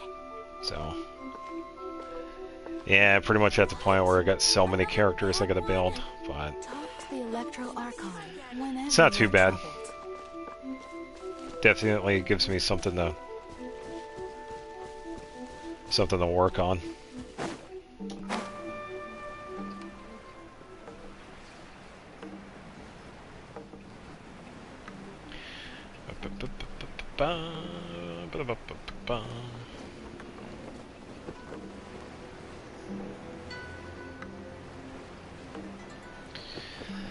Yeah, I gotta be hard pressed to find anything here because I've been pretty diligent with the chests and stuff like that. Except for the fake one that's over here. This is one of the transforming whatever they're called.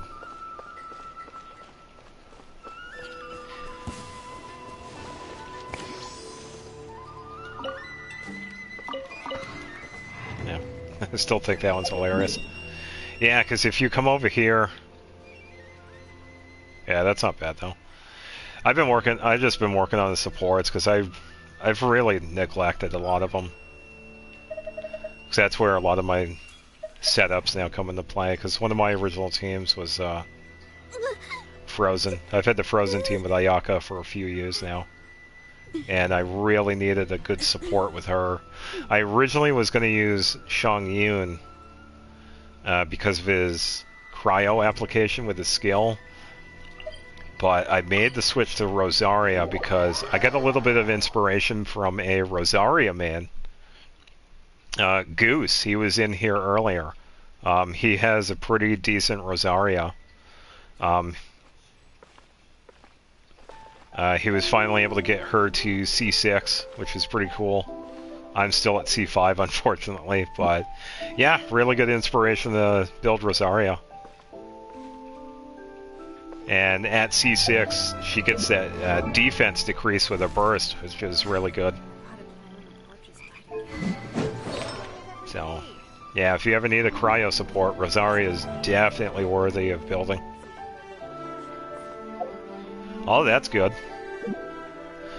Yeah, I really only have a handful of them that have a constellation. There are many of them that I don't. I'm still waiting for the last one for Sayu. So I want to get that little elemental mastery bonus, because I think this would help greatly. But I would have to get a little bit more EM for her, because she's only sitting at 150. So I think the only rare example of getting constellations would be the Constellation 1 for Dia, and then Catching, which is currently sitting at If C5. there's fire in your soul, you gotta rock and roll. So come on, let's get moving. But yeah, a lot of the 4 stars usually have a few constellations. I've been pretty fortunate with some of them. I wouldn't mind some constellations for Lanyan, but I had only gotten the free one. I was really tempted at pulling her when she was on the banner, but I decided not to. I was going to get a free one anyway. I just came up with an awesome new riff. Wanna hear it? And then some of the other ones were pretty lucky as well. I do have a C6 Bennett, which I am glad, because there's a funny little setup I have with a Melt Ayaka, which is hilarious. I was able to pull that off. I need to get more crit rate on it, but yeah, it definitely is pretty funny. You run around with Bennett and Ayaka with Melt, and believe it or not, it works. Just going to change the setup for Ayaka and you're good to go.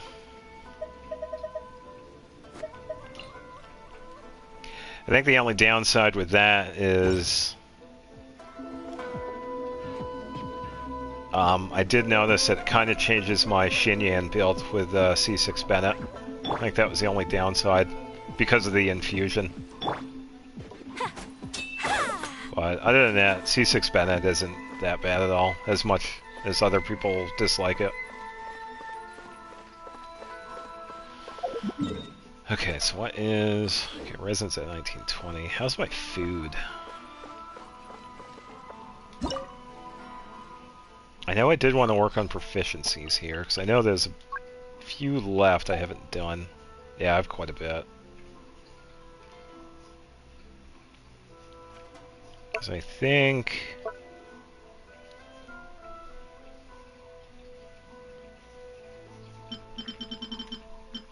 So I gotta go through my food last.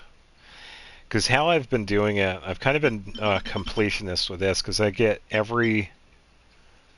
For every single type of food, I do the suspicious, normal, the traveler. And the final version I'm of learning it. more about you all the time. It's kind of why I've been putting it off, though, too. I think some of them... Yeah, I need more fish.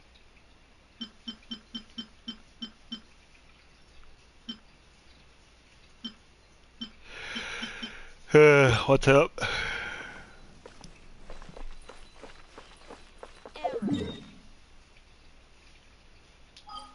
Oh, you're in somewhere. Where are you at?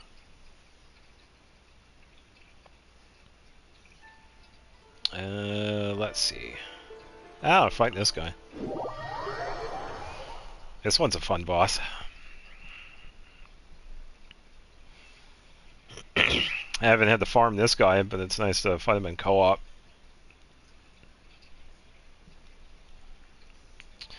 Yeah, because usually, even though I don't farm for a lot of these bosses, I do get practice in, because usually when I'm doing co-op stuff, I'm one of the ones that like travel into co-op and help other people. So I'm at that point where I've already done everything, so I might as well. And one of my things is pretty much practicing on bosses and domains. And it's also helped me too, because it gives me the chance to try out like different team setups and character builds. Yeah, let's use Farina. So, alright, I got Farina if we need healing, and I'm on my way. I got Yoimiya. I think she's... Oh, I gotta take the feather off of Kuching. She's currently borrowing it. No, Lamine's using it. Okay, she should be... 48, 134? Doesn't she... I'll just be a minute. I gotta check these artifacts. I keep on... This is why I want to have like specific sets for each character. Because you gotta remember who has what. That's where it becomes a pain. I think I gave her crit rate. Fireworks are for now, but friends are forever. No, that's not... No, because I had over 100 crit damage. I think I gave her the crit damage. 48, 134. It's gonna be something else. I think that's fine now. Up and away. Yeah, the set I have for Yoimiya, it is a Shimenawa. I was finally able to get 4 pieces, but it's only a temporary setup. They are not fine-tuned at all. It's only really for the 4-piece effect. But I do eventually want to have like a finalized set. But I have been able to get some pretty decent damage. I think I've gotten like 70,000 with it, which is pretty good.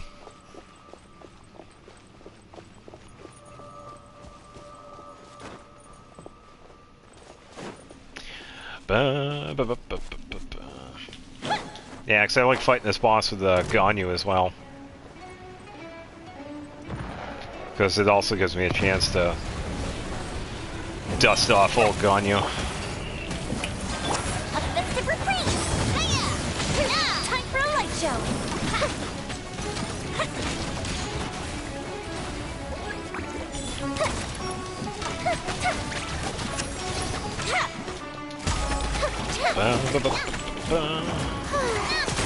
Hey there.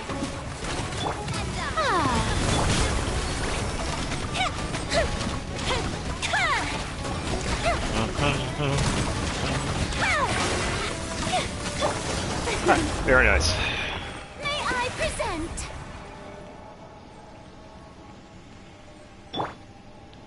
Yeah, and that's also another reason why I've gone in the co-op and helped people too, because I get to kind of show off my heal, Farina. Another one of those examples of using a character a bit differently. And heal Farina is one I don't normally see. I've only seen one instance of that. I've seen, I think it was like 6,000 or something like that for their healing, which is pretty good. It's actually pretty good. But for the most part, when it comes to Farina, everybody's DPS, which is alright. She could do some pretty decent damage.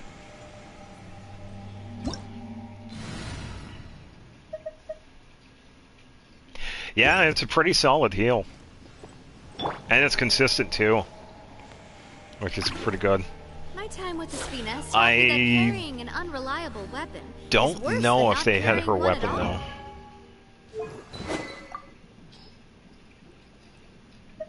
I'm not sure what they had on her.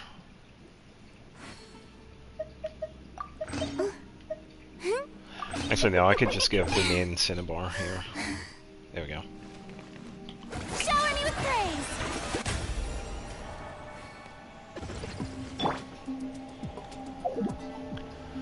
Alright. Yeah, because the main thing I do in co-op is support. But it is nice to do DPS in co-op too. I don't get to do that often, but it is nice. Have you ever kept goldfish? Because I usually pair off Ayaka and Yoimiya. Those two work pretty good together. Because you can have them both, they both pretty much support each other, because you could do Melt Ayaka and Melt Yoimiya by using, I would imagine the same. Defense-based, but probably throw in a little bit of Geo bonus. I was watering it every day. So probably...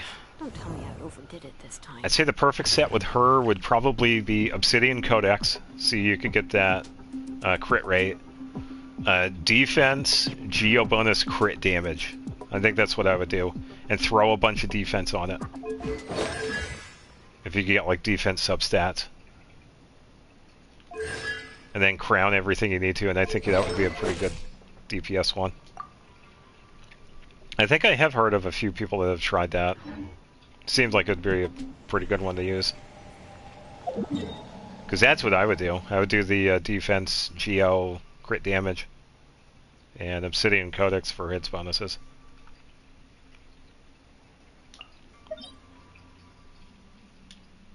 Oh, you want to take on Arlecchino? I'm okay with that.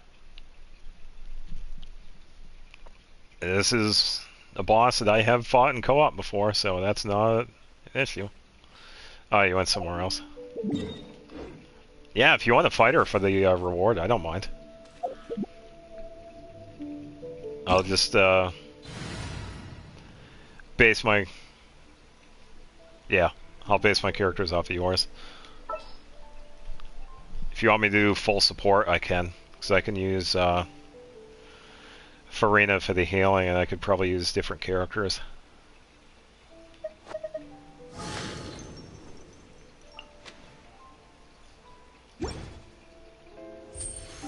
Yeah, of course, we could do that. Let me just double check my equipment, because I have moved stuff around. Ayaka, okay, 34, 221, she's good. And I gave Farina her weapon. Alright, so my team is good. But if you want to use somebody else, that's okay too. I can definitely switch out. Level 90 is okay, I believe.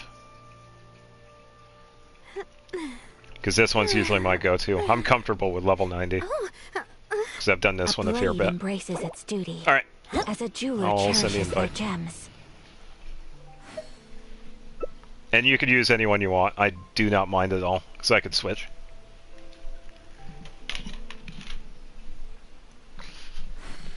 Oh, so you're going for full Geo. Okay. Alright, good luck. I'll try and keep everybody healed up as possible.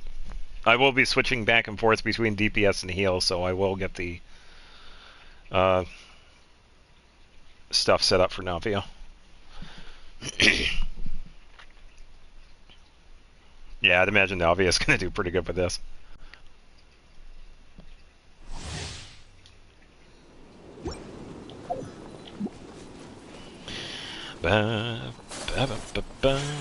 Zoop. Afraid? Or do you not even have the courage to be afraid? Fire! Well, yeah, with rocks. Watch out! Hiya! Oh, 130,000, nice. Hey Now there! that's more like it. Letting brave names echo! Watch out! With the fall of darkness, A proper destruction send-up shall from rise. Messina with The love. countdown has begun. Have a taste of purgatory. Waiting for it to come down so I can... I missed it. Whirling snow! Look at it. Hear the echoes of Trapped the like a valley. bunch of helpless animals. Alright, Farina heal is up. Coming Santalot! Surrender! Hey there! Yeah! Alright, I got that off. Nice.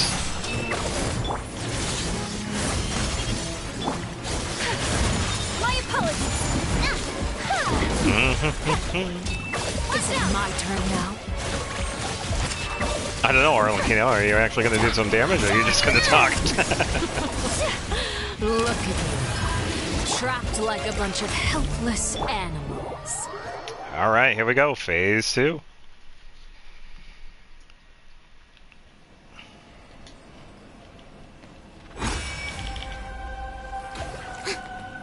Bring it! Let engraved names echo! Yeah, that's it. Coming at you. Embrace Alright, this. Ow. burst going. I'm fine. Brilliant. Attack! My opponent. Ah, she ran away. That's alright, I got it. Nope. Oh, rare hit. I usually dodge that. Alright, gotta heal here. Take flight! The echoes of the... Heal good, TP out of Sometimes Saku. only the beginning. The sun and moon have set. Only ruin remains. Come on, Arlecchino. Sorry, you're not hitting me. Too bad.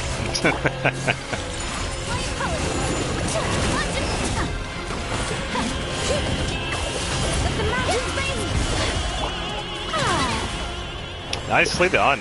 Yeah, that was really good. I almost lost Ionka at the end of that.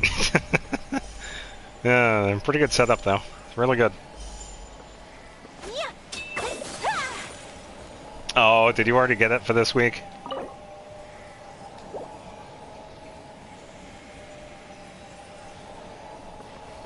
Yeah, the reward's like only once per week for each of the weekly bosses. Hey, that's alright. It was pretty good practice though. For when you fight her in the next couple of days, so. Not a complete loss. That's fine. Yeah, because I had to farm this one for Kashina. She uses one of the drops from Arlecchino. So I had to farm her somewhat recently. And I fight her from time to time in co-op, so. Still pretty fun to get the dodging and the invincibility frames out of the bursts. So, still a pretty good challenge. Yeah, she is a good boss. And she has some really good music, too.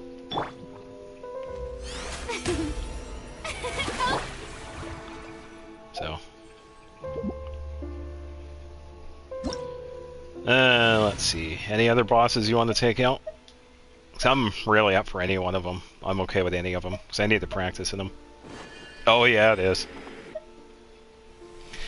Yeah, because one of the side projects I've worked on, if you ever heard of slow and reverbed music, I actually started doing some of the soundtrack from Genshin. Yeah, we could take on I could pretty much use the same setup. Yeah, because I have all the regions done so far. Pretty much selected, not all the tracks, but a couple of my favorite ones from each region. I am currently working on Natlin at the moment, but because Natlin isn't done with the updates, I was going to do like a 2-part. And I'm currently working on part 1. And I have these on my YouTube.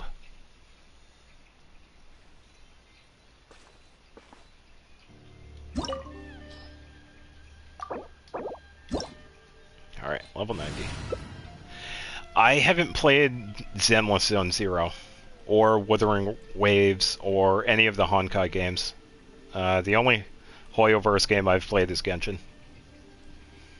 A blade embraces its duty, as a jeweler cherishes their gems. Nahida, interesting choice. Do you want to try Nahida? Because I could switch out to a different one. Yeah, it's an interesting choice. I usually don't see Nahida take on Ai, but if you're going to do that, I could probably throw in a little bit of extra bonus damage with... I could probably use take a break after Dia. all that running around. Yeah, let's rest here for a bit. Dia or Yoimiya? Who would I think I would be fine with Dia. I could do a little bit more damage with her. A blade is like a tea leaf. Only those who sample it many times can appreciate Because we'll get the bloom its true set up, qualities. and then we could do a little bit of Burgeon. So that should work. Yeah, I usually don't see Nahida in this one, so that's fine. Yeah, because that's what I do with my Hyper Bloom team, because I have her paired with... I usually go back and forth between Kuching and Kujo Sara, but because I had just gotten C5 on Kuching, I kind of have a separate Hyper Bloom team. But yeah, when it comes to electro characters, you really can't go wrong with Nahida. What's going on, Ai? It's been a while.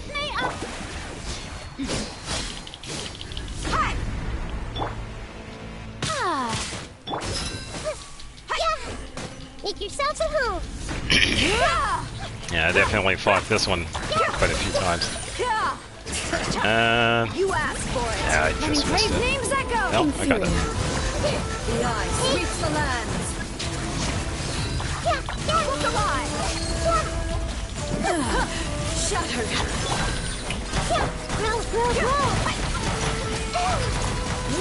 It's alright, it was probably a little early on the burst, but we should be good. I know we'll probably get into the second phase too, which is fine. Alright, let me switch to healing here. Let the world collide. I can keep everybody alive.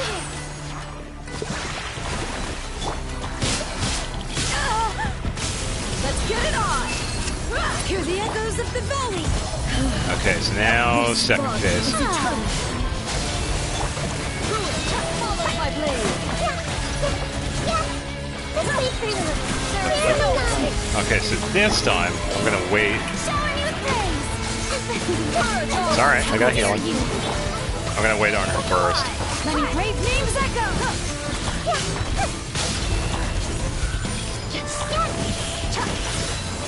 Alright, so she's gonna do the attack here. Final calamity.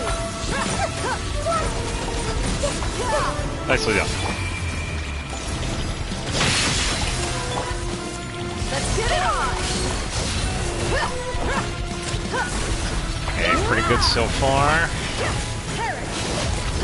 Hear the echoes of the valley. Bring it. In spirit. Alright, don't worry, I got healing. Make yourself a hoop. Alright, just gonna do a quick setup, and we should be good to go.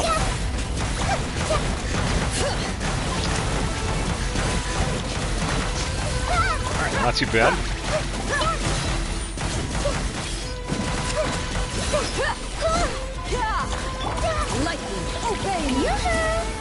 Alright, Farina, take it home. Nice, there we go. Nicely done, that was a good boss fight. Before me. Yeah.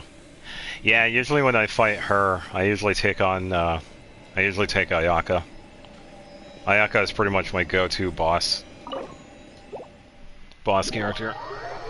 I have her take on everybody, actually. Maybe except for the, cryo hypostasis. I think that's the only one I usually don't use. Because with her, I'd probably use, like, Yoimiya or Dia.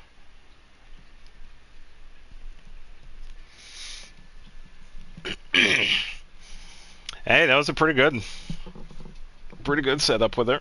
So,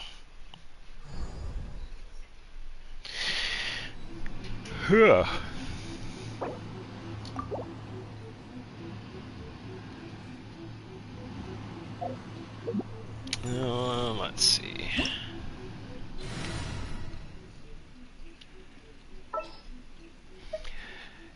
Yeah, because I've usually been pairing her to... A blade embraces its duty. Probably not. I am okay with where I got to. I didn't get to floor 12, which is alright. Definitely had a little bit of challenge with the chamber 2 and 3, so I am okay with where I am with the Abyss. Speaking of, you just reminded me, I have those other rewards that I got for that too. But, yeah, I'm okay with where I am with the Abyss.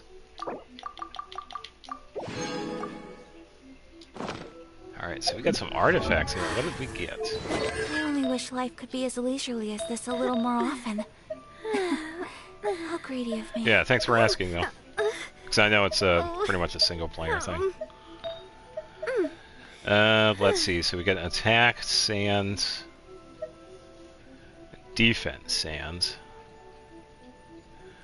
Yeah, so something like this. A defense, sands, codex would be good for DPS Shalonen. I really want to go traveling. I don't mind where we go, as long as I have my friends with me. Could probably... A blade you know embraces what? its duty, as a jeweler cherishes their gems. There is a build that I haven't tried yet. So when it comes to Kashina, her stuff is defense-based as well. But I've been using Husk of Opulent Dreams. I don't use Obsidian on her, so I think I'll actually save this piece. Because it has defense, it has attack, and it has ER. It'd be cool if it had, like, crit damage, though. Oh my, you actually do yeah, that's your choice. Personally, I don't use primos for resin. That is definitely So this is a blasphemous. day in the life of the traveler. But yeah, I'm learning more about you all the time. Your primos, that's okay. I've known a few people that have done that, and I have told them, it's like, all right, that's your thing, go right ahead. It's not something I would do because I usually save mine for wishing. It's probably why I usually have quite a few on hand most of the time. Yeah, because I'm just under 21,000. A blade is like a tea leaf. Only those who sample it many times can appreciate its I'm just true waiting for the quality. store to Spina refresh. Sula's logo. It was designed by my mother. Have you Yeah, noticed that's not how it something I shapes could like ever a do. heart? I can't use primos like that. I gotta use it for the characters. So, my big secret when it comes to how many primos I have, I just don't use them. I save all the primos. From the events, commissions, everything. I just don't wish. I wish like every 3 months or so. That's why I usually have so many. I'd say when I usually start wishing is when I'm... That's fine. We have a lot of good characters to choose from. Usually when I hit like 30,000 or so is when there's a decent character that I've been waiting on. Because it was like that with Zhongli, but I kind of had to wish a little bit extra with him. So, unfortunately, because of that, I would have had a few more.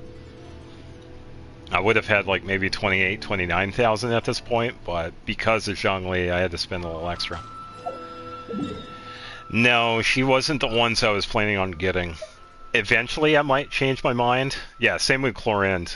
She's another good one, but yeah, because of the characters that I've been working on and the characters I'm saving for, those are another two that I've had to pass on. I wouldn't mind them, but I kind of already have them covered. Because I have Dia and Yoimiya for Pyro, and Electro, I have Kuching and Kujosara. So I kind of have those two spots covered already. And if I were to get them, they would immediately get backburnered, because I already have so many other characters that I want to build. Because that's usually the second half of it. It's like, yeah, I get a character, but when am I going to build on them? I really want to go. So that's what I usually have to think when it comes to characters. So that's another reason why there's like a big time difference between me wishing. Because it gives me a chance to build up my primos and then figure out, it's like, all right, who's going to be a long-term character I'm going to work on? Because I'll have time to do it, and who I'm actually willing to build to. Because I have to pick and choose. It just goes back to like how much resin we can get. So, all in all, it's really not bad. That's how I usually, that's how I do my wishing. When it comes to the standard banner, usually whenever I get a standard wish is when I wish. But I think this time around, since I just got the 5-star, I had gotten that Skyward Claymore. I was just going to hold off a bit, because I know I'm just going to get like a couple of weapons, like right off the bat. So I think I'm going to wait until I get like 10 or so, and then I'll take a crack at it. Yeah, Skyward Pride. I had just gotten this one, because I could have gotten Chi-Chi, but I didn't. I got a weapon I have no need using. Got it up to level 40, but at the moment, I don't have any plans using this one. So, but yeah, when it comes to the characters, I usually just pick and choose like a couple of months ahead of time, and then I build and save all my primos. So, and since I did everything else, it gives me a chance to, you know, work on character builds, testing out different teams, and doing some of the side stuff too. Having some more time doing the events, and some of the teapot stuff too, which is pretty decent. So. Can we play Banker next time? And co-op too. That's another thing I've been doing forging off and on. commissions do I still have to finish? Let's see. 1, 2. Not so many as I thought. Oh, Sucrose is a good one to choose.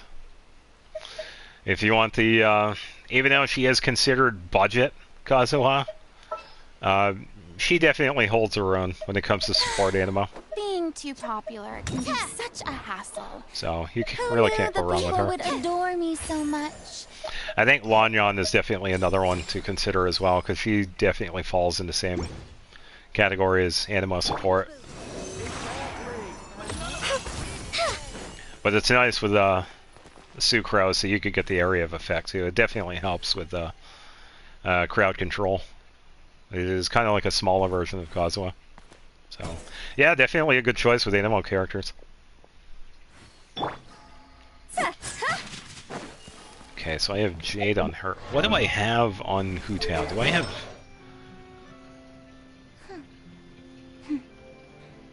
Oh yeah, she definitely does the DPS damage. That's why I kind of consider her a sub DPS and support, because she kind of has the same setup as Gao Meng. If you remember her skill, you pretty much do that little bounce off. So it's pretty much just like an animo type Gao Meng. That's where a lot of her damage comes from. And then once you get that little passive ability of using her elemental mastery, that's when she can really shine as a sub DPS character. And you know, Gao Meng's the same way. You throw a bunch of stuff on him for her for his skill, and you're good to go. You're all set. Where is she? I got healing, by the way. So. Yeah, definitely had some time thinking about these characters. So I'm really glad a lot of them, you can have like a bunch of different types of build. Because not all of them, you know, usually fall within a specific category. You can always do like a workaround with different weapons and artifacts. And you really can't go wrong. The biggest thing is just preference. It's like pick your favorite, and you're good to go. Because that's what I tell people when it comes to wishing. It's like, if you want a character, it's like, if you like them, yeah, pull for them. Go right ahead. If you don't, you don't. That's okay. And same with the character building. Pick and choose your favorites, and you're pretty much golden.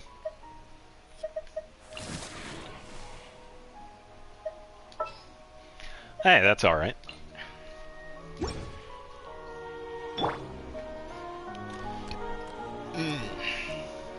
I think it's easier for me because I've been playing for so long, so I've had the chance to, you know, build a lot of different characters and setups, so I've been able to, you know, talk about it too, so that probably helps with picking favorites.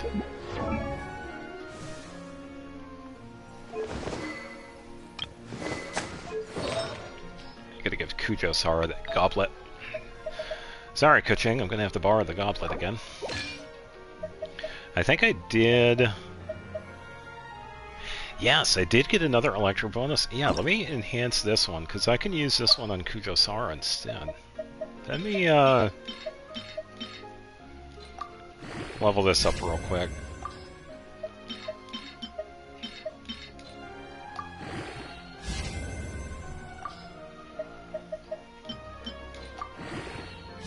Hopefully I can get everything to crit rate. But I'd be okay with Elemental Mastery too. Nice. Alright, so... yeah, that's good.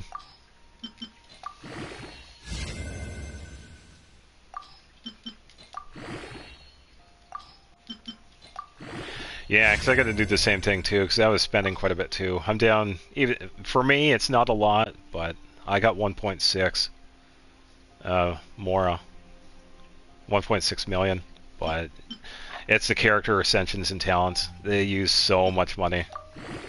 Staring into my eyes is ill-advised. I can't promise you'll like what you see. Yeah. Yeah, if I had that much, I wouldn't be able to do much. I would have to farm for like a week.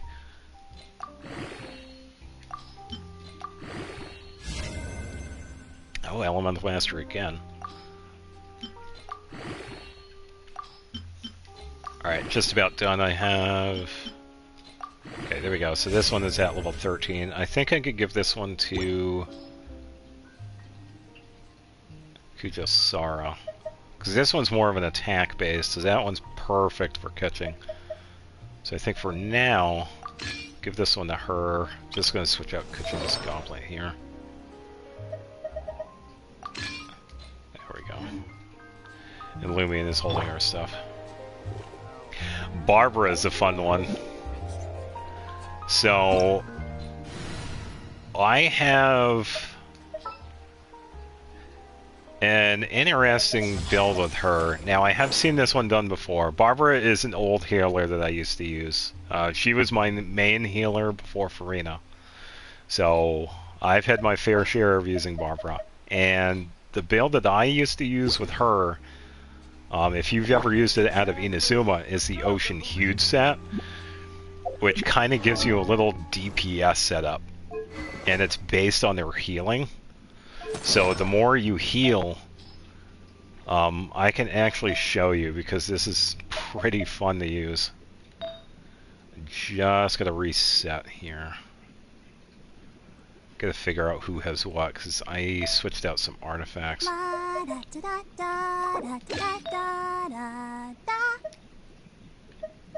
Yeah, because Farina also uses some of these artifacts. I think I have Yenfei holding them at the moment. I just got to see who has what. Yenfei, where are you? Where? Take that off because you're not animal. Where is Yenfei?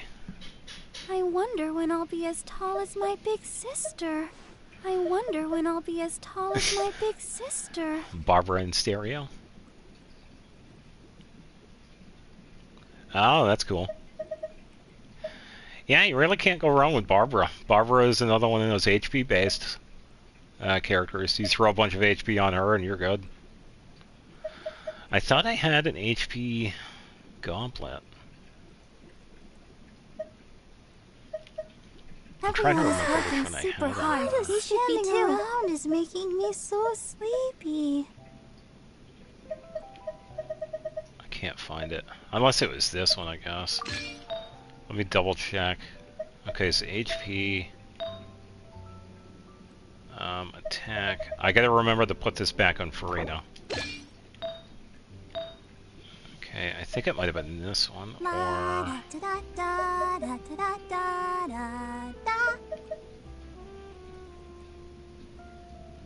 no, because I think I was fine. I think it was this one.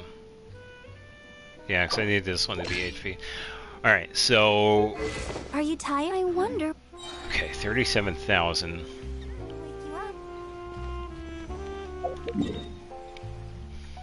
Alright, so when it comes to Barbara with this Ocean Huge set, the more you heal, the more damage output you can get from the 4-piece effect. Which is kind of interesting, because you could have Barbara in this... It could be used with any character that does some sort of healing, but it's still pretty fun to use with Barbara, because you could put her into like this sub-DPS setup with this. You could hit up to 30,000 with it, which is kind of hilarious. That's pretty much the big gimmick of this set, which is still pretty funny. So if you throw a bunch of healing on her in HP, you get this little true damage bonus here. So if I go for a full heal,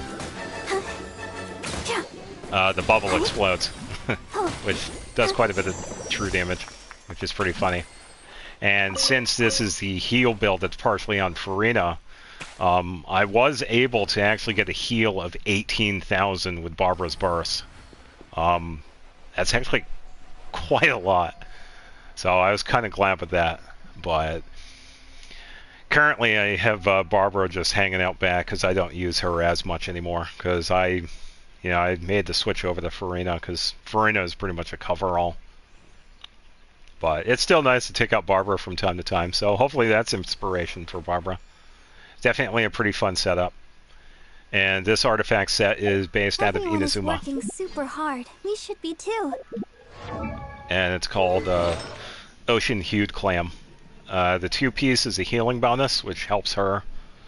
And the second half is whenever you heal, I wonder when I'll be as you get a tall as my big true damage sister. burst, and it could go up to 30,000, and it's based on how much you heal. So you could really use this for any healer, but it's pretty fun to use for Barbara. And as for weapons, pretty much anything HP based, you're good to go. And for the artifacts, you're good HP all around. You could throw a healing bonus on the circlet for a little bit of extra. Are you tired? Try my new spicy energy Pretty much drink. anything I'm HP, sure it'll you're wake good to you go. up.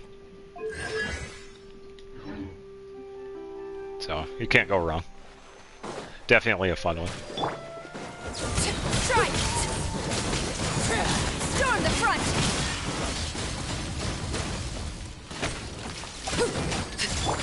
I'll protect us. Go, Barbara, go! Flash! Hi-ya!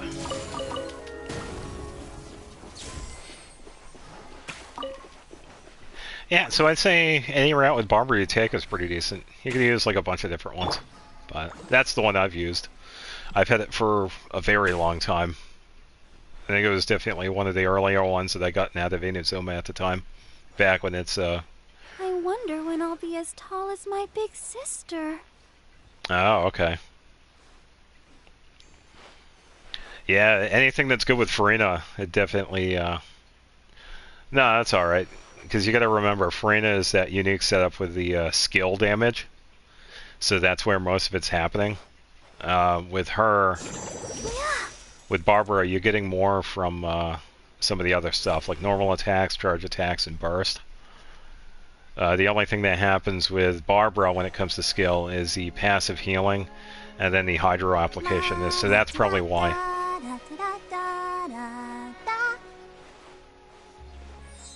Let the show begin. Yeah, because you can do hydro application with her skill, but there isn't really any damage output that way.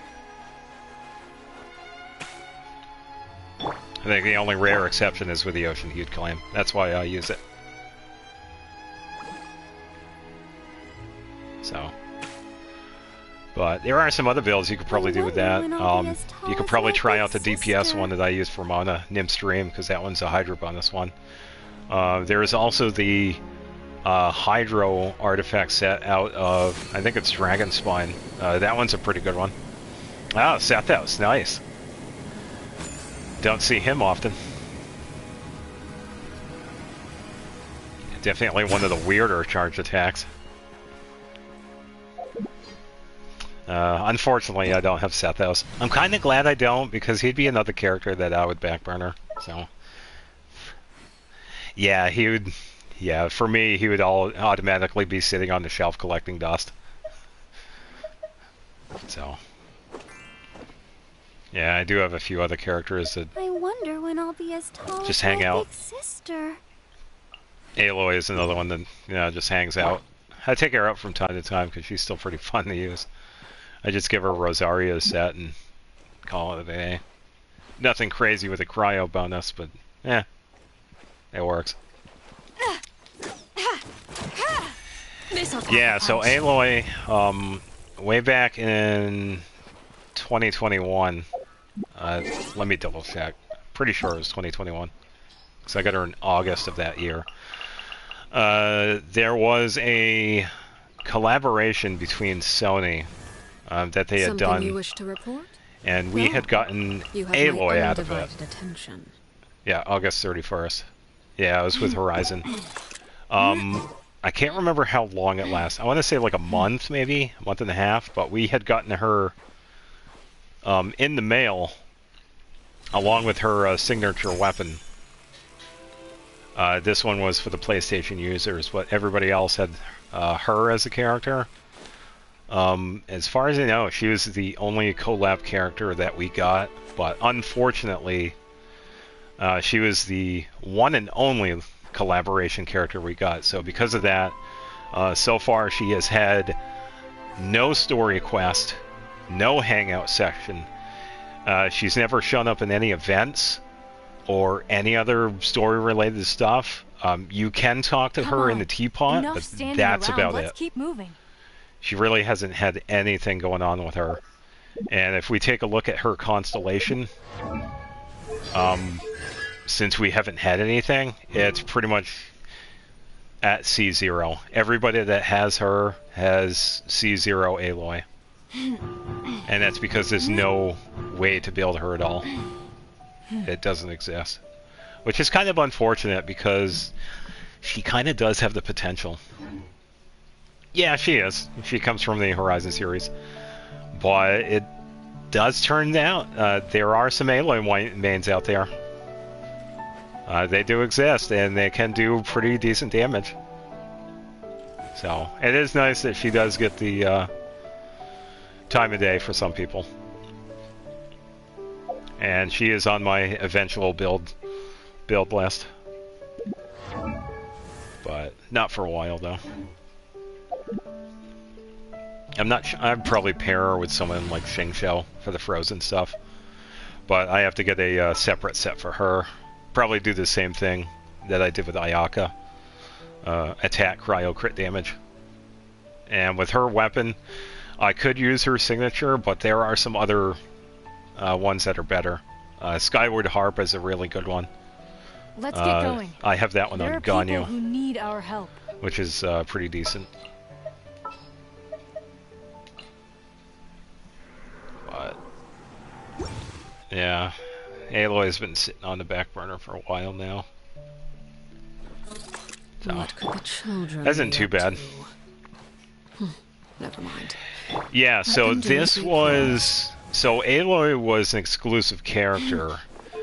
Her signature weapon was exclusive to PlayStation users. If you could see it right here, her weapon is called Predator. It is an attack main-based weapon. Only the PlayStation users got it, which is kind of unfortunate because it's a decent 4-star weapon. Dealing cryo damage to opponents increases this character's normal and charged attack for 10% for 6 seconds. It can get 2 stacks, and additionally, when Aloy equips it, she gets an attack increased by 66. So, yeah, that's the big downside with that, is that only the PlayStation users that were fortunate enough to get her got this weapon. No one else does, which is kind of sad. But, yeah, for a cryo character, she does make for a decent sub DPS. You could do partial support with her skill, which does the area of effect like this. And when enemies get hit by these, she gets a cryo bonus when she collects the stacks from that, which helps her out her cryo bonus. So if you give her that cryo artifact set, Blizzard Strayer, she's good to go. Yeah, as far as we know, we have no idea if she'll ever have anything, because there's nothing with her. No event, no story, no hangout, nothing. You could talk to her in the teapot, and that's about it. So, yeah, that's really a big downside with her. So. But. Yeah, I know the one.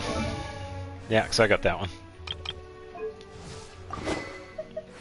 Yeah, speaking of throwback.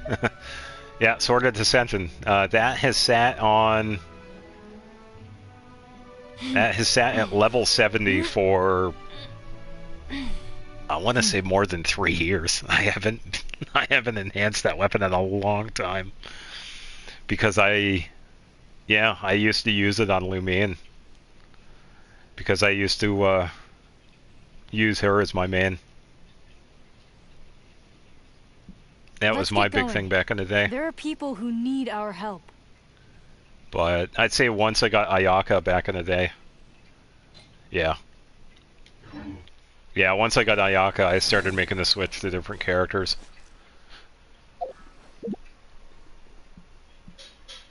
I don't think I'll ever upgrade it, but it's definitely there if I ever need it. So, there were definitely some perks to the PlayStation users.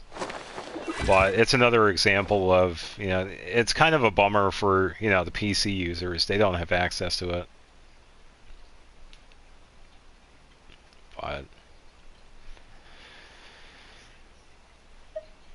it's not all bad.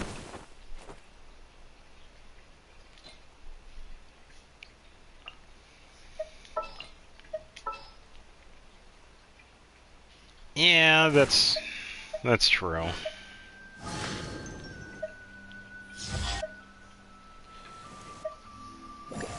We got like a decent healer.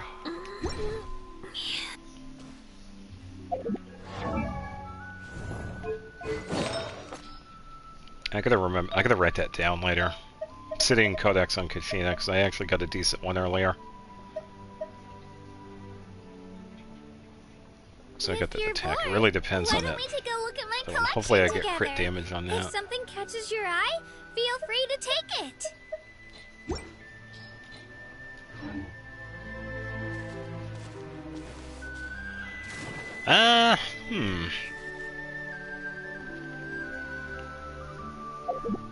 Yeah, well, let me take a look at my roster. I could probably base it off of this.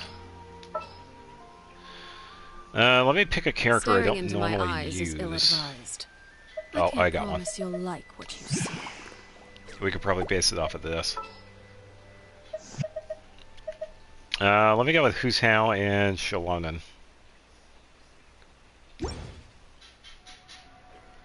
Okay, I think... I could have changed up the artifacts for Hu Tao here. I think. I think it was the Pyro bonus. Alright, Lumine, I'm going to use the Pyro bonus. And then... Toodaloo. Was it this one? Wait, what is this one? Crit damage? I think I gotta borrow this one. Okay, so I have Pyro damage bonus, and attack with Primordial Jade, so I'm getting crit rate, a little bit of crit damage, 2100 attack. Billy Churl, silly Billy. Okay, that could work. Churl. 33, 227, 94. Probably need a little bit of crit rate. Let me switch over to this circlet, see what it is. Billy Churl, silly Billy. Okay, that's a little bit better. 64 over 176 with 94 Pyro bonus. Sitting at 2000 attack with 142 EM. Let's try that one. Alright, let's see. Who would be a good one for this? Yeah, it's alright. I wanted more crit rate, though. That's why I made the circlet switch. Because I use these circlets for Kuching and Yoimiya. Because I have the crit damage for Yoimiya and the crit rate for Kuching. Yeah. So, I'm glad I have some of them on hand. And I'm glad they're the Gladiators one. So, let's see. We have Lillian. We fought Ninian earlier, so we could probably fight the other one. Just gotta do a little bit of dodging with it. That's the one that's top of the hill up here. And this one is also pretty fun when to fight with Nihida. I've done this one before. Because you could just sit back at the edge of the hill and not get hit by anything. So. And you got Farina too, so I trust your healing.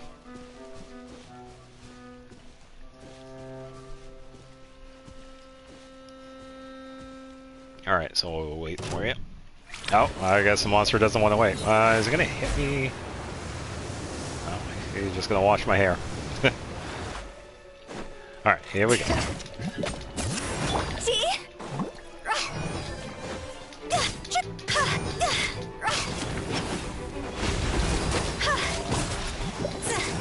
Yeah, sure thing. I'm okay with either character you use.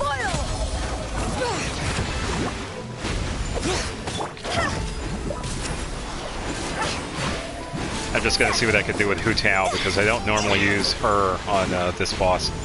So I usually use Ayaka. So it'll give me a good chance to practice.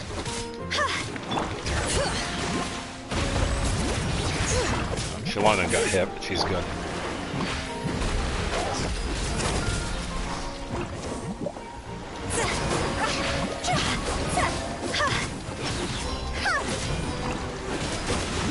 Hear the echoes of the valley. A little bit of burst dodge. The Temple of Wisdom. Let me put my mind to it.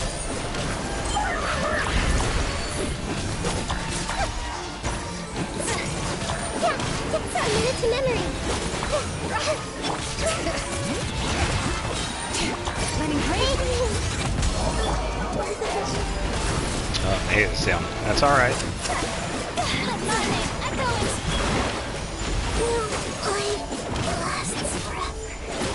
If you want, if it does get a little bit too hard for you, I could switch Shalona out and put in Farina. I could switch over to Farina heal.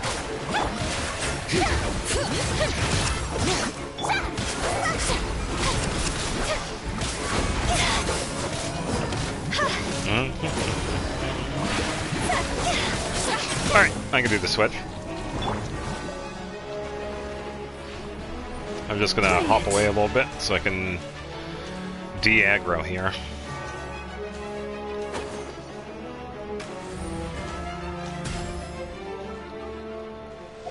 Alright, making a switch.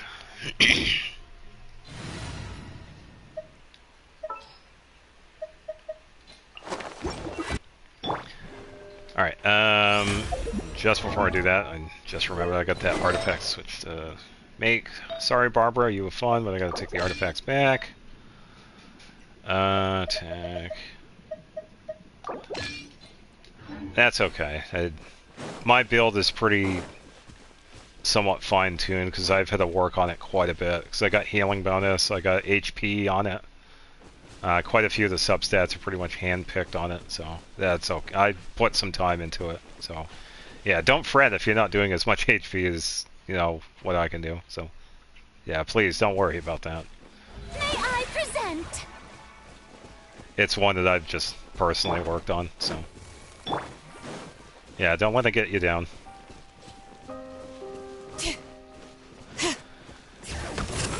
Yeah, why did I say Lillian? It's Vivian. The name of the boss is Vivian. What? Where did I get Lillian? Yeah, strike a pose. Higher, higher, higher. Oh well.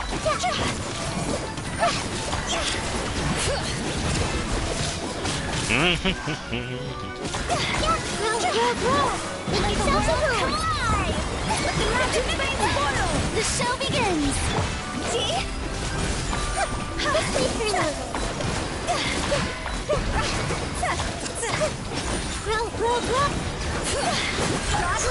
Oh, but a burst dodge. Letting great names. This may hurt a little. Oh, brilliant! Hey! Bring it. And I also do know that I'm not getting the full setup for Hu Tao because of Farina, which I'm okay with.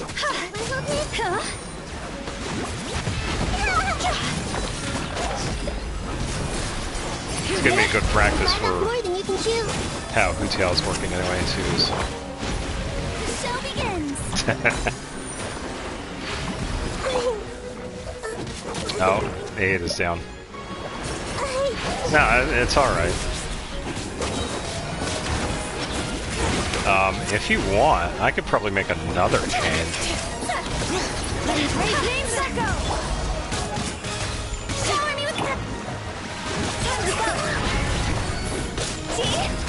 me go full output here.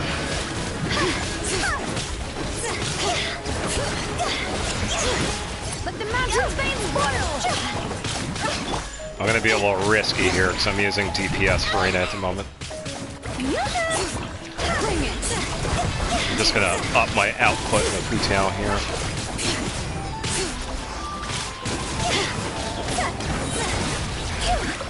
Hear the echoes of the valley! Oh, 57,000, not bad.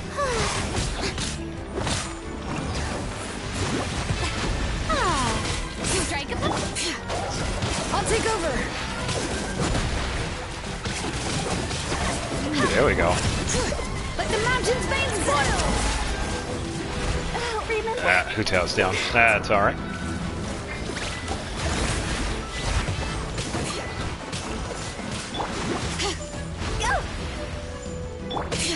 Hear the echoes of the valley! Alright, Hu Tao, back in action.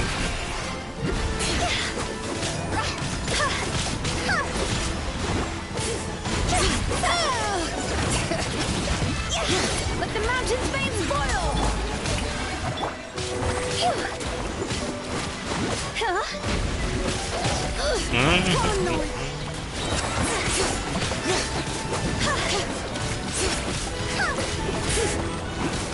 Hear the echoes of the valley! Another 51,000. Shower new threat!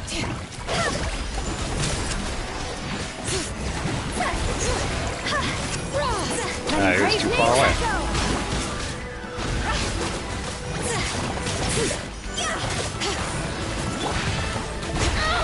Alright, let me just do a little bit of spot heal here. Stop that!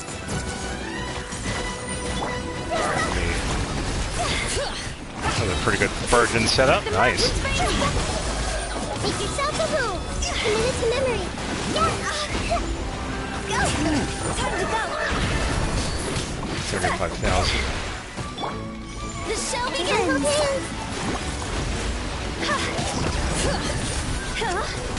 Hear the echoes of the valley!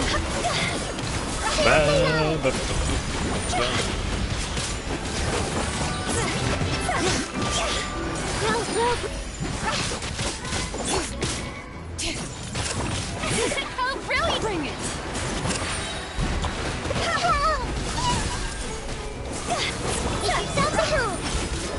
Let the mountains veins boil! 55,000? That was pretty good.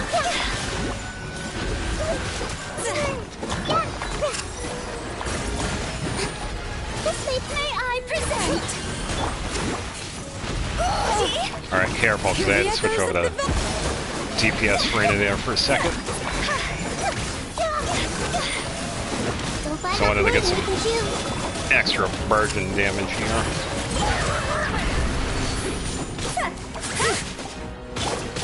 Alright, back to heal. Bring it! Okay, now DPS. There we go, full power Hu Tao, at least for a little bit. Whoa, did I just see 154,000? Can we get a replay on that?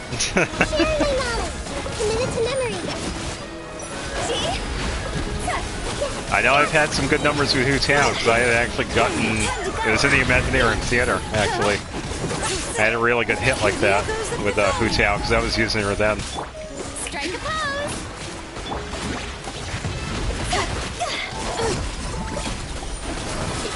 So I think it was a burst hit, I believe.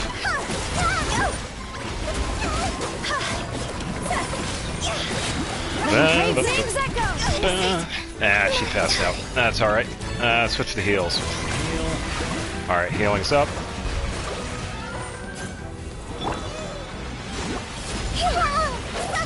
Alright, Hu Tao, back in action.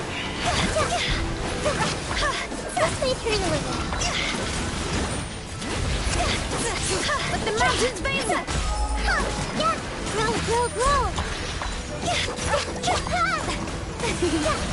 Alright, DPS Farina.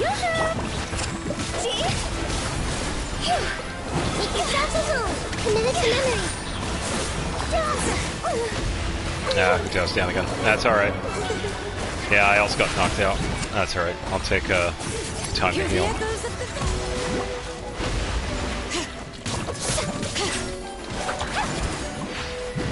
May I present? So I got 70 seconds.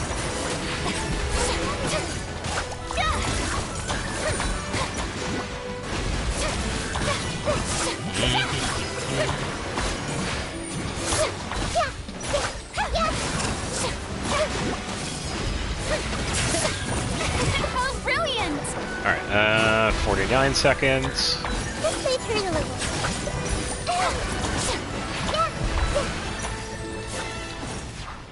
She's getting too far down that hill.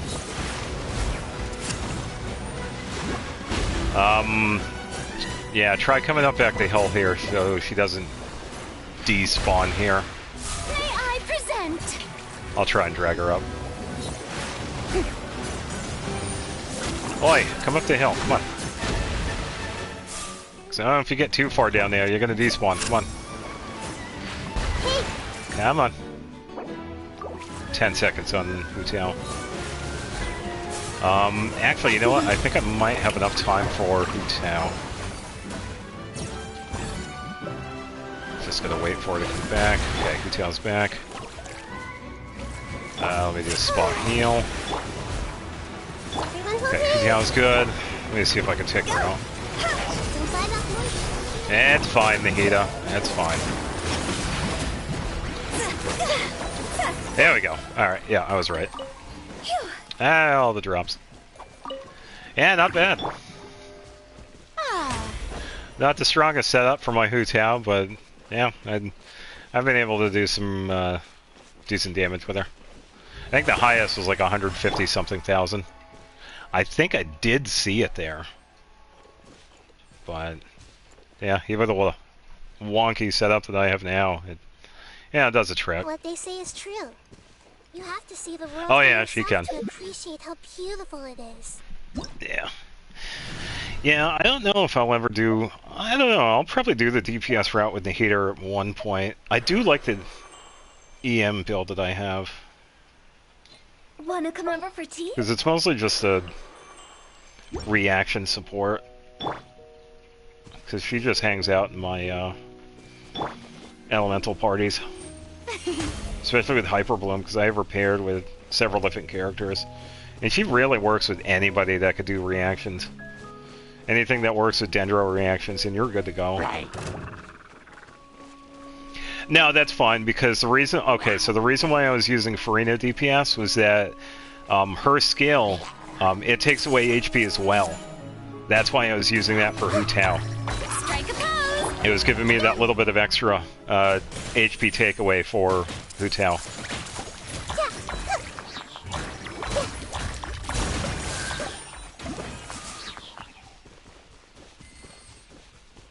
Everyone hold hands!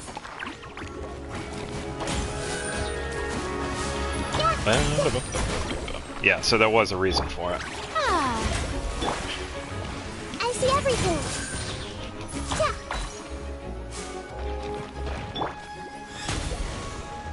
Shower me with praise! Yeah, so the lower HP that Hutao has, the more damage she does. Or I should say, when she falls below, I think it's either 30% or 50% HP, it increases her pyro bonus. That's where her damage output comes into effect. And that also includes burst damage. The less HP you have, the more burst damage you can do. And I think it's also one of her passives. You can do some pretty decent damage that way. So it's usually the less HP she has, the more damage she can do. I see everything! Everyone hold hands! I missed that.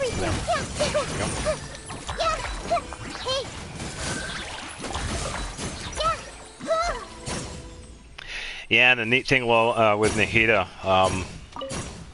I tried out the EM build for Kirara because I was trying to get Kirara's Echo challenge complete, and it actually worked. Funny enough. Oh, I would love to see C6 Nahida. I've seen... I can't remember what the strongest one was, because I think it was also a DPS. The show begins! Let's go for full heal here. There we go.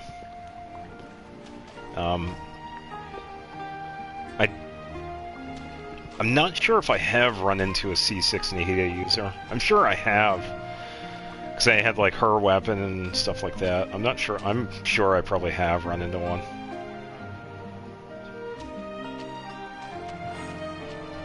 And just like with many of the other support characters, you can't really go wrong with the artifacts. Pretty much just up to preference. You could go with DPS like you use with Deep with Memories. That's a pretty common one for her. I feel like I have run into some pretty strong ones. I think Nahida was one of them, but it's been a while.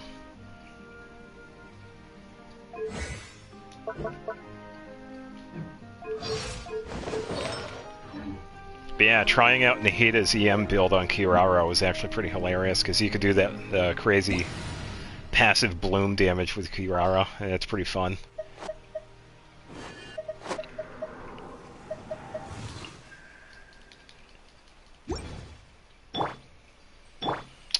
Turns out I gotta heal Kirara. Alright, and she's good. So let's try... Yeah, she is. And I'm just glad we got Simulanka too, because we got a skin for her. Pretty much the Three Musketeers setup. So let me throw on my Nahida build on Kirara. We could try her out here. Just gotta remember what pieces it is.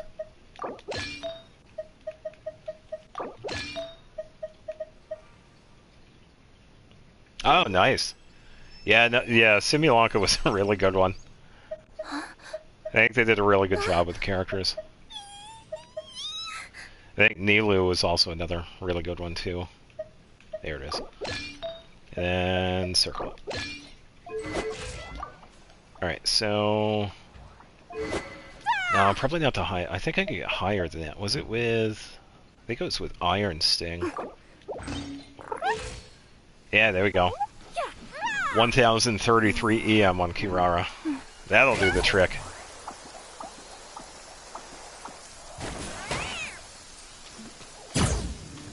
Yeah, you can get some pretty decent bloom damage with this. Because I've done it. That's how I got her Echo challenge. Because the arena for her challenge, it's pretty much like this. It was covered in water. Yeah. She's one of the few that can actually give other characters shields in co-op, which is kind of nice. Because some of them don't, oddly enough. Which is kind of weird, but I guess it's just how it is.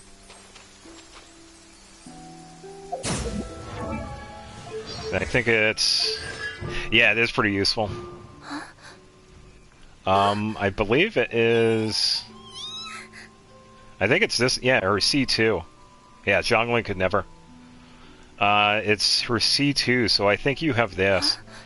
Because when you use her skill, she gives other party members a partial shield. It's not as strong as her shield, but it still does a decent amount. Let's get going. The next location on my list is really far away. Then C4. Yeah, C4 you get a bonus to the shields too. So yeah, it's Kirara's C2 that does that. This package. I knew it was one of them. No. The show begins. I think I only have one. No, I have C1, yeah. Yeah, I don't have... I haven't gotten her again.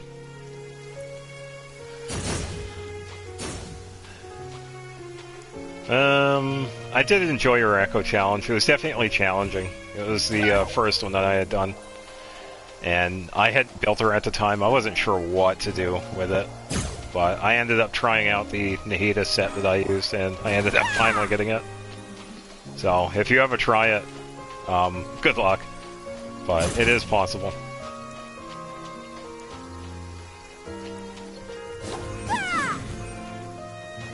Oh, you haven't? Okay, so the requirements for that, it's in the Imaginarium Theater. That's where it is.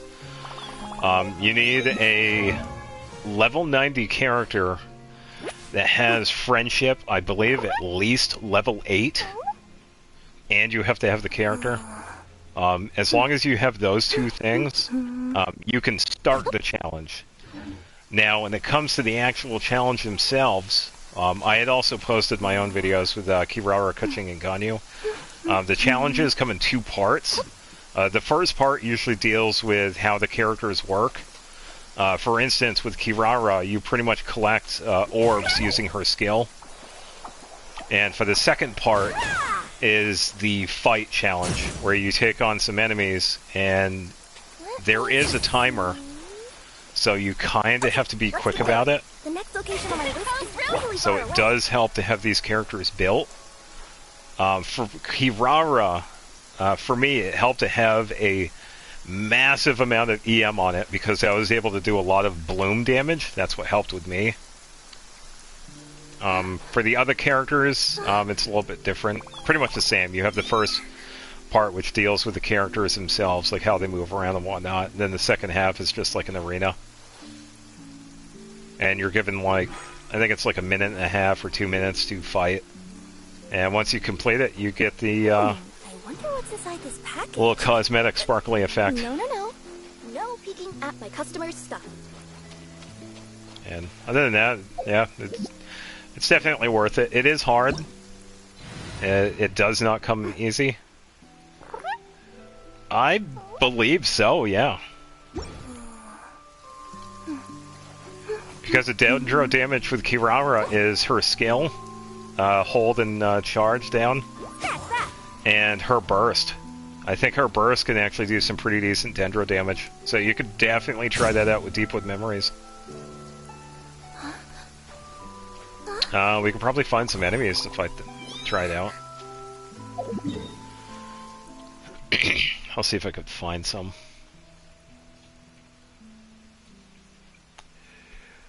Yeah, because that's what I would do. Probably run Deepwood Memories.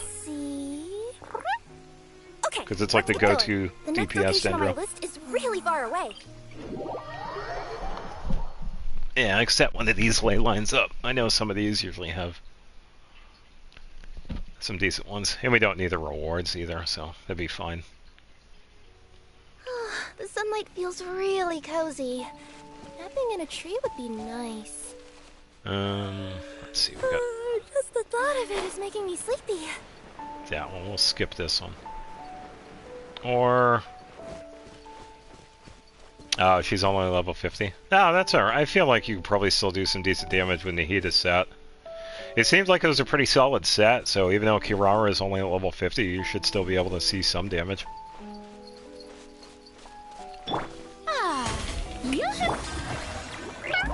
Another rude lout. Service with the spark delivery. Oh, it moved. I'm trying to juggle her into the water here.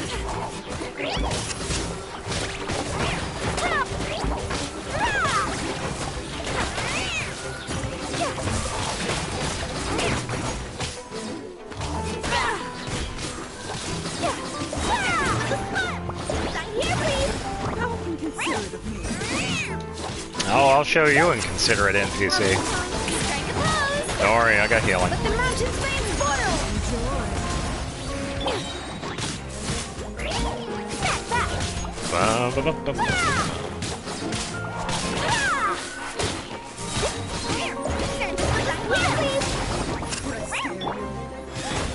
It's so scary.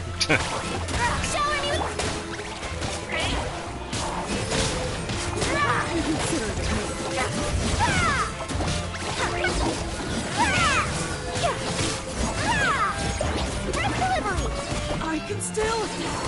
Let me try. Yeah, not too bad.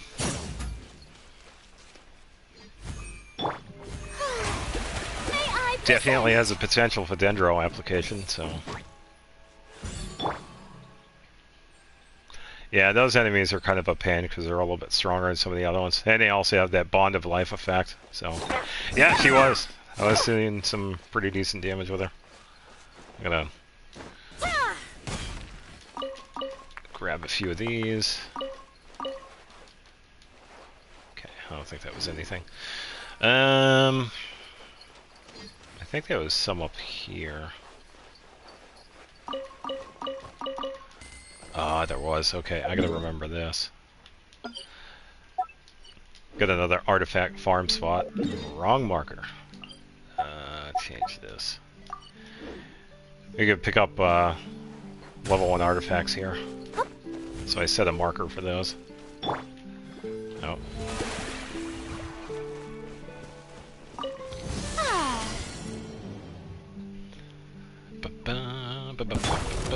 Sign here, please. Sign here, please.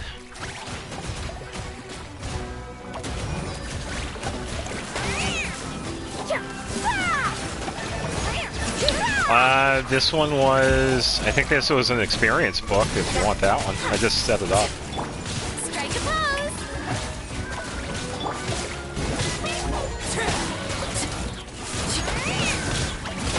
Or we could do a moral one now. That's whichever one.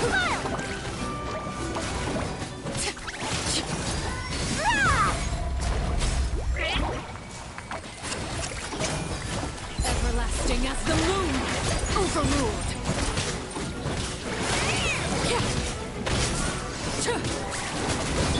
Shower me with praise. Alright, you're using her Lucano, so it depends. Might be able to heal her depending on how you're using her. Yeah, that's alright. You're using her attack. Transfixed. That's alright. Switch over to DPS. Here, please.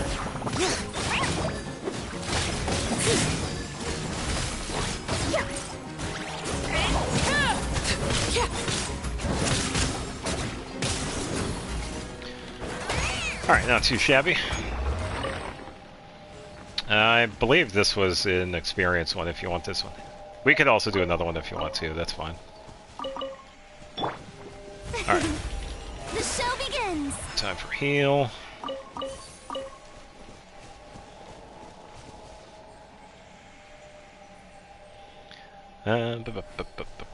Alright, so do you want a money one? Here you go, find one. Money! Mont Esus East. Got one over here. Alright, I'll head over to this one. This one is a money ley line. Alright,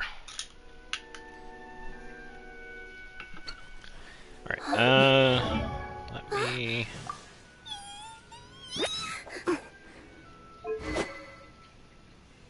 Just gonna double check these. Yeah, I'm pretty sure I had Sting on her. Had to have been something else then. Alright. On my way. Oh. All the veggies.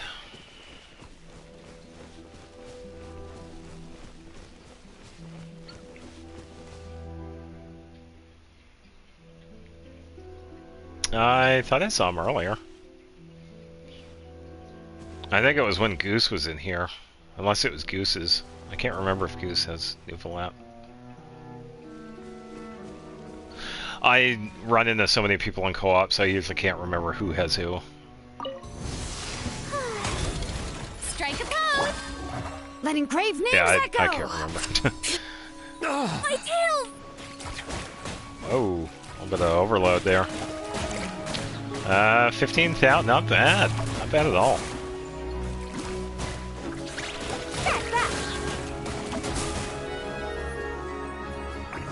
Settles down. Yoo-hoo! Have very nice damage with them. Set up some more bloom.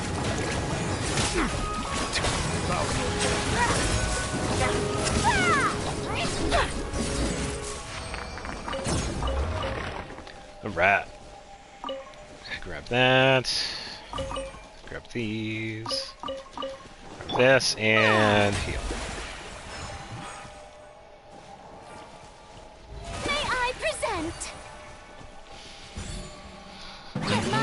Might as well use this now. I love the lag.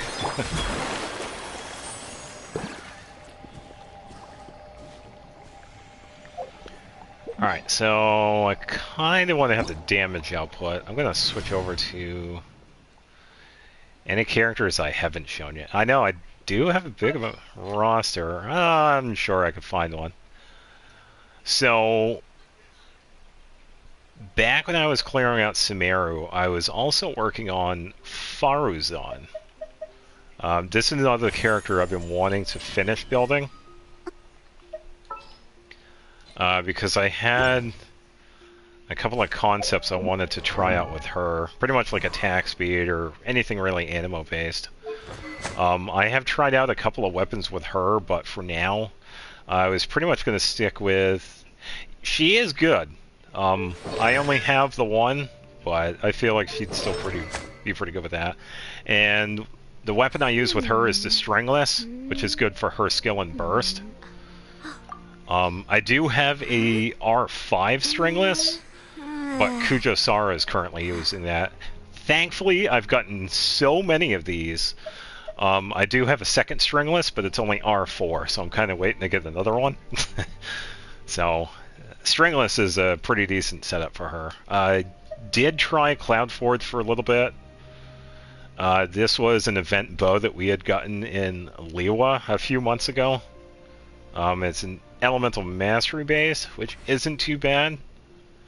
But, yeah, if you want a really good one for Faruzan, Stringless is the way to go. If you want to get some really good damage with skill on burst. 100 years have passed, yet there hasn't been any change to those dumb rules at the Academia. When it comes to artifacts, I think I wanted to try Desert Pavilion with it, because it's an animal base, but it works with attack speed.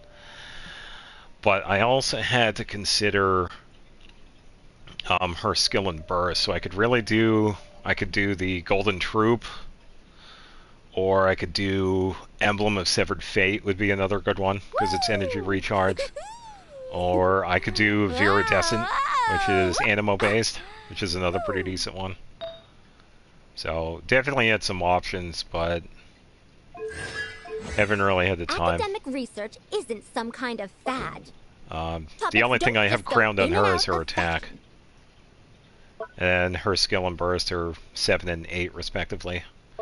And this was also back when I was finishing up Nahida as well, because when Nahida... My potted plant on the porch has died again. Nahida also uses the weekly drop puppet strings from the Skara boss. So I kind of had to choose Nahida over Faruzan. But it's also been a little while since I've used her. I currently don't have any artifacts for her because I've had to use those for other characters. And I think there were some I had also used as experience fodder. But she definitely is a planned character to finish. Because I did have some fun with her. I think I have shown off Klee. Klee is another one that I'm currently working on right now. Fischl, I've talked about the physical build I have with her. Beto is another old character that I used to use way back in the 2.0 days. Even though I've never really used shield characters. Beto is pretty much the only exception because of her skill. Beto. Yeah, she was my main damage dealer back then, because I was able to do like 20,000, 30,000 with her skill.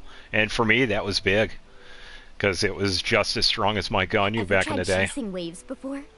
You want to try? But yeah, once I got Ayaka, that pretty much changed. I stopped using Beto, so it's been a few years since I've used her. I don't regret it. I could definitely go back to using Beto. Since we now have access to even more artifacts now compared to back then, and some better weapons. I'd say Beto now is definitely worthy of getting rebuilt. Kale is an interesting one. With her, you could do Deepwood Memories. The fun thing with her is that Kale is based on attack. So the higher attack she has, the better her stuff is, which is pretty fun. Because I think everybody else does like energy recharge or EM or stuff like that, but I think Kale is one of the few Dendro characters that's based on attack. And I think Kirara is... I don't know if she's based on something. Going out to have fun is... What did you say? Yenfei I talked about earlier. So every other phrase escapes my ears. Yes, so Kale is meant to be like a I'll see if I can pick that up. sub DPS character. Still a support because she could do support with her burst and skill. But she is kind of meant to do some damage through that. Woo! But she isn't too bad. Give her some deep wood memories and some good stuff and you're good to go for support sub DPS damage. Yenfei is a pretty interesting one because you could do some pretty cool things with her. Isn't some kind of fad. Topics don't just go. I gotta check which constellation it is. I think it is... Yeah, C4. So when you get Constellation 4 on Yenfei, when you use her burst, she gets a shield. And you can do some interesting things on this because this shield is based on her HP. So you could potentially do a kind of a passing heal build. Yeah, she is a catalyst. You can only do so much on your own, but with a group, and because of her Constellation 4, you could turn her into a shielder. Nature, but sometimes the two conflict. Balancing the two is a discipline. And she does have some really good damage output. So she definitely falls in line of the sub DPS.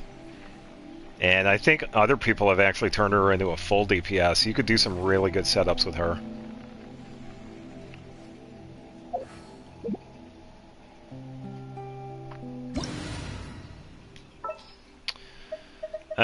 Who else we got? Noelle is one of my oldest characters. Probably because of that little free Noelle banner that we got, but she's one of the first ones that I had gotten. Except for Amber. I think everybody got Amber for the first character. I do have plans on working on her, but I'm still waiting to get her final constellation. And I would like to get Ito's signature weapon because Stone Thresher on Noelle is crazy strong. It is a crit damage based attack that helps with geo damage. And the case before us is a strange with Noelle being defense based, you could do some crazy damage with her. And I've seen some crazy Noelle mains. You could see some really good people that do some good damage with her.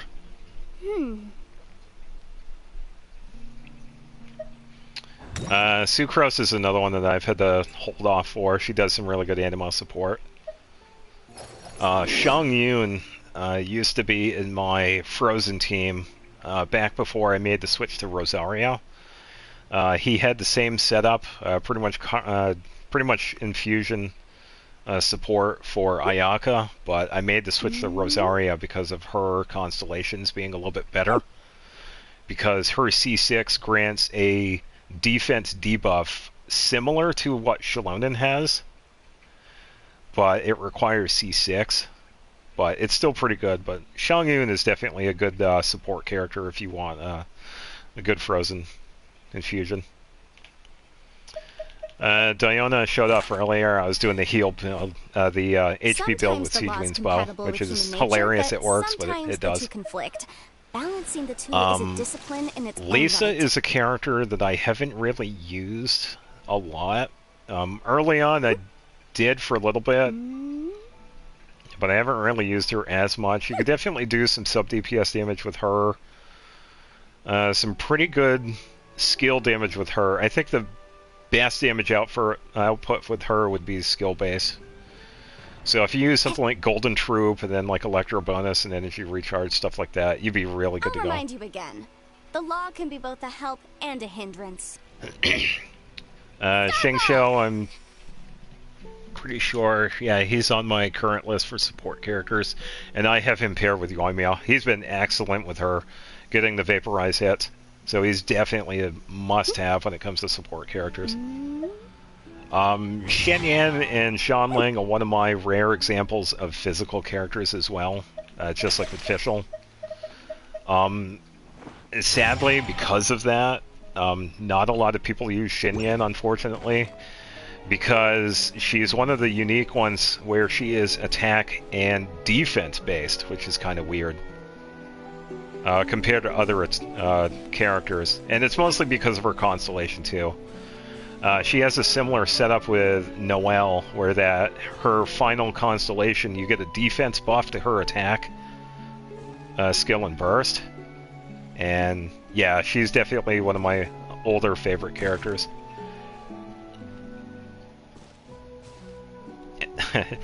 Xinyan is one of the Liwa characters that was introduced way back when. She's been around for a long time.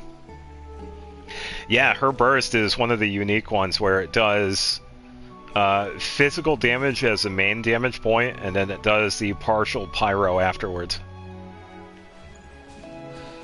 So if we have... Probably do a setup here, because I think I have... Let me just double check the artifacts. Yeah, so I'm good here.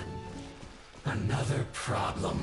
I don't know if she was introduced in the first Lantern, right? Shred till I'm dead. Don't be a killjoy. She was introduced way back when. I don't know if it might have been before that.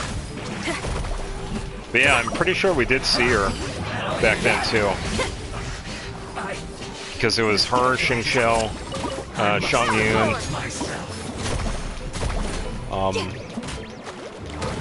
And this was the first Lantern, right, too, so I'm having a bit of difficulty trying to remember.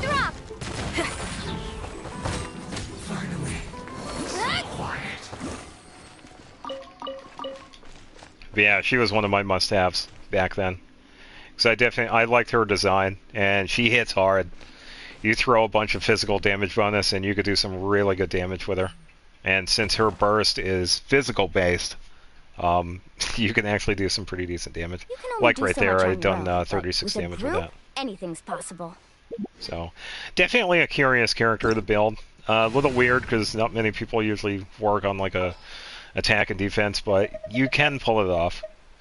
And it's kind of what I wanted to do with Xianling too. I wanted to do like a physical bonus with a little bit of attack speed, because Xianling is one of the fastest polearm users. So that's kind of why I wanted to go the physical route with her. Because I know most of everybody does the burst damage, which is fine. You can do some really good setups with this, but I kind of wanted to do something a little bit different. So.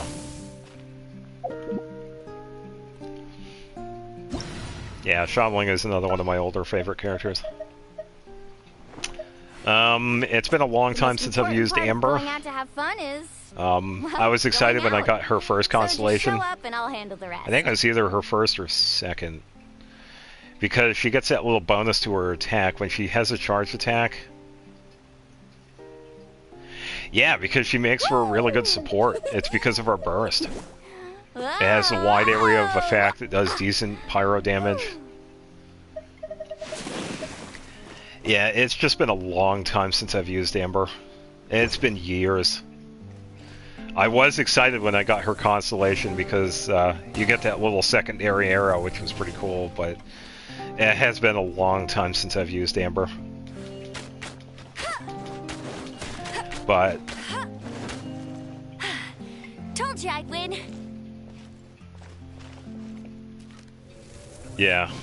Yeah, she's definitely one of the good ones. And just like with all the other characters, if you gave her a chance and get like a good build for her, yeah, you could definitely do some good damage with her. Oh, and if you do notice, I have Ganyu's signature on her. Funny enough, I don't use Ganyu's signature on Ganyu.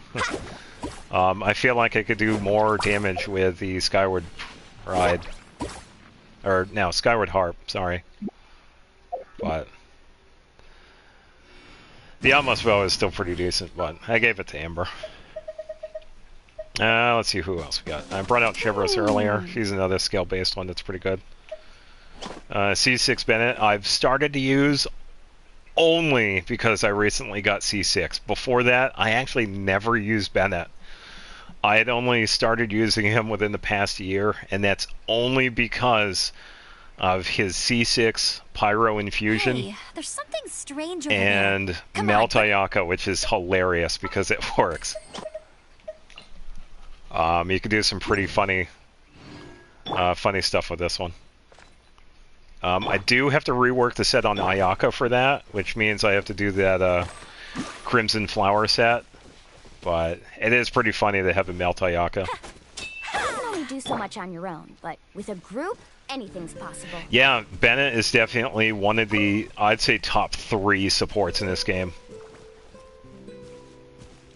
I'd say almost everybody that has like a really good support team, Bennett is definitely one of those ones that's on it because of his burst. It is such a good support. And I've known about it too. It's just that I've had other characters that I've used, but the only reason why I started using him was because of his C6. Yeah, the real Pyro Archon. And if many people don't remember, it was hinted that he is potentially from Natlan, which is pretty cool. There's a little bit of history behind that because he isn't originally from Mondstadt. And we do kind of see that in his design, funny enough. So, yeah, Bennett's definitely an interesting character. There's a lot of things we don't know about him. That's what they say anyway. Knowing my luck, the opposite is probably true for me. Who else we got? Yeah, sure, what's the theory? Benny's adventure team, assemble! Oh, he's probably like Xbalanque or something.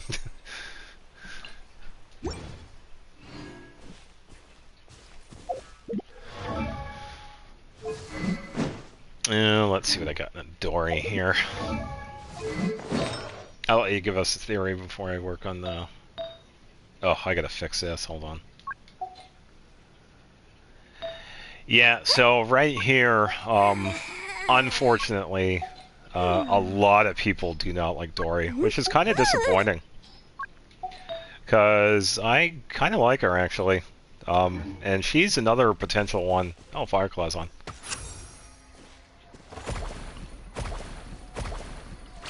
Farazan? Oh, you mean this one? Let me... Yeah, the old lady from Sumeru. The one that got trapped in a temple for like 100 years. Yeah, Farazan is a pretty funny character.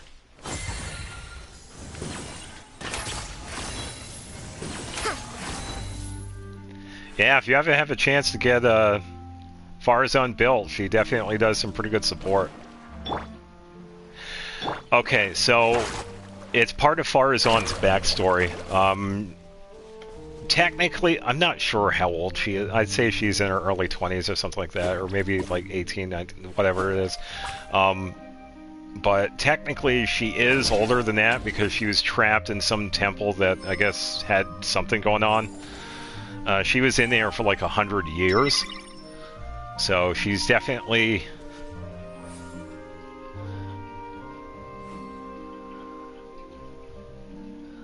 Oh, okay. I didn't know that about Bennett. I didn't know Bennett was found in the domain. 100 years have passed, yet there hasn't been any change to those dumb rules at the Academia. The most important part of going out to have fun is, well, going out. So just show up and I'll handle the rest. Yeah, it's possible Benny is definitely older than he looks, because there's very little that we know about him. I mean, it was hinted that he's from Natlan. He's not originally from Mondstadt. Yeah, I'll say hi to Fireclaw real quick. Yep.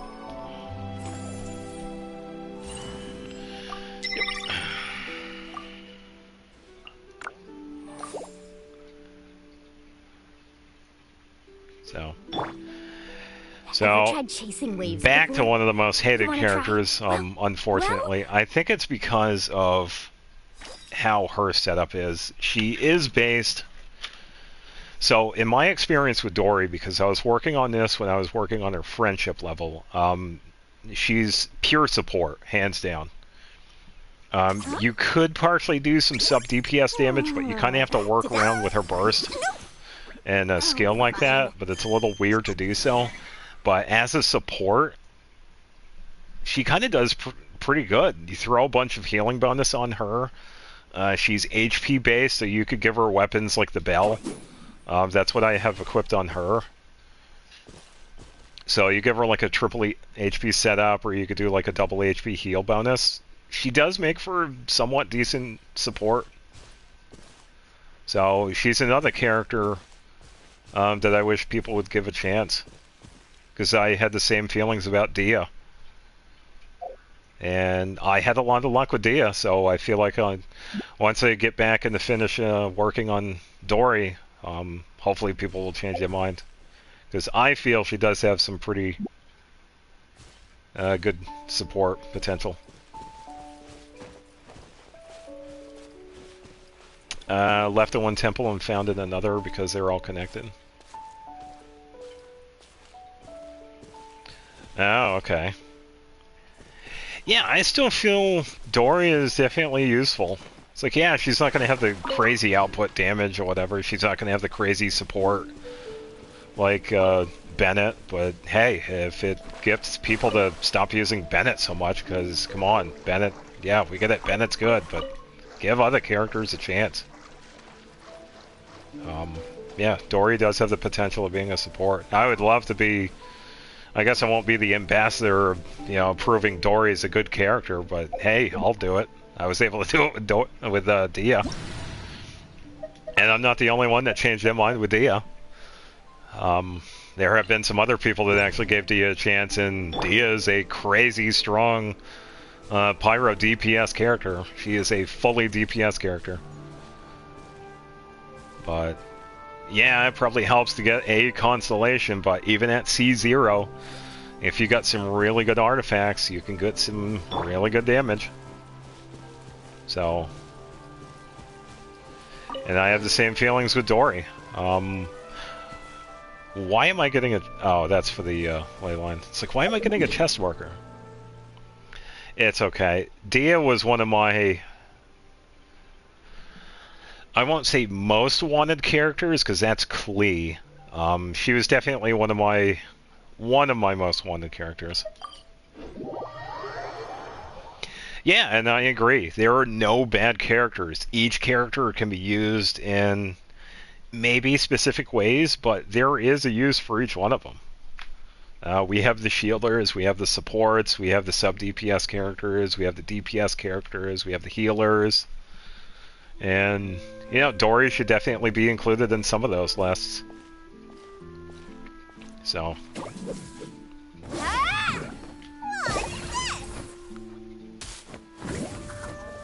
So, that's my feelings about Dory.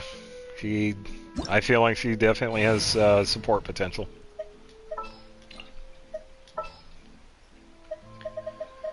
Alright, I did show a little bit of Zhao. He's another DPS character that I've wanted to finish because I do have his weapon. There are some other weapons I can use, but Primordial Jade is pretty much one of the better ones to use. Oh, fine. Yeah, it could be. It definitely could be a personality thing. Playing the game as long as I have, I feel like she's not a bad character personality-wise, but yeah, I think, yeah, the first impression definitely. So I can understand that, but you kind of have to give them time too, so it's not always a first impression sort of thing. So, and next up we have Yao Yao. This character has been a really fun support because you could do some really good Dendro setups with this. She has some really good healing capability. She's HP based. I think the only downside with that is that with her burst disappears when she switches to a different character, which that is kind of the same for a lot of other characters, but other than that, she's a really good support healer. Yao Yao is a fun one to get. So if you want a good support healer, it just happens to be Dendro. And she's polearm too, so. But yeah, she's a pretty fun Dendro healer. And just like Zhongli, she's based on HP. So I have her and Zhongli share sets. And I believe I was actually fortunate enough to get her C6. Yeah. Oh, you're trying to get used to her? She's pretty fun. I mean, you set up her skill for either healing or dendro application. And you could do the same thing with a burst, too. Most of it's just dendro application. But you could definitely do the setup for healing as well. Give her a little bit of healing bonus. And that'll help out in the long run.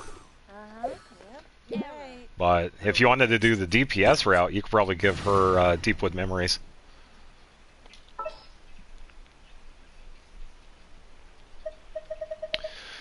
Alright, next up we got Gaming. Gaming was introduced in last year's Lantern Rite, and he's one of the few characters that can actually do some interesting things with his skill, because his skill is kind of a two-part one. We use his skill and then we get set up for a plunge attack, which is pretty cool. Can we play Banker next time? Oh, that's good. Yeah, Gaming's definitely a really good one. Because he does healing, he does support, and if you set him up just right, you could do some really good skill damage. So, DPS route, I would go with Golden Troop all the way. The most important part of going out to have fun is, well, going out. So just show up and I'll handle the rest. Yeah, because he has the pet that follows him around. It's a dog. Nah, he's definitely a really fun character to have if you want a good support and skill-based. And weapon-wise, I think I gave him the one from... Yeah, the one from Natlan, because I feel like this one would be a good one. Booms and mouth. And I guess I have a voiceover available.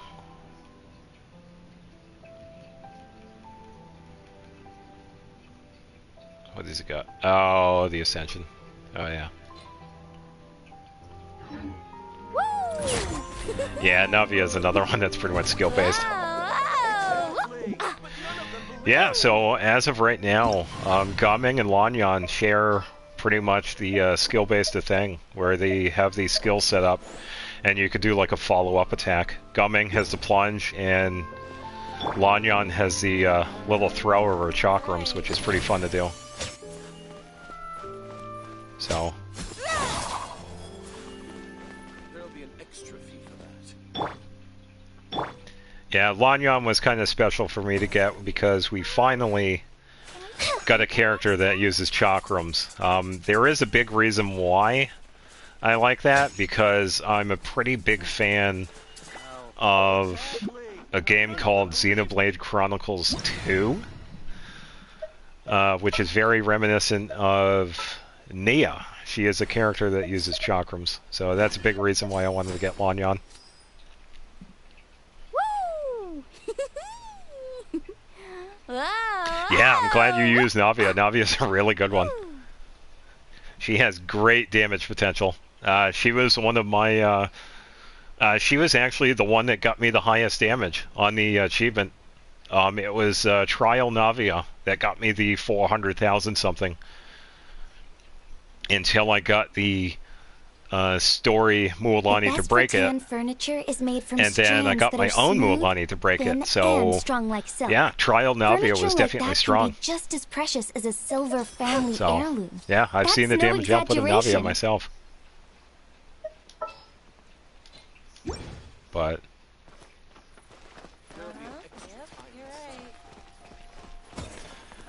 wish-wise, I don't know if I will ever pull for Navia. She's another one of those where it's like, I wouldn't mind, but I don't really have any plans.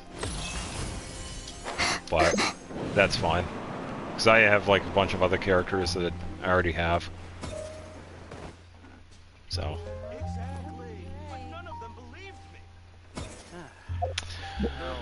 Alright, so who else do we got? Who's after Gaming? I think it was like Nien Wong. No, Toma. If you're ever looking for a really good pyro support that does some really good close combat pyro infusion, Toma's the way to go because he does some really good burst setup with his burst. It does the pyro instance where it shoots out pyro pretty close to the character. So you could do some pretty good setups with him. Layla, I haven't used either because she's one of the shielders. Yeah, my Toma was low for a while. I only got him for the free wish, pretty much. But yeah, a lot of characters pretty much from Shanling down I don't use often. And Layla is definitely one of them. Oh, okay. Oh, my plan for the day? Oh, nice. Doing whatever I feel like, I suppose. Yeah, I did do the first part Same yesterday. Tomorrow, and the day after that. No, not yes. I did it Friday when it came out. I was going to save it until tomorrow because I'm recording the cutscenes for it. That polearm that we got for that, I actually do like it because I saw some pretty impressive damage with it.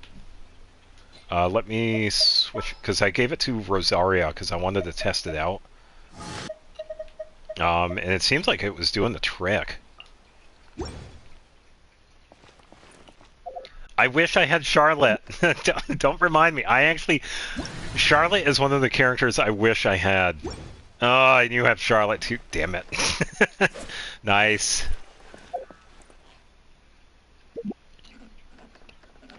Yeah, the polearm is energy recharge based, and it has a pretty good, decent buff on it too. And it does the trick. All you got to do is use the skill, and you're good to go. It increases the attack and movement speed. Charlotte is the pink-haired girl that, what's this one right here? Let me, Hold that pose. let me set up the camera here. This character. She's a character from Fontaine, and this one I would love to have. I'm still waiting to get Charlotte, but unfortunately I don't have her yet. She is a cryo catalyst user, and she would make for a really good support for frozen teams. I would really like to pair her with Ayaka, because I feel like she would be really good that way. But unfortunately, I don't have her yet. Yeah, we find her in Fontaine. But I'm still waiting to get her. Can we play banker next time? Because she's definitely one of my current wished characters I wish I had. But she's not the number one. Current number one is Emily. I'm still waiting to get Emily's banner. But the polearm that we got for the current event, I do like it. I approve. It does have some good setup. All you got to do is use the skill, hard and live each and day you're good to go. fullest. That is what life in Mondstadt is all about, isn't it? All right. So next up is Candace. This one is another interesting one, which has the same setup as Beidou. There's always a new story nearby, just waiting to be discovered.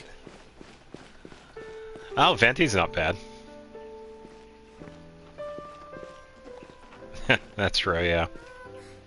Can we play banker next time? Oh, thank you very much. Yeah, I appreciate it. Thank you for stopping by. Exactly. But none of them believed me. I do have Micah. Yeah, I do have Micah myself. He's Precision strike. not on my planned build characters because when I got him, I was actually not wanting to get him. Because he's another one of those characters, it's like, I already have all these characters, I don't need to build anymore. It's like, enough, please, give me somebody else. Give me Charlotte! I'm still waiting for Charlotte, but no, I get Micah instead. That, pretty much. That's my thoughts on Micah. The good news, though, if you set up Micah just right, he actually sets up a pretty good attack speed setup that you could get. So, Neutralizing threats. yeah, he's really similar to some of the other characters too, because I think Child, he does the unique setup with his with his stuff, and I think there are some other ones. Ai does the polearm, but then switches the sword after she uses her skill. Micah does the pole. What else does... I think there are some other ones. Risley punches stuff. Heizo punches stuff. There are a few other characters like that. So it's kind of nice they got some of these newer ones. Yeah, Heizo just punches stuff. He was a pretty fun one to use. Because I was using Heizo to test out Desert Pavilion. Because I was trying to do that one for Lanyan.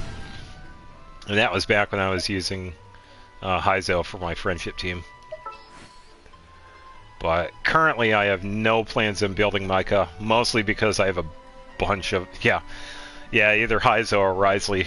Get that? Because they both punch stuff. But currently I have no plans on building Micah. Candace, however, I was building her for a little while because I was testing her out. She has a pretty similar setup to Beidou, where she does a counterattack with her skill, which does some pretty decent damage. And with her burst, you could get some pretty good... I think it does Hydro Infusion. But it has been some time since I've used her. Scanning. At least a few months. So... Yunjin is another decent character when it comes to supports. She really shines with her final constellation. It unlocks the attack speed buff for her bursts, which is really good. So if you ever run into a C6 Yunjin, you're going to be in for a treat because you're going to see some pretty good attack speed buff. I don't have any current plans for her. Yeah, it took me a little while to get her, because she was out for a while, but it took me a while to finally get her. She's a Geo character. I believe she's polearm. She's pretty decent support-wise. Come at me. Same with Guro. He's another really good support user. Even though he's a bow user, you could do some pretty good Geo setups with him. But just like with some of the other characters, I don't have any plans on building some. So with Kaveh, I don't have him. I would like to get him. Nice. Yeah, I think I only have... Scanning. Let me attack my Yunjin. I know I don't have C6. Oh, you see... Oh, yeah, nice. Yeah, Kaveh is another interesting one I would like to get. Because of his Dendro support. But unfortunately, he's one of the ones where I wish I had, but I don't have yet. Yeah, I'll have to check some of my characters. Candace is at C4. Yeah, C0 for Yunjin. Oof. Let me go through the list here.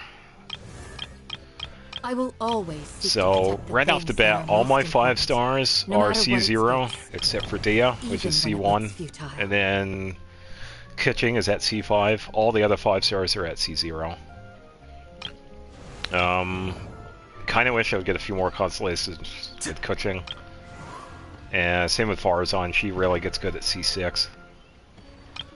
Sanyo's at C5, I won her last one. Same with Rosario. I got Fischl at C6, but I don't really use her burst because I do the physical build. And good health should be enjoyed by all. Same with Beidou. If I can provide everyone with a life such as this, Kale's at C5. Kirara is at C1. Kind of want the other ones though. Barbara's at C5. Still waiting to get that last one so I could finally have Revive. Yanfei's at C6. That one was really fun to get, because she gets some really good ones. This one is one of my most anticipated final constellations, because it would finally give me the chance to have a decent build on Noelle. But I'm still waiting for the shop to re-roll her. I did get her last one. Oh, nice. Yeah, I'm still waiting to get her final one.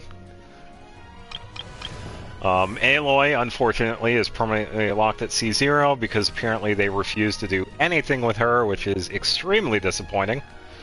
And I am disappointed in Hoyoverse for not doing anything, which is kind of sad because Aloy is a good cryo bow user. Hands down. A shield is not enough to protect the most important things. C0 Sucrose. That's why I must also wield a spear. Shangyun's at C3. Diana C0. I wouldn't mind getting a few more because she does get some pretty decent buffs for her burst. Lisa at C2, which is fine because I don't have her. Is a tribe of weirdos. Xinyan's at C6, which is good because her final one gives that debuff. I thought I was the only one. Yeah, I don't know. I don't know what their thoughts were because we got Aloy, but then they never really did anything with her, which was really disappointing. Yeah, she has everything that everybody else has. I mean, she has... Peace and good health. Well, except for the voice actor named right there, but that's a different story. But she has everything else. I will be content. The only thing is that she doesn't have any hangouts. She has not shown up in any events that I'm aware of. She does not have any story quests. And the only real thing you could do is just have her sit in the teapot. You can talk to her, but that's about it. They kind of messed up with that. It's too bad. Nice. Yeah, when it comes to Mona, I kind of wish I had some constellations for Mona because she's been fantastic. It's not enough to protect the most important things. That's why I must also wield a spear. Where's Mona? Oh, there she is. Yeah, my Mona's at C0. I wish I got some constellations for her. Or fruit can help us recognize what kind of people we want to become. Hey, don't hate. I wish I had Chi-Chi. I wish I had C0 Chi-Chi.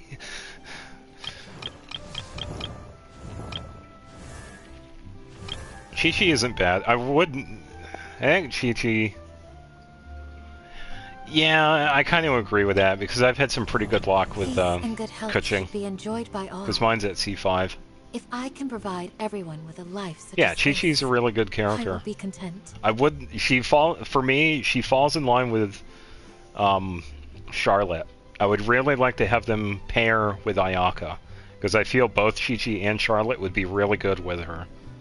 So, yeah, and that's pretty much the thing that Chi-Chi is mostly known for is the loss of 50-50. Unfortunately for me, it's mostly been Kuching because I've only gotten Kuching up till now, but still. But yeah, a lot of these characters I don't use usually make for pretty good sub DPS supports. Nian Wong still has the secondary skin ever since that came out. That hasn't changed. Definitely a pretty good Geo DPS character if you could build her. I've seen some pretty good builds with her. I do not see her in co-op often. It has been some time, but I have seen some good builds. A shield is not enough to protect the most important things. I would love to get some constellations on Kushina. Also wield a spear. So I only have... Yeah, because I only have the 2. Yeah, you'll get more towards getting new ones. Yeah, and Sucrose is another one that benefits from constellations.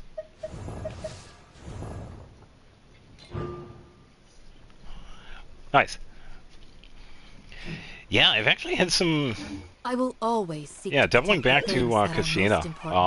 Kushina's been a really interesting one. I was glad I got her. Because I got her the 3 times when I was pulling for Mualani. And one of the things I wanted to do with her was kind of do the same setup that I was going to use for Noelle eventually. And that was going to be the Husk of Opulent Dreams. And even though it doesn't have the crit rate, it does have the damage potential. Crit rate is obviously the biggest thing, but Husk of Opulent Dreams is actually a pretty decent one for her because it's a Geo-based one. It's defense-based, which helps Kushina. But yeah, I'd say the best one for her would definitely be Obsidian Codex. I'm gonna probably make the switch to that. Because I'm going to give this set back to Noelle and probably work on a secondary Obsidian Codex for Kushina, because I already have the one for Mualani, but I kind of have to change it a bit because this one is HP based, whereas I need a defense based for Kushina. So, in due time. It's fine. And I've had a lot of damage dealt with her. I think the highest I got was, I would have to think, I want to say like 80,000 or maybe even more. It's pretty much using her skill and then switching to burst. I can't remember if it was like a special hit. It was a pretty good hit. It might have been more than that, but I can't remember. It's been a little while. Yeah, both are pretty good. Husk is definitely good if you need the defense or GL. And Obsidian is good for any of the Natlan characters if you want to turn them into the DPS. Probably just farming domains. The Obsidian artifacts you can also get in the Abyss. That's one of the ones, one of the artifacts we could get as a reward, I believe. Because I had got some earlier. If you're bored, why don't we take a look at my collection together? No current plans on Ningguang. That might change if I get some other artifacts for her, but no current plans for her. Lynette was a really fun one to use when I was working on her friendship. She makes for really good animo support. Not as good as someone like Sucrose or Kazuha or whatever, but she does do some pretty decent support. Especially with her skill and burst. So she does have some potential. And Emily, of course. Yeah.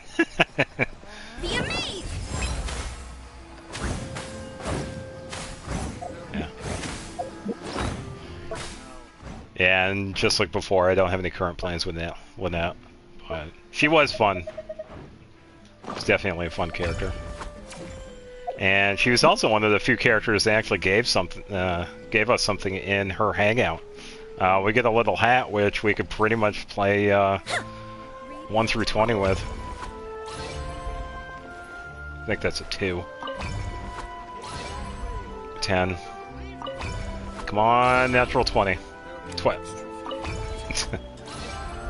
14. 10. Come on, give me a natural.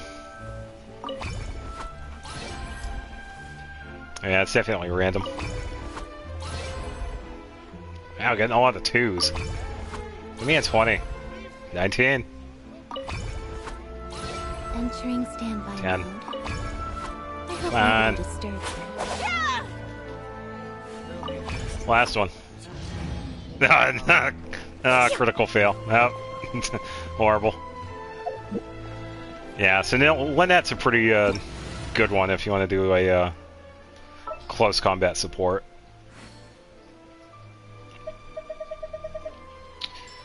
I already said my piece on Micah. He does have potential for attack speed, but I don't have any plans on building him. Kaya is also another good one that does some pretty good close range support with Cryo. So you can't really go wrong with him. Throw a bit of energy recharge and you're good to go.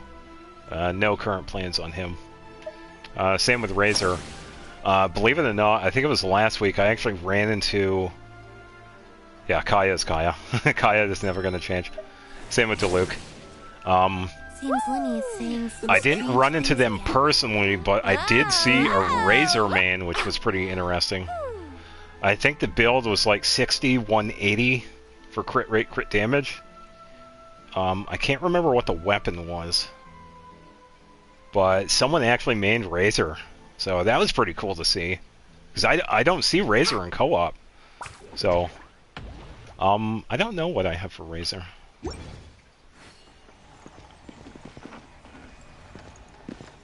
Hey, thank you. I appreciate it. And thank you for stopping by. Not sure what I have for... Oh, just the one. Sorry, Razor. Yeah, no plans for Razor. But I still think it was pretty hilarious. I saw a Razor man. Yeah, Razor is definitely one of those characters we never see in co-op. And Fremine. You could do some pretty interesting things with him because how his skill is set up, it does physical damage and cryo damage. It kind of goes back and forth depending on the stack it's on. Yeah, I'm not really sure. Razor falls like way back in the pantry for me. Pretty much everybody below Zhongling I don't really use. There are a few exceptions. I take out Yao Yao once in a while because she's pretty fun to use in co-op. People enjoy her.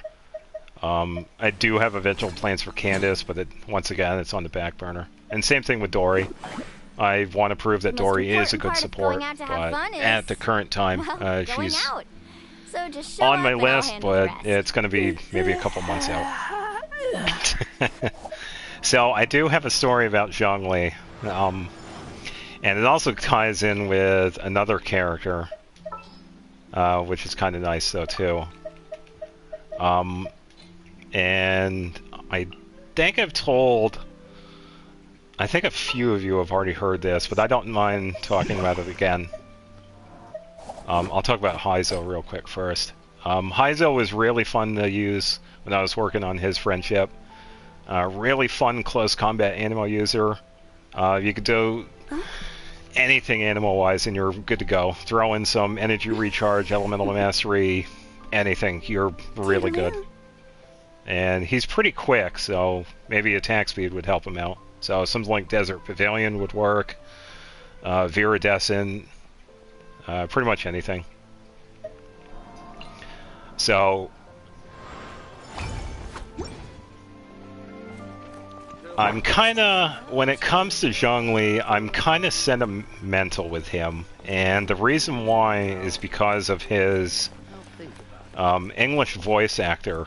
If anybody was here yesterday, I kind of hinted at the fact that the voice actor for Zhongli also voiced a certain character in Tales of Graces, if anybody was here for that stream.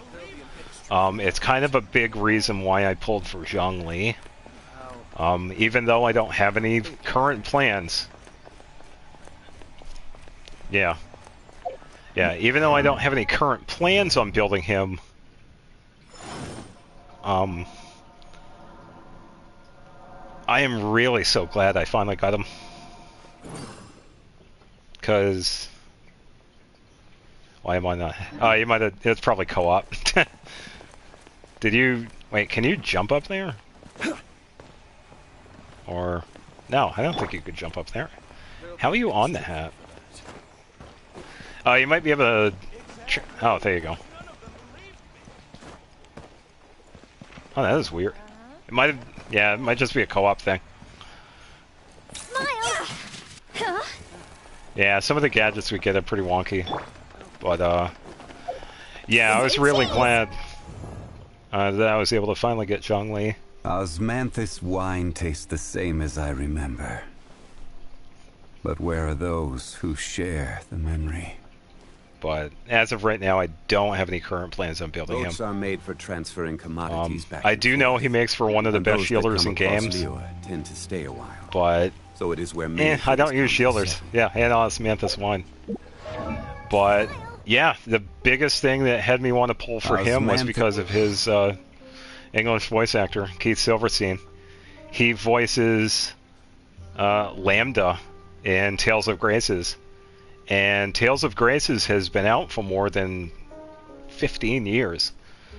Which means he's been voice acting for a long time, which I thought was really impressive.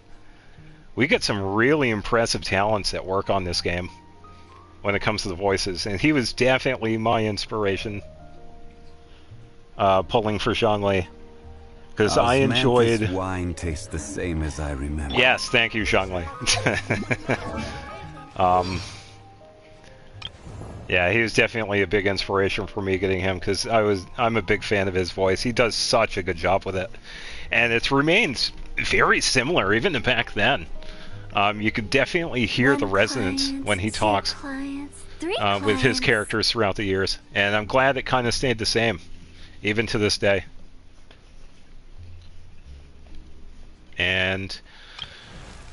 With Hu Tao, I kind of have a somewhat close connection with her because this kind of ties into when I first started playing.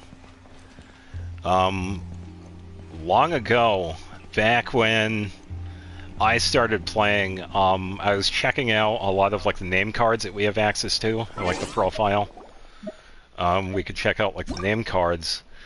One of them kind of stood out because we knew of this character, but she wasn't in game yet.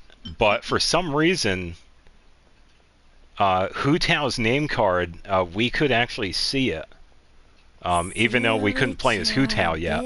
So that's kind of interesting how they had her name card in here before the character herself. She was in game, but we weren't able to play as her yet. So I think that's definitely a pretty cool thing that I remember from back then. And we have had some other instances of this too, where we have characters that have name cards and then we get them like a week later or so.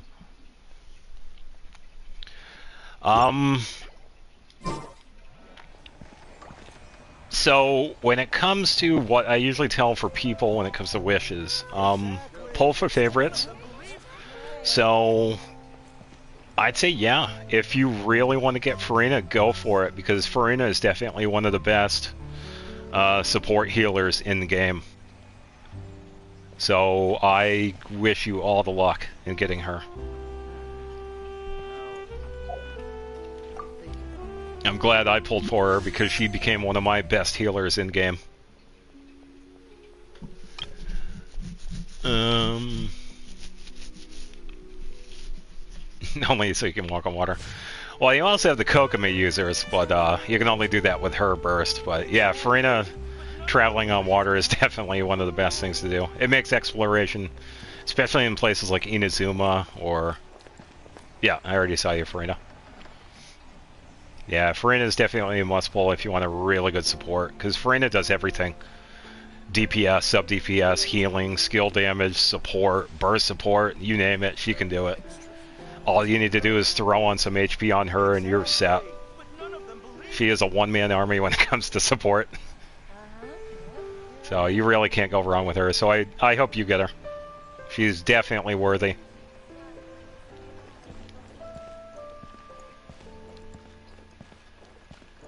And I think it was... I'd have to check the archive. Because I finally... when it comes to Hu Tao, I was actually finally able to get her within this past year. Yeah, because I got her right on October, just before Halloween. So it definitely worked out. Hu Tao is definitely another one of those must-pull for me. Because I predate the character. I've been playing longer than the character has been in-game as playable. So... yeah, I could see that working, because you could probably pull off like a melt Arlecchino. So I could see that working. Toodaloo. Yeah, you could definitely pair her with some of the Pyro characters. Because even though I would like to try her with Ayaka, I could probably tie her in with someone like Klee. Klee does some pretty good Pyro damage. So you could do some pretty good melt setups with that too. If you're ever looking to do an interview, I'm your best choice. Yeah, that's my story with Hu Tao and Zhongli. And I mean, I've been playing this long. I have to get a character that I actually started playing before it even came out. So I have to. And yeah, because we just had the yeah, that reminds me of the Liwa one. Unfortunately, because of Zhongli making me primo broke. Yeah, we can do that in a bit. And your mind engaged. You'll find there's always a because I had to spend so many primos. Unfortunately, I kind of had to pass on Chi-Chi for the 5-star Chronicled Wish. If it wasn't for Zhongli, I would actually be sitting here with Chi-Chi. But sadly, I had to pass on her. Because I didn't quite have my... Even though I have a lot of primos, I don't really have that safety net of like 30,000 primos, because that's when I usually wish.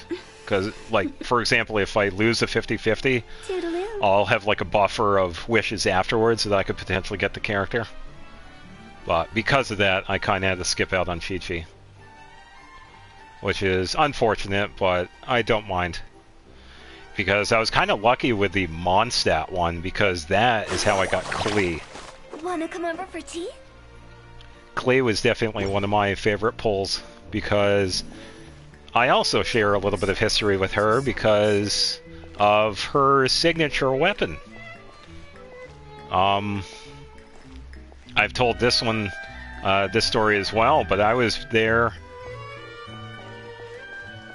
I'll say it.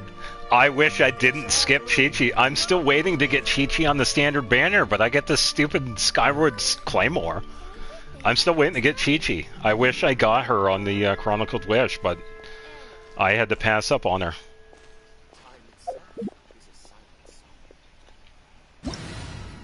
And I know a lot of people don't like her because of lost 50-50s, but I would still like to try her out for Ayaka support.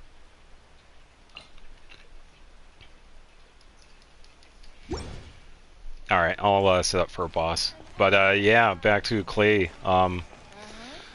Way back when, we had an event called the Golden Apple Archipelago, and we had gotten one of the best catalysts that I've seen in the game. And it turns out it is not really Klee's signature, but it's definitely reminiscent of her, and that is Dodoko Tales, which is pretty cool, because it has her design, which is funny enough. So I definitely consider that her signature weapon. And yeah, that was back in the 1.0 days when we had Golden Apple Archipelago. That was the first one. I did miss the other time we went there because I was gone for 2 years. But when I came back, that was one of my must-pull characters. I was definitely going to get Klee because I already had her weapon. And then it turns out we get the Chronicled Wish, and one of them was Klee, so I was like, you know what, here's my chance, and I got the 50-50. I won it. And she's definitely a fun character. And she's on my current to build list. So she's definitely worthy of pulling. So I'm assuming you're going to do the weekly boss. I'm going to use Pyro Lumine for this. Because we're going to see some pretty cool damage with this. Yeah, I'd say if you want a good character that does some pretty good damage, and if you like Klee, pull Klee. Get her off the bat, 100%. Carrying an unreliable weapon is worse than not carrying one at all. Because I've enjoyed her as a character. She's been really fun with the teams that I've done. She does some really good Burgeon setups that you could do. Throw a bunch of EM on her, and you're golden.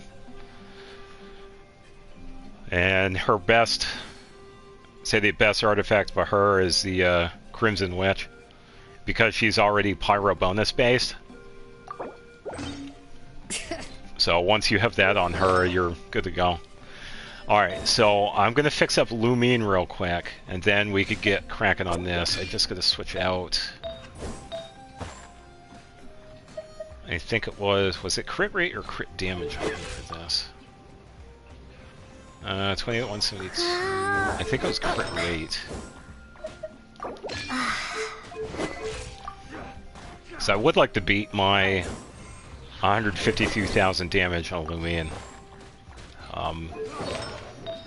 And yes, I was able to get 150,000 on Lumine fighting this boss, which is pretty hilarious. I think the artifacts are pretty good. Oh, never mind. Oh, it was this one. Here we go. That's what it is. Okay, so attack, 26.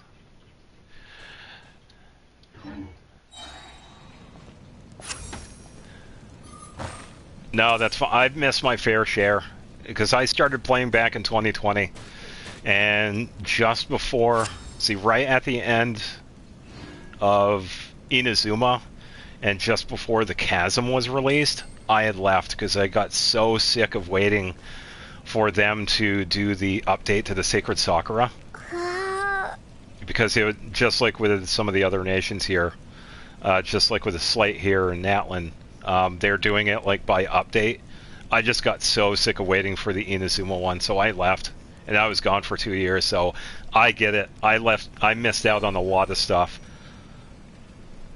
So I completely understand. Oh, Goose is back on. Let's accept that. Yeah, so I completely understand. I was gone for a while, and when I came back, it was at the tail end. It was just before the final Archon quest of Fontaine. Hey, it's Nilu. The show begins!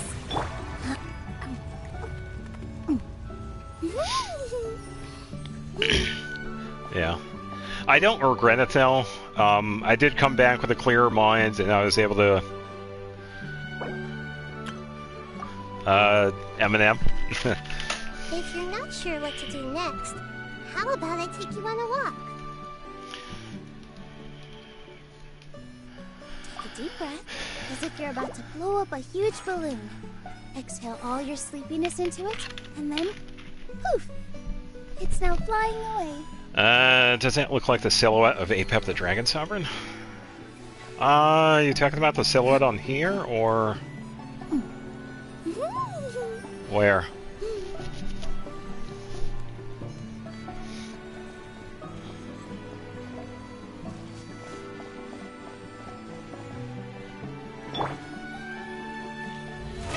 How brilliant! Alright, so if you guys are good to go, I'm assuming you were talking about this boss, which I don't mind. I'm going to use Lumine for this fight because I've had some pretty good luck, and it'll give me some practice because I do... First get into position like this. I need this boss for Lanyan so I can get as much practice as possible. And I could use... Alright, and I'll use Farina support. So, any character you're comfortable with is fine. Are you okay with level 90? That's my preferred one, but I can also take your requests too. Any of them is fine.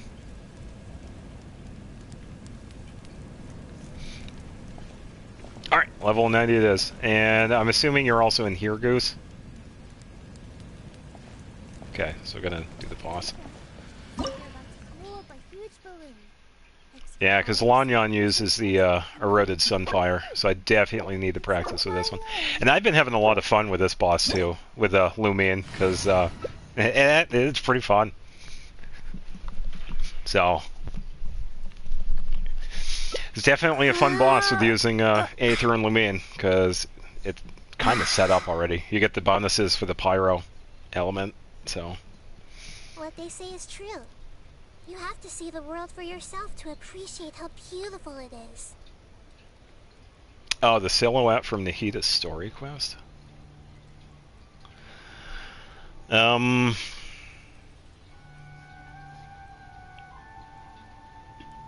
yeah, I guess it kind of looks similar. Okay, so before we start, there is a big reason why she's not level 90, and that is because ever since the beginning, I think this kind of started out in like Inazuma or whatever, every time we get like a new region, I would level her up, and I had actually just recently leveled her up to level 86, so that's why. I'm kind of doing it by region. So whenever we get Snezhnaya, she's going to be level 87. So that's why she's not level 90. But don't worry, she does do the damage. I do have a setup for this boss because I have been practicing on it. I've been really impressed by the damage. So, alright, because we're about to do the boss real shortly too, so I'll wait for you to get back. Yeah, I've had some pretty good luck with it. I've tried some other setups too, because the damages I was able to get, I think I was using Bennett. Shalonen was also a support. Okay, that's actually a really good question. When it comes to streaming, it really isn't hard. It really isn't hard at all. You stream what games you like, if that's your thing. You could always do chatting, because I know they have the categories on Twitch. I just happen to do on YouTube because it's easier for me. I'm still working on my own Twitch setup, but right now I'm just sticking to YouTube. But streaming is one of those things where it definitely gets easier over time. It becomes more natural, especially when you have engagement with chat, because you could talk to everybody. So it's definitely fun to do, and it's really easy. As long as you have everything set up, you have a good internet set up, and as long as you're having fun playing the games or whatever, or just talking, that's pretty much it. And you could do either YouTube, Twitch. I think Kick also does the streaming stuff. I'm sure there are other streaming websites, but YouTube and Twitch pretty much go hand in hand with those two. But yeah, it's definitely easier over time. So yeah, I do. At first, it might feel a little overwhelming, but I'd say give it a chance. And don't forget to have fun with it, and you'll enjoy it. And I wish you luck if you ever do start streaming. It may seem overwhelming, which is fine. We all feel that way. But just keep at it. And you'll eventually fall into a rhythm. And it'll be like breathing or eating. Streaming becomes like really second nature. So I wish you all the best with streaming. Oh, support traveler. No. Oh, who should you bring? Anybody you're comfortable with. I'll take care of healing. Rosaria is good, because I could do support. I could do melt off of that, so I could probably do either one, but... Actually, wait, let me double check with Goose. Goose, are you in here, or are you not in the stream? Just so I know, because we're going to be doing the boss fight. I'll wait for you to talk. Yeah, if you want to use Miko, that's fine too. Oh, okay, alright, that makes it easier, because yeah, alright. Yeah, welcome to the stream. Any character you're comfortable with, I'm okay, because I can piggyback with different characters. So if you want to use, you can use Micah, that's fine. I'll try and keep them alive with Farina, so... Yeah, we could take a look at your Rosaria. Because like I was telling him earlier, you were my inspiration for building Rosaria, because I've had a lot of fun with her. And I'm still waiting to get her final constellation. You had to get it before me, but that's fine. Alright, so let's go. Alright, so there are a couple of things you do have to be careful for. There is an area of effect attack that he does. It does some pretty substantial damage, and it might kill you. I'll try my best and keep healing, for the most part, going with Farina. Damage-wise, I'm pretty much going to be using Lumine, as you're going to see. So I'll do my best with the healing. Alright, and I'll try and keep the healing like right in the center. Alright, and he's gonna move around too. Alright, here we go.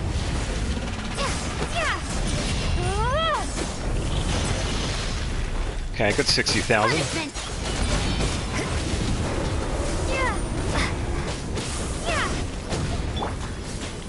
Alright, setting up healing again. Not bad. I'll set up,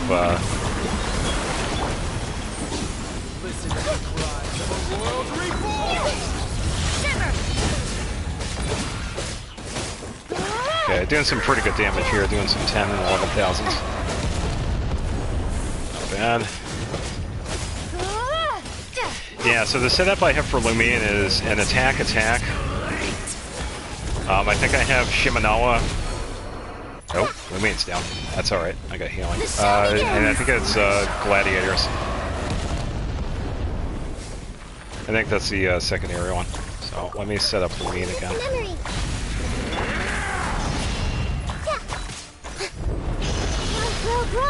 Just gotta wait for his attacks. Okay, there we go. Alright, healing's up.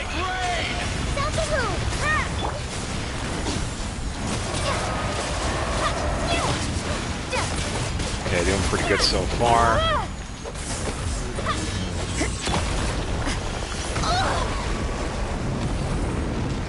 Okay, doing some pretty good healing. So reset. Okay, so he's gonna move up here.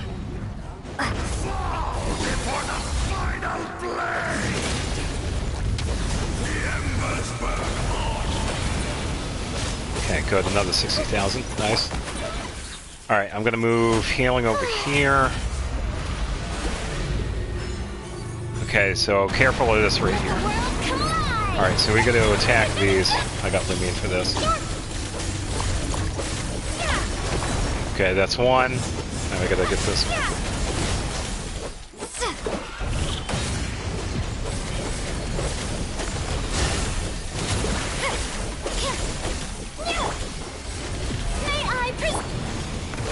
Healing's a little bit closer to me, sorry. Alright, so that's that one. Alright, let me move healing. Okay, so healing is good. Okay, another 60,000.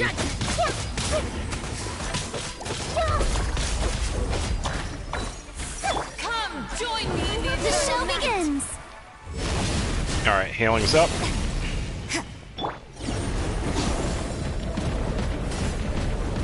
Just gotta wait for him to go around. Yeah, I'll give you Suffering Dragon. Alright, it's going over here.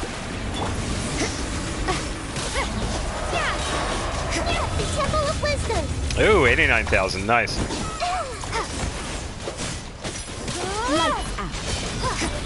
Yeah, so this is a big reason why I feel Aether and Lumine are really good setups for this. Because when it comes to these two, they get a secondary bonus against this boss, which is pretty cool. I'm gonna do some burst dodging here. Healing's up. Yeah, they're kind of unique when it comes to this boss, because they're the only ones that get a secondary setup when it comes to their constellation. Oh, did you go down? I got healing up, by the way.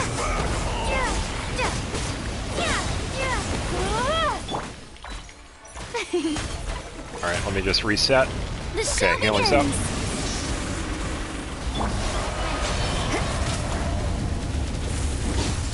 Alright, good. Melt's active. Let's do some melt damage here.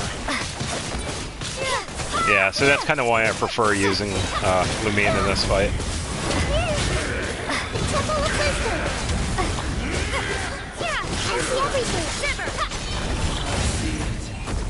Don't try to be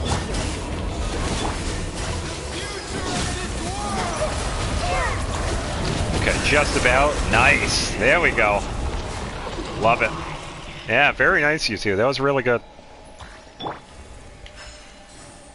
It's funny, Lumine actually took a break in the middle of that. Yeah, good job. The show begins. Yeah, I had some really good reactions from Nahida, and Rosaria definitely helped out with the melt status. So, yeah, I approve. Yeah, so that's how I usually take out the boss. I usually just do the setup for Lumine, and she pretty much does all the damage. Actually, wait, now that I think about it, I think Rosaria was the other one, because I had Lumine, but I had Shalonen, Bennett, and Rosaria, because I was getting that melt damage.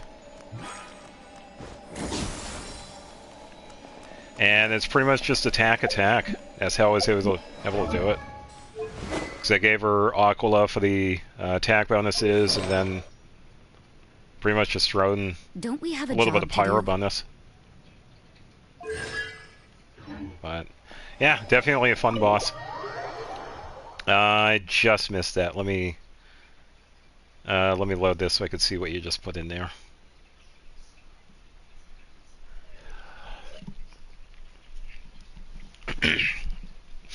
Yeah, because I mostly need this one for Lanyan, because she needs one of the drops. Because I got to get this one later on this week. Then I got to get Signora as well, because she's for Kujosara. And then I got to figure out who else I need, because I like using all three. Alright, let me see what you put in. Sorry, Rosario didn't crit. She had the wrong weapon. Hey, that's alright. That's just fine. Your Rosario is still doing pretty decent. And she was supporting my Lumine, so hey, I approve. May I present? I'm definitely taking the steps to bring back Lumine, because she was one of my original DPS characters. So. Looks like I have a battle pass thing here. Let me check this. Oh, I got a few of these. Oh, leyline deposit 20 times. Oh, 12 stars in the Abyss. Oh, cool, because I missed out on this last one. Here we go, level 13. And a bunch of stuff I don't really need. Alright, check the chat. Yeah, I'd say your Rosario was fine. What weapon did you have on her, anyway? You said she wasn't critting. I can't remember what you usually have on her. My list is wonky here.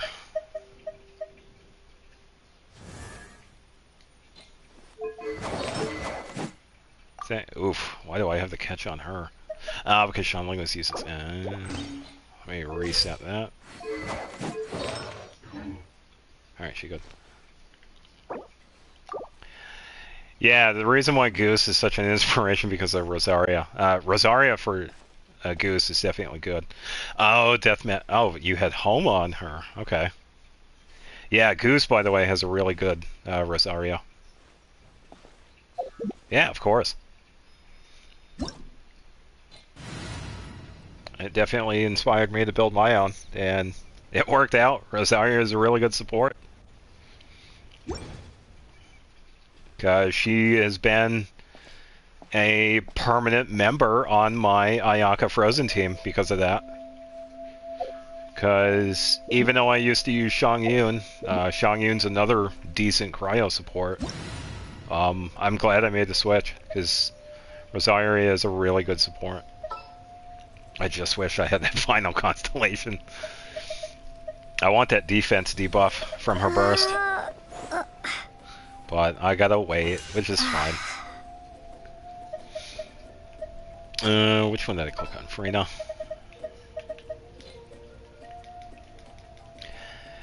Yeah, so if you have noticed, some of my other characters are like level 80, ready to hit level 90. Oh, it doesn't appear as Shadow. Might be a co-op thing. I have Shalona at level 81. It's mostly because of the resin. I haven't had enough experience books. So I had just recently spent quite a bit on Kuki, because I had just ascended her to level 80. But I haven't had the experience books enough to level up some of the other characters.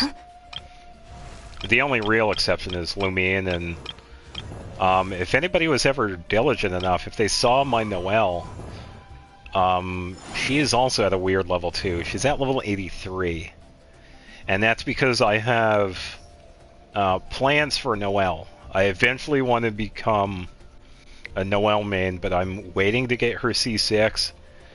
And I kind of want to try out some artifacts for her, but I'm kind of waiting. So, yeah, Lumine and Noelle are kind of the exceptions to the rule when it comes to levels. I think I did see it. Yeah, let me double check.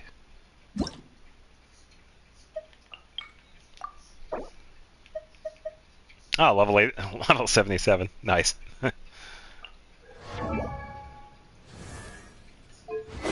Yeah, because you gave her, Rancor. Oh, how many forging commissions do I still have to finish? Let's see. 1, Yeah. 2, I still would like to get her. 3, 4. Because you really can't go wrong with cryo supports. And she does healing too, so she pretty much does the trick as pretty much a stronger version of Charlotte. That's a big reason why I want Chi-Chi and Charlotte, because they both do the same thing. Charlotte's a catalyst, so I'd probably do a little bit of change, but I have plenty of swords that I could use for Chi-Chi. But it's just having that wish chance. But unfortunately, I'd have to continue to wait, because I had to pass over the Chronicled. But that's okay. Bring it! Scared of fire? You better scram. Oh yeah, that's true, because you have her at C4. Yeah, she definitely can do that too.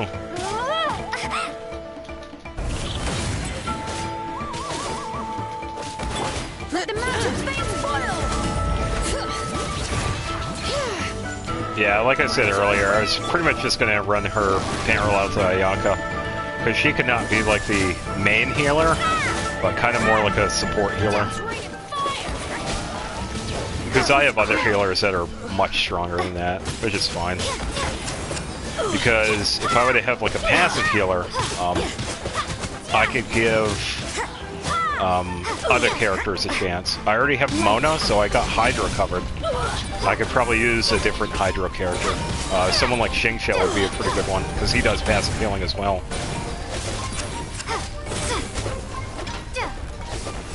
Oh, do you want to do a domain then?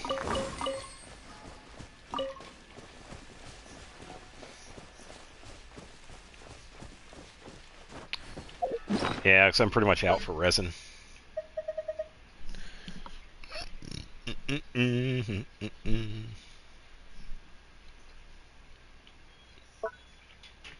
Oh, okay. Yeah, I'll head right over. Alright, I will switch the characters accordingly. Okay, let's see if I can guess which one it is. Oh, okay. Oh, okay. I think I know which one this one is. Because there was a point in time I actually wanted to try Bond of Life with Kirara, because of a Fontaine weapon that has the same effect. So I was kind of working on like a partial physical build with her. That kind of changed with her Echo challenge, but... alright. I'll switch characters if I need to. Okay, so Pyro, Electro, Geo. Now, I don't use any Bond of Life, but I'm sure I could probably do something. I wonder who I could use. Let's see. I could probably... See, the only well, I could use Kachina. She's not entirely strong. But I'm also thinking of time, too. I don't want to take too long. Yeah, I saw. I could probably use Kuching so we could get the Electro, and then... I don't mind you using Farina, so I could probably use somebody else. I could probably cover Pyro with Dia. What could the because I could also support with her skill. Or I could probably let them do as they use Clay.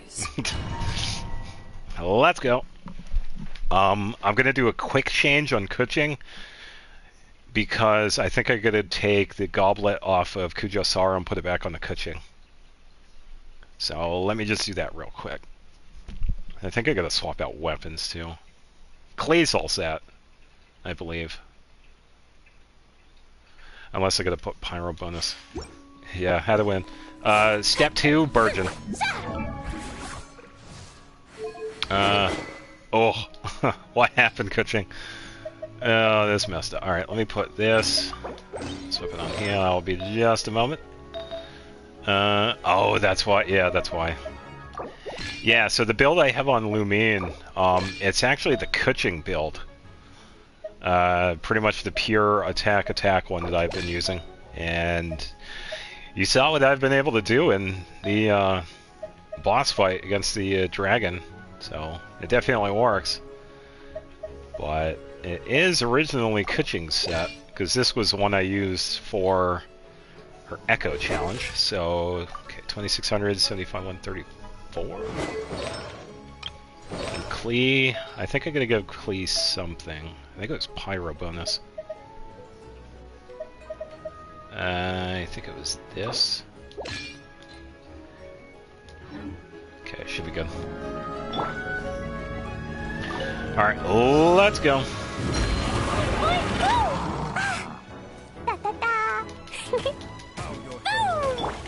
Don't blink. Be sanctified.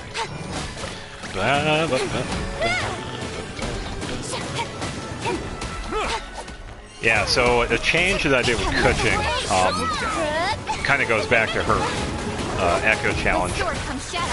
For the setup, I did use Farina's weapon, but I made the change a little while ago to Aquila, mostly because of the attack difference. I've gotten a little bit stronger attack with Aquila versus the,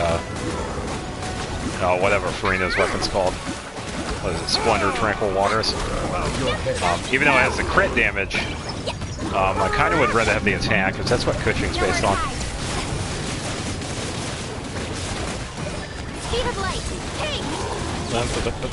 And the funny thing with Kuching is that she's not fully built yet either. I still have some talents to work on. Here, Golem, hold this. Ow. There we go. Nicely done. I feel like I could have done more damage with Klee, though. Dodoko, where are you? 25, 130. I thought I had 50.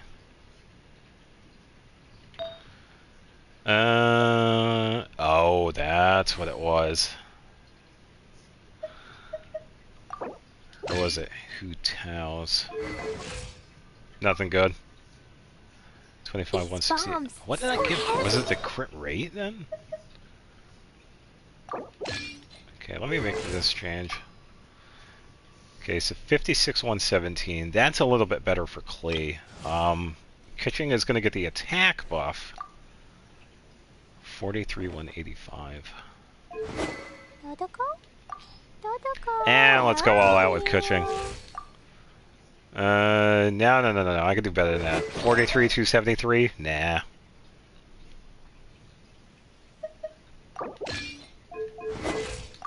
There we go. 75, 222. Nosedive for Klee, though. There we go. Yeah, the catching... Now, who else was it? There was one I was able to do a crazy crit rate for. Or was it crit damage? There was a couple of weeks ago, but I can't remember who it was. It was someone I don't know if it was Klee. Because I had finally gotten her out of the crit rate curse, because I had her sitting at like 11 crit rate. It was horrible. I can't remember who it was, because I had gotten someone over 300%. I want to say it was Kuching, but I can't remember.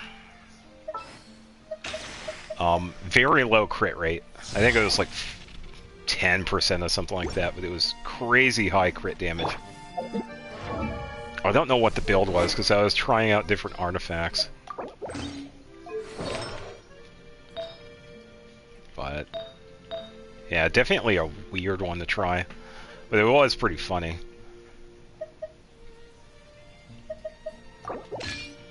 Yeah, I'm going to give Klee the crit rate. 28, 43, 185. Okay, that one's pretty decent. Alright, let's see. Yeah, and you were out of resin. Yeah, no, I feel that way all the time. I'm always out of resin. Because I gotta figure out who I gotta work on next. Things that are most important, no matter what it takes. Because I also have to keep more in mind too, because I'm low. I kind of have to spend a little bit today. So I think I'm down to 1.6. Yeah, 1.6 million. I usually sit around 3 million, but I gotta farm some Wara this week. And I could probably use some fragile resin too, because I'm up to 4, so I could use one of these. But enjoy the lantern.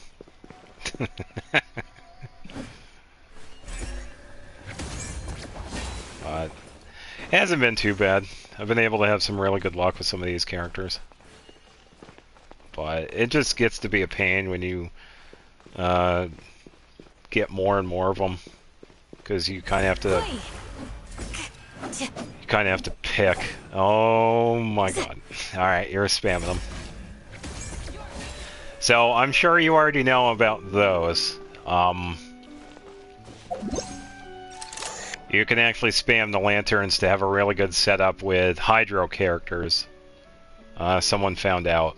So you can do some pretty crazy damage.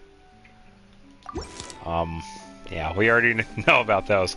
I did buy a few of those on hand because I had missed out on having them way back when. But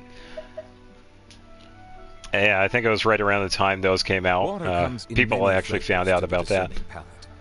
So I imagine at one point that's probably going to get patched. While water from Liyue has an enduring aftertaste. Yeah, of course. Thank you for stopping by, and I wish you good luck with your characters. Definitely very impressive, so I wish you all the best.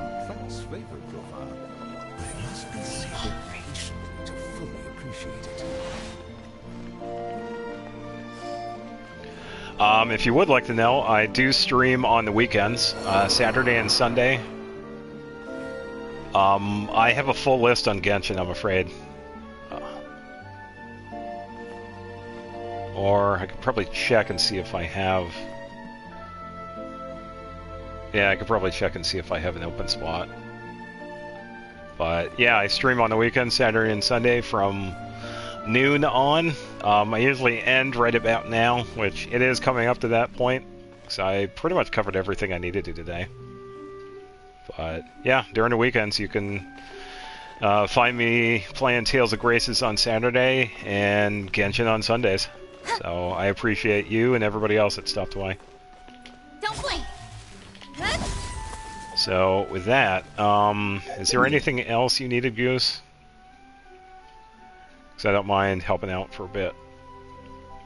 I'm kind of doing a partial thing next Saturday. I'm still playing Tales of Graces next Saturday, but I just finished the main story. I kind of wanted to do a little prep work for the DLC. But yeah, I've definitely had fun. So thank you for stopping by.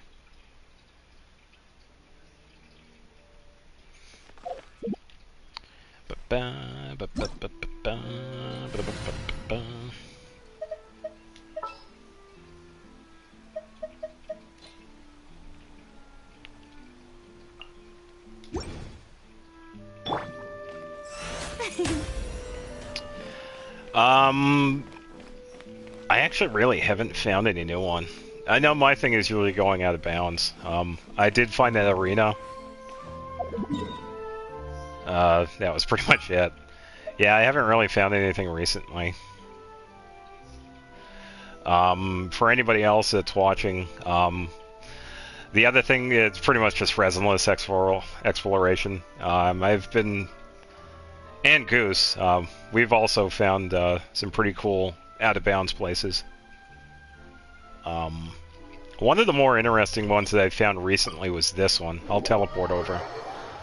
It's available now, and I can talk about it because it's available.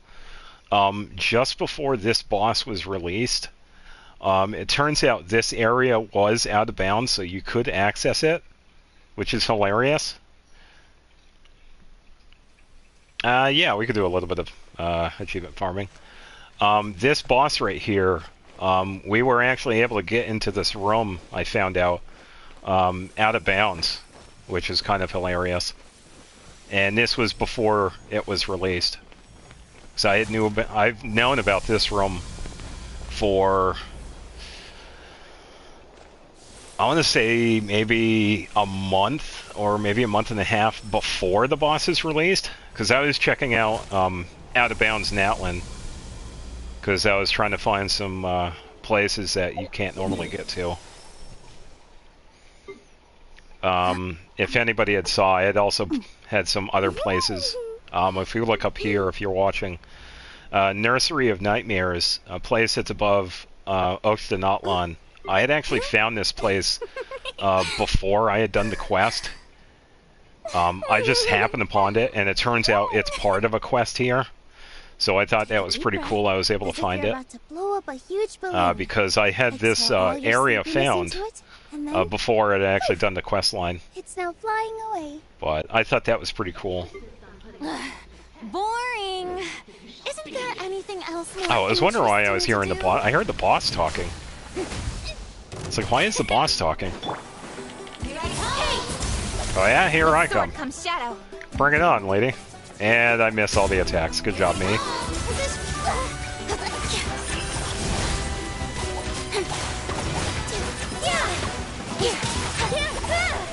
This dance is for color and the speed of light.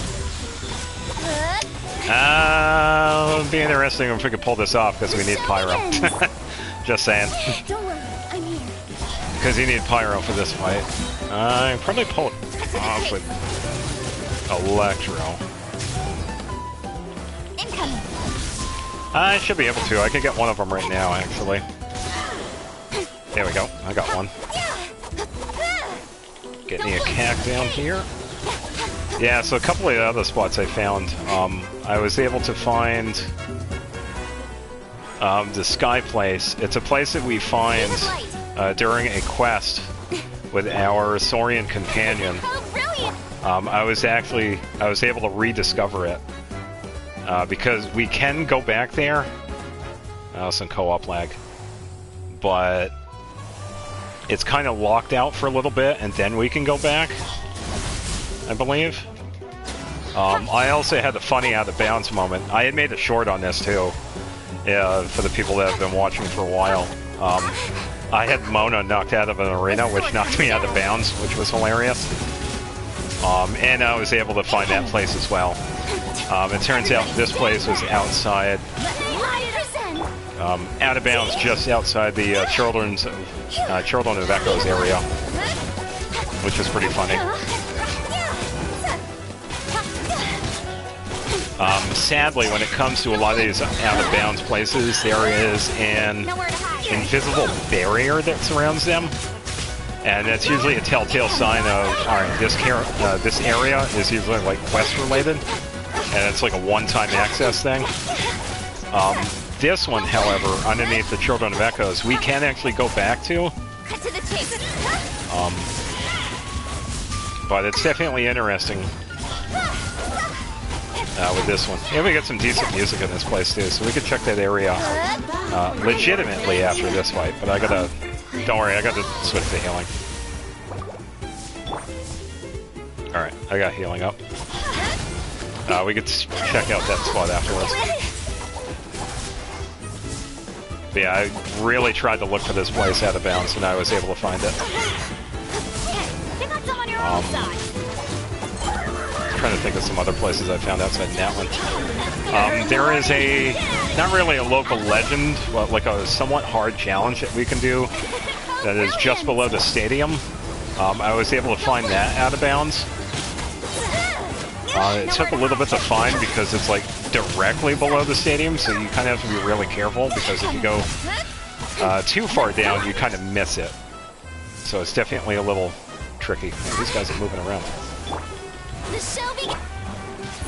But, yeah, and Natlan isn't the only place either. You definitely find some pretty cool places under Fontaine. Because how they built Fontaine, a lot of the map has that underwater setup, where if anybody's familiar with Fontaine, you could swim underwater. Adventure time. A lot of the map underneath Fontaine is the same way, and it goes down the waves. And there are some pretty interesting places underneath Fontaine. Notably, if anybody remembers the Narsen Cruz quest line and the Primordial Ocean, if you go underneath a certain area in the map, you can actually go back to the Primordial Ocean. A Melazine quest that brings you to a place called Nice to Meet You, you could go back to out of bounds. And you can also head to Anna's house, which is below the Anna Paz's place. So Fontaine is definitely a pretty unique area because you get to swim underwater. And quite a bit is accessible under the map. But there are some spots, pockets of air that you got to be careful, so you kind of have to, kind of work around with the gadgets. You have that wind-powered generator that if you see me use all the time, that's how I do like the glide thing. This one's pretty fun to use. But I'm going to teleport over to one of the places that you can get to legitimately, but you can access out of bounds, and it is... I'm going wrong place here. Let's see if I can find it. Goose, I'm afraid you won't be able to go to this one because for some reason it's a co-op thing, which is kind of weird. But I'll just be a moment. You'll be able to see it on stream. You can access this place. It's near the Children of Echoes, and it's during one of the mini quests with the Saurian buddy. I think you get one of the items out of this place. So we clear out this area and we head down here.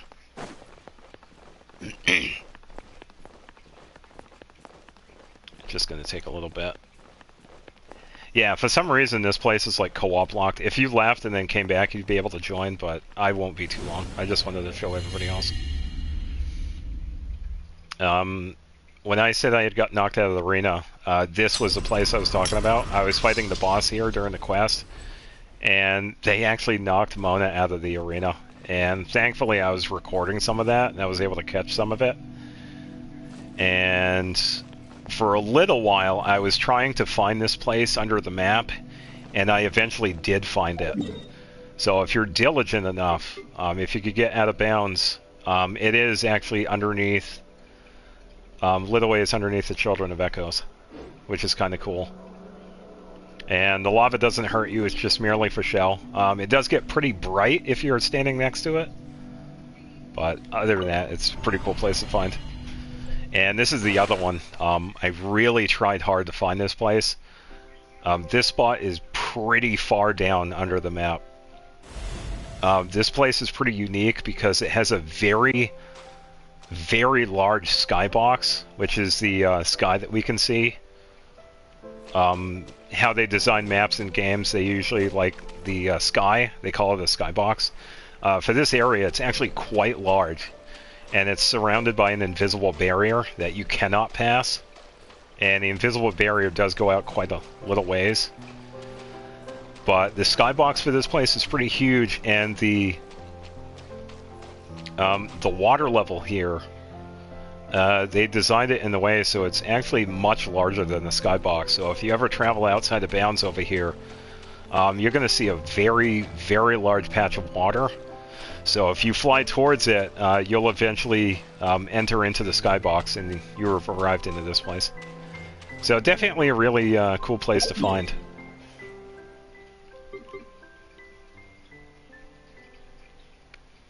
Yeah, and that little stadium thing, it was this, right below the stadium in that one, there's this challenge thing. You fight in this arena. Where that arena is it's directly below the stadium, which is pretty cool. So definitely some pretty cool things that we found within the past year or so out of bounds. I'd say the best one for the out of bounds stuff has been Fontaine. I've been able to find some stuff on my own too. Someone had showed me how to get to the orchid here. This is during a quest with Jet. I was able to find my way back. You can go back here legitimately, but I was able to find my way back to it out of bounds too. That one wasn't too bad. You just had to be like near the desert, and you could find a couple of places. And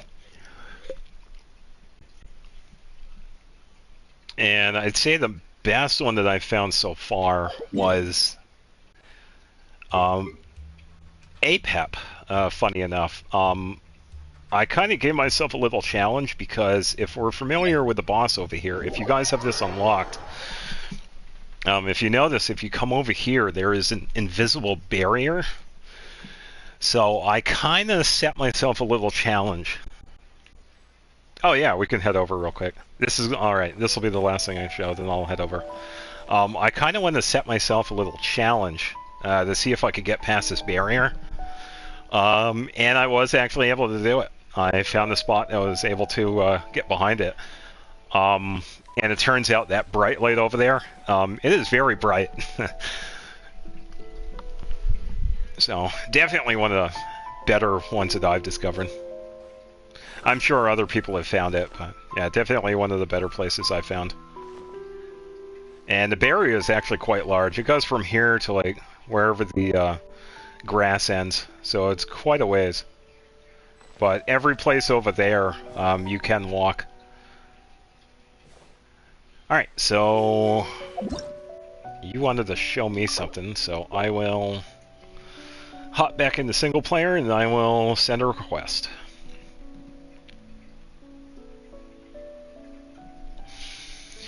And I think this will be one of the last things we do today. Because I pretty much got everything done too, so I could use this to wrap up. Do I need anybody specific, or is it just me just checking it out?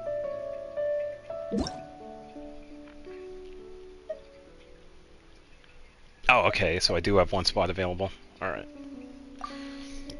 I wasn't sure, because sometimes I bounce between 101 and 100.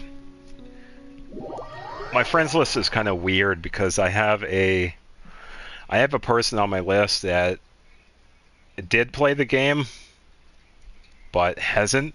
They are, interestingly enough, AR1, which is not possible. But that's only because I'm friends with them on the PlayStation. So that's kind of weird. It's kind of how it sets up my friends list to be weird. Alright, so we're in Mondstadt. What is going on in Mondstadt, Goose? What is it? Oh, so it's something not here. Let's see if I can find you. Alright, so you went this way. Someplace in Samir. Ooh, okay.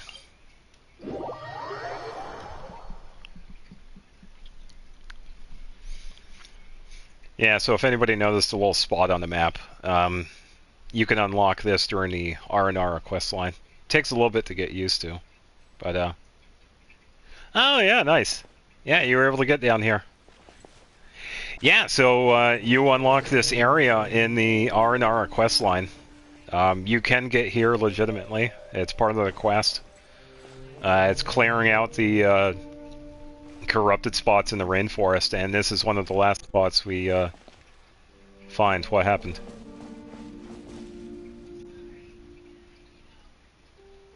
Did you... Oh, did something happen?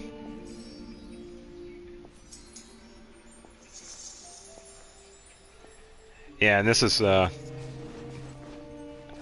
Oh, it considers you out of bounds. Uh-oh.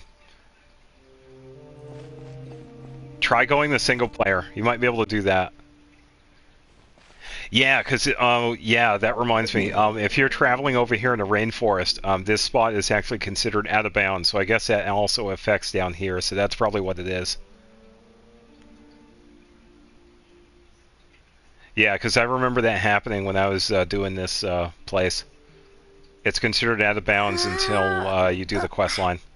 So that's why it's doing that. I remember that. Because I remember having that happen on the surface. So that's kind of interesting how that happens all the way down here, too.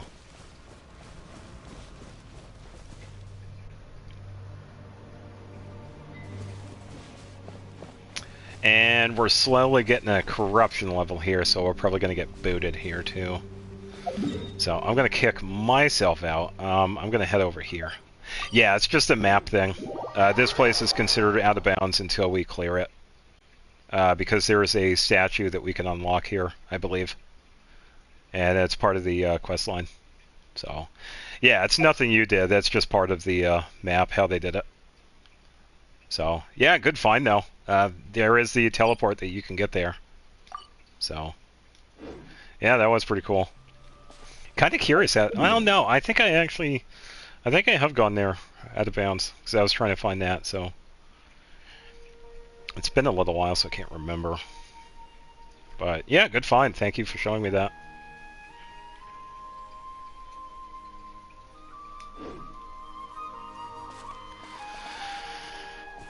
Alright. Alright, do a quick heal.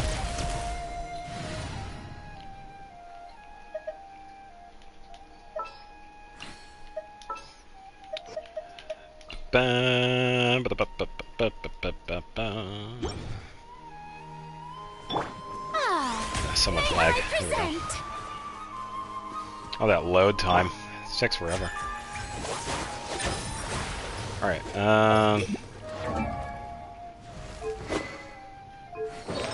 yeah, back to standard Lumine. I would like to eventually get a separate set for Lumine. I'd probably do the same thing with Kuching, do like attack. Probably throw some extra pyro bonus. Because it is a pretty good setup for that boss, like I was saying earlier. I'm kind of cutting it close to time here.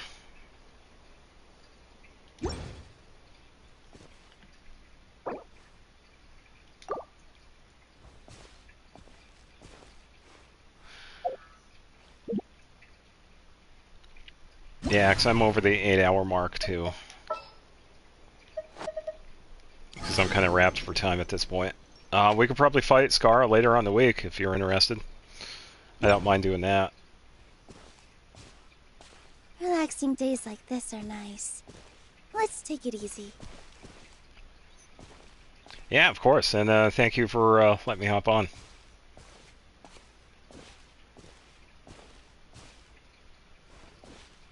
Alright, I will scoot out of your world. Here. Yeah, thank you for that. I appreciate it. Because I like finding the out-of-bounds spots when I have time. I haven't had a lot of time because I've been putting more time into getting editing done because I'm currently working on Tales. But with that, we're going to call it. Had some fun playing Genshin today. Got some really good stuff done. Had some fun in co-op. That was pretty good. Got to show off my Lumine and some of my builds. So hopefully I was an inspiration to other people as they were to me. So yeah, definitely had some fun today. Got some stuff done. Getting closer and closer with some of my support builds. Almost done with Kujo Sara.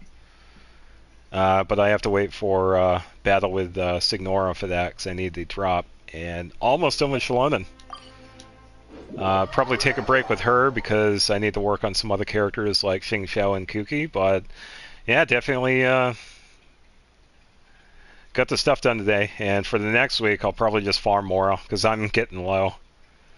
But with that, thank you for stopping by, everybody. I hope you have a great rest of the weekend, and I appreciate everybody that stopped by and visited and chatted. And to those that were new to the streaming thing, I do wish you other guys the rest. I wish you good luck. Streaming is pretty fun, so keep it up. And yeah, take it easy and enjoy the rest of the weekend, guys. Thank you for stopping by and watching.